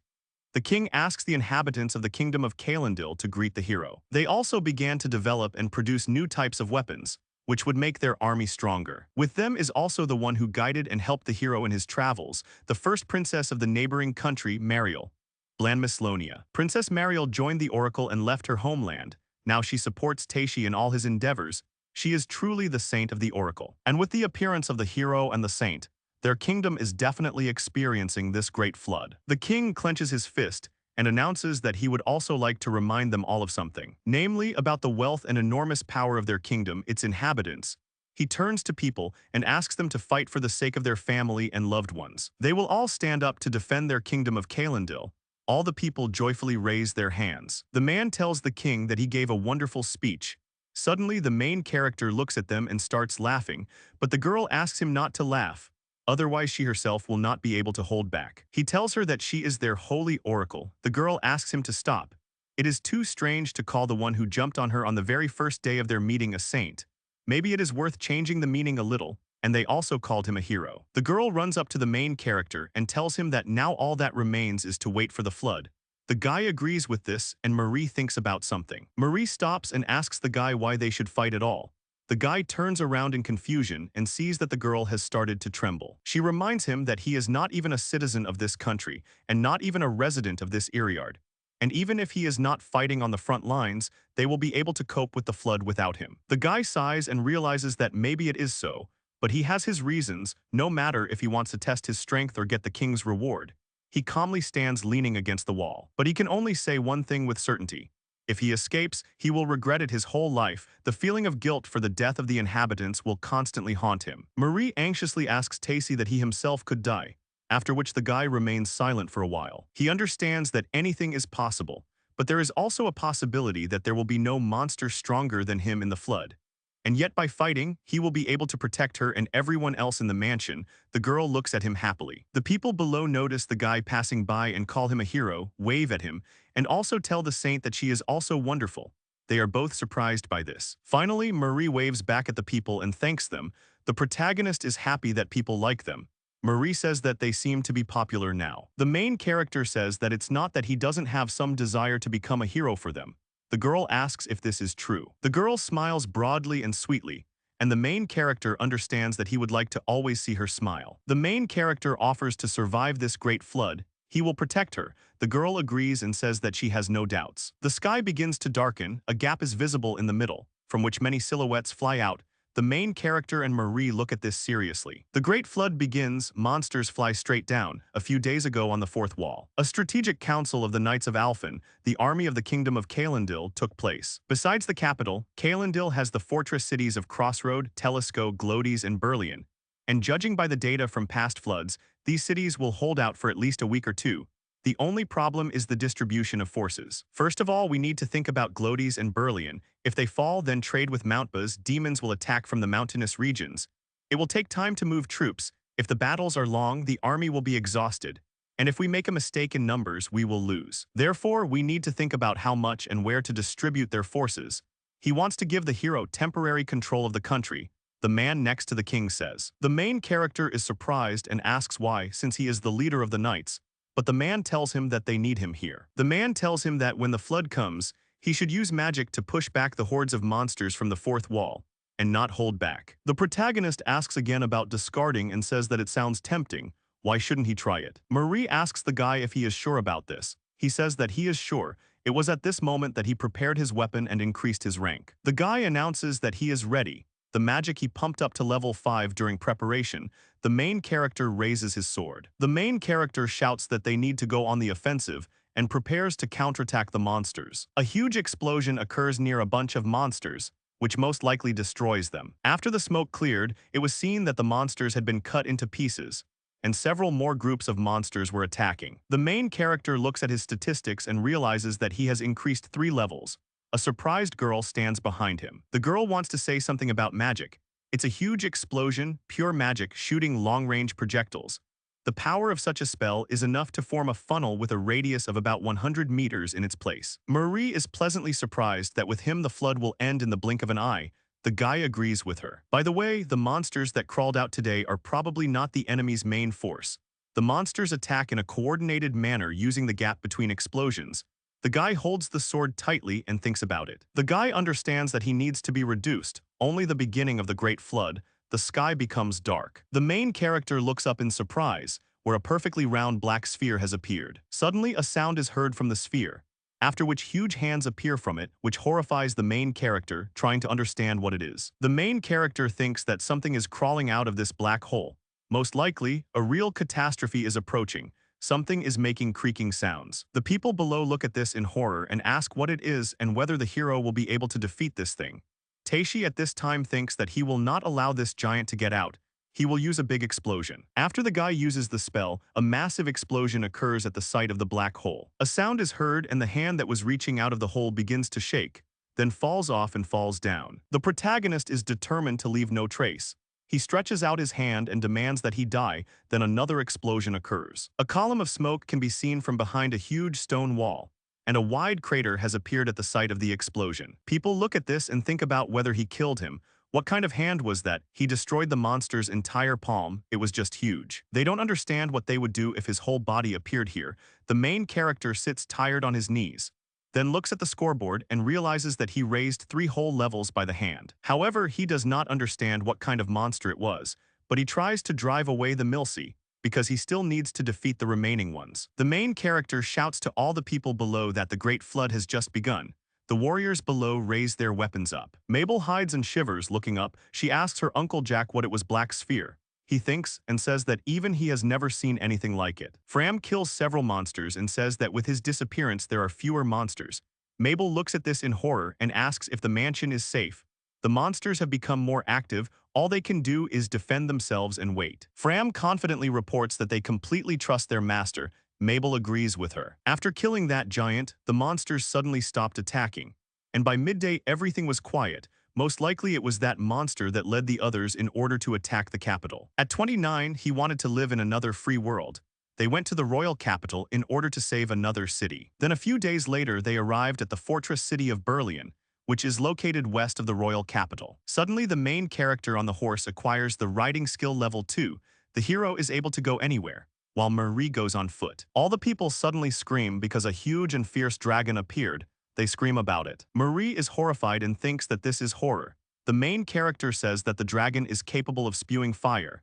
If he is afraid, then he will deal with him. He strokes her head and asks her to wait for him here. She asks the guy if he will go alone, in which case she will go with him. However, Tace says that he can handle it himself. She understands that this will be a fun victory. They wanted to get to the city first. The guy uses glass from the wind. The main character sends projectiles at enemies. He understands that before defeating the dragon, he must first get rid of small monsters. He uses a line of light. The projectiles hit most of the monsters, causing them to die, and the dragon begins to roar. The dragon then takes a deep breath, raising its head, and then breathes fire at its enemies. The guy manages to run through the fire. He understands how he dodged it and thinks that he is starting to like it. The main character is already right in front of the dragon, swinging his sword at it. After this, the main character conjures some kind of circle with his hand and says that he has defeated him. The guy directs this circle at the dragon. Then the dragon falls apart into pieces, finally dying. The main character smiles at this. The guy happily announces that he has finally won. It's over. Marie asks the boy slightly angrily if he's saying he was just a little worried. The boy says that honestly, even though it was a dragon, he could make something useful out of it.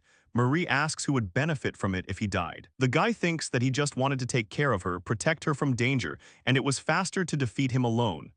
The girl asks the guy not to do this again. He listens to her and accepts her care. Marie holds the potion and asks the guy if he could have tried and not died. This is a punishment potion. He listens to the girl. Besides, if it were right in the city, he wouldn't have gotten away with it. She's right. There are reasons for that. Is it possible to consider that human life is valued higher than defeating a monster? I wish I could see an event with this in the game. The girl asks if they will go to Gloved's after Berlin. He agrees. The main character says that now let him be carried away by the wind and attack someone with force voltage. Better to die peacefully without knowing pain. Following Perlian, he also defeated the demons in the city of Glodius, eventually causing a complete rout. His level rose to 61. He had a lot of experience points. He immediately raised his magic to the maximum level with an excess of experience points. Then he acquired a lot of magic that was suitable for use, moving to a greater distance. When he suddenly moved to the royal capital, Marie was surprised. The troops began to move quickly, using the transition gates. They pass through them and are surprised. In the capital of Ulfen, a girl lies and says that they seem to have been fighting for eternity, and that they can rest a little thanks to the transition gates. What will they do? Will they return to the mansion? The girl wants to take a bath, but notices that Tace is doing something. The guy says he's heading to Crossroad. According to a summary from the Knights Order of Crossroad, which belongs to the Royal Army, there are currently crowds of demons that have grown wings all day long besieging there. The girl asks what about the innkeeper and all the guild members. She will go too then, but the guy refuses her. He says she doesn't need to go to such a dangerous place.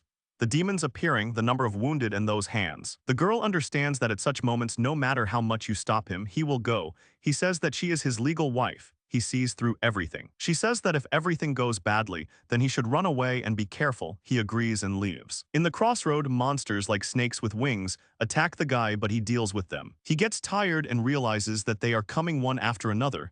There are too many of them. The guy asks the chief if help has arrived, and he says that they should arrive any minute. The guy swears that he doesn't even see their shadow at all, but suddenly notices something dark. The main character appears and kills the monster right in front of the guy, who is surprised by this, because he did not expect to see help right there. The guy recognizes him as Tacy, and the main character turns to him with a smile and tells him that they haven't seen each other for a long time and greets the guy. But suddenly the main character asks him who he is.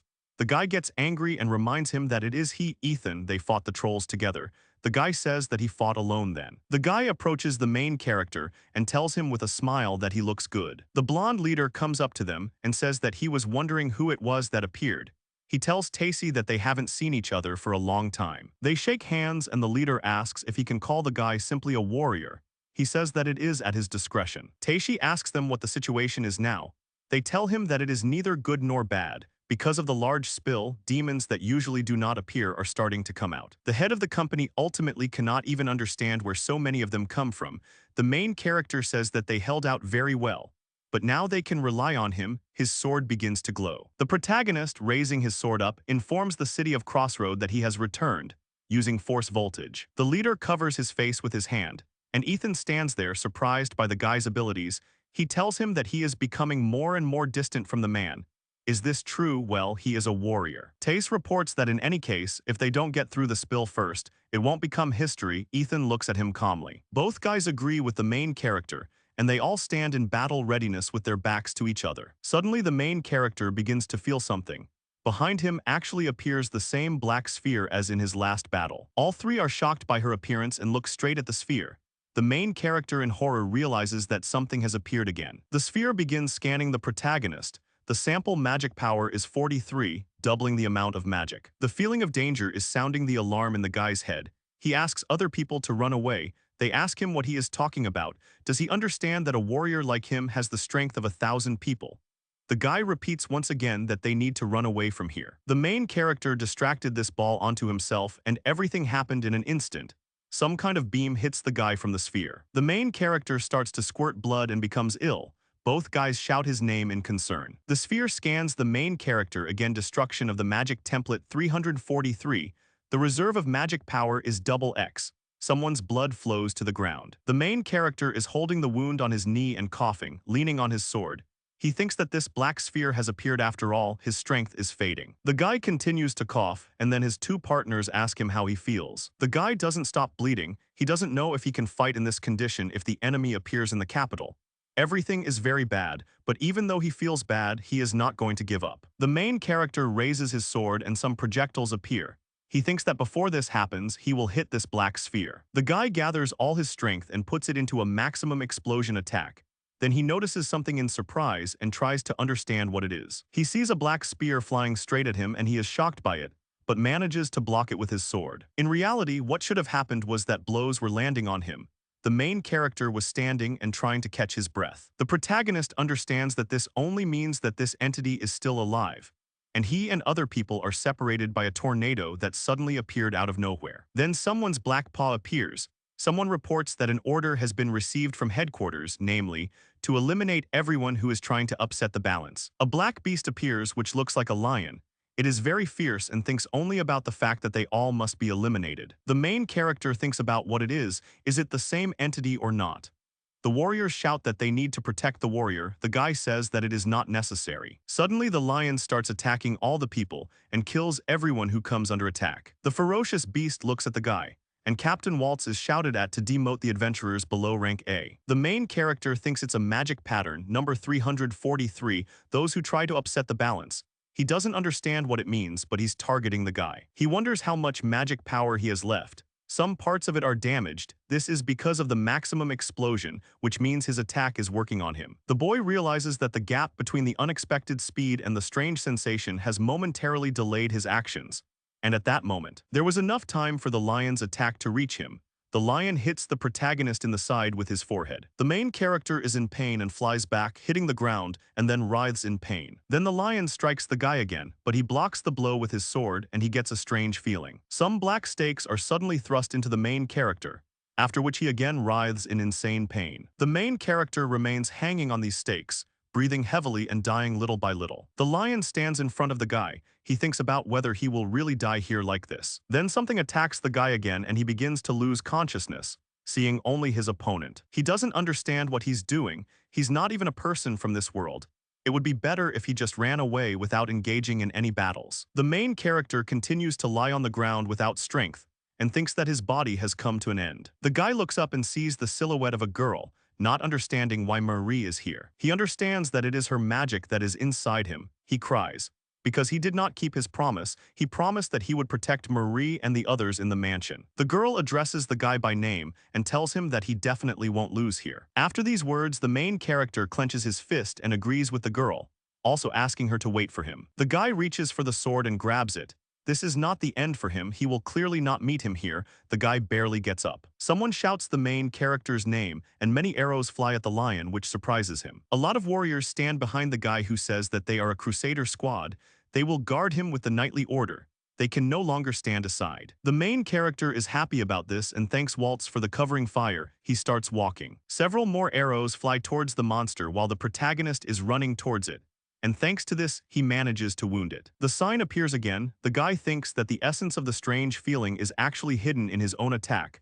Suddenly, the lion attacks him with projectiles, which the main character dodges. The main character is surprised to understand everything and looks straight at his enemy. He also understands that there is absolutely no sound in his movements. The lion is moving straight towards him. Moreover, when he runs his paws on the ground, clouds of dust do not rise, and this was the reason for his strange feeling.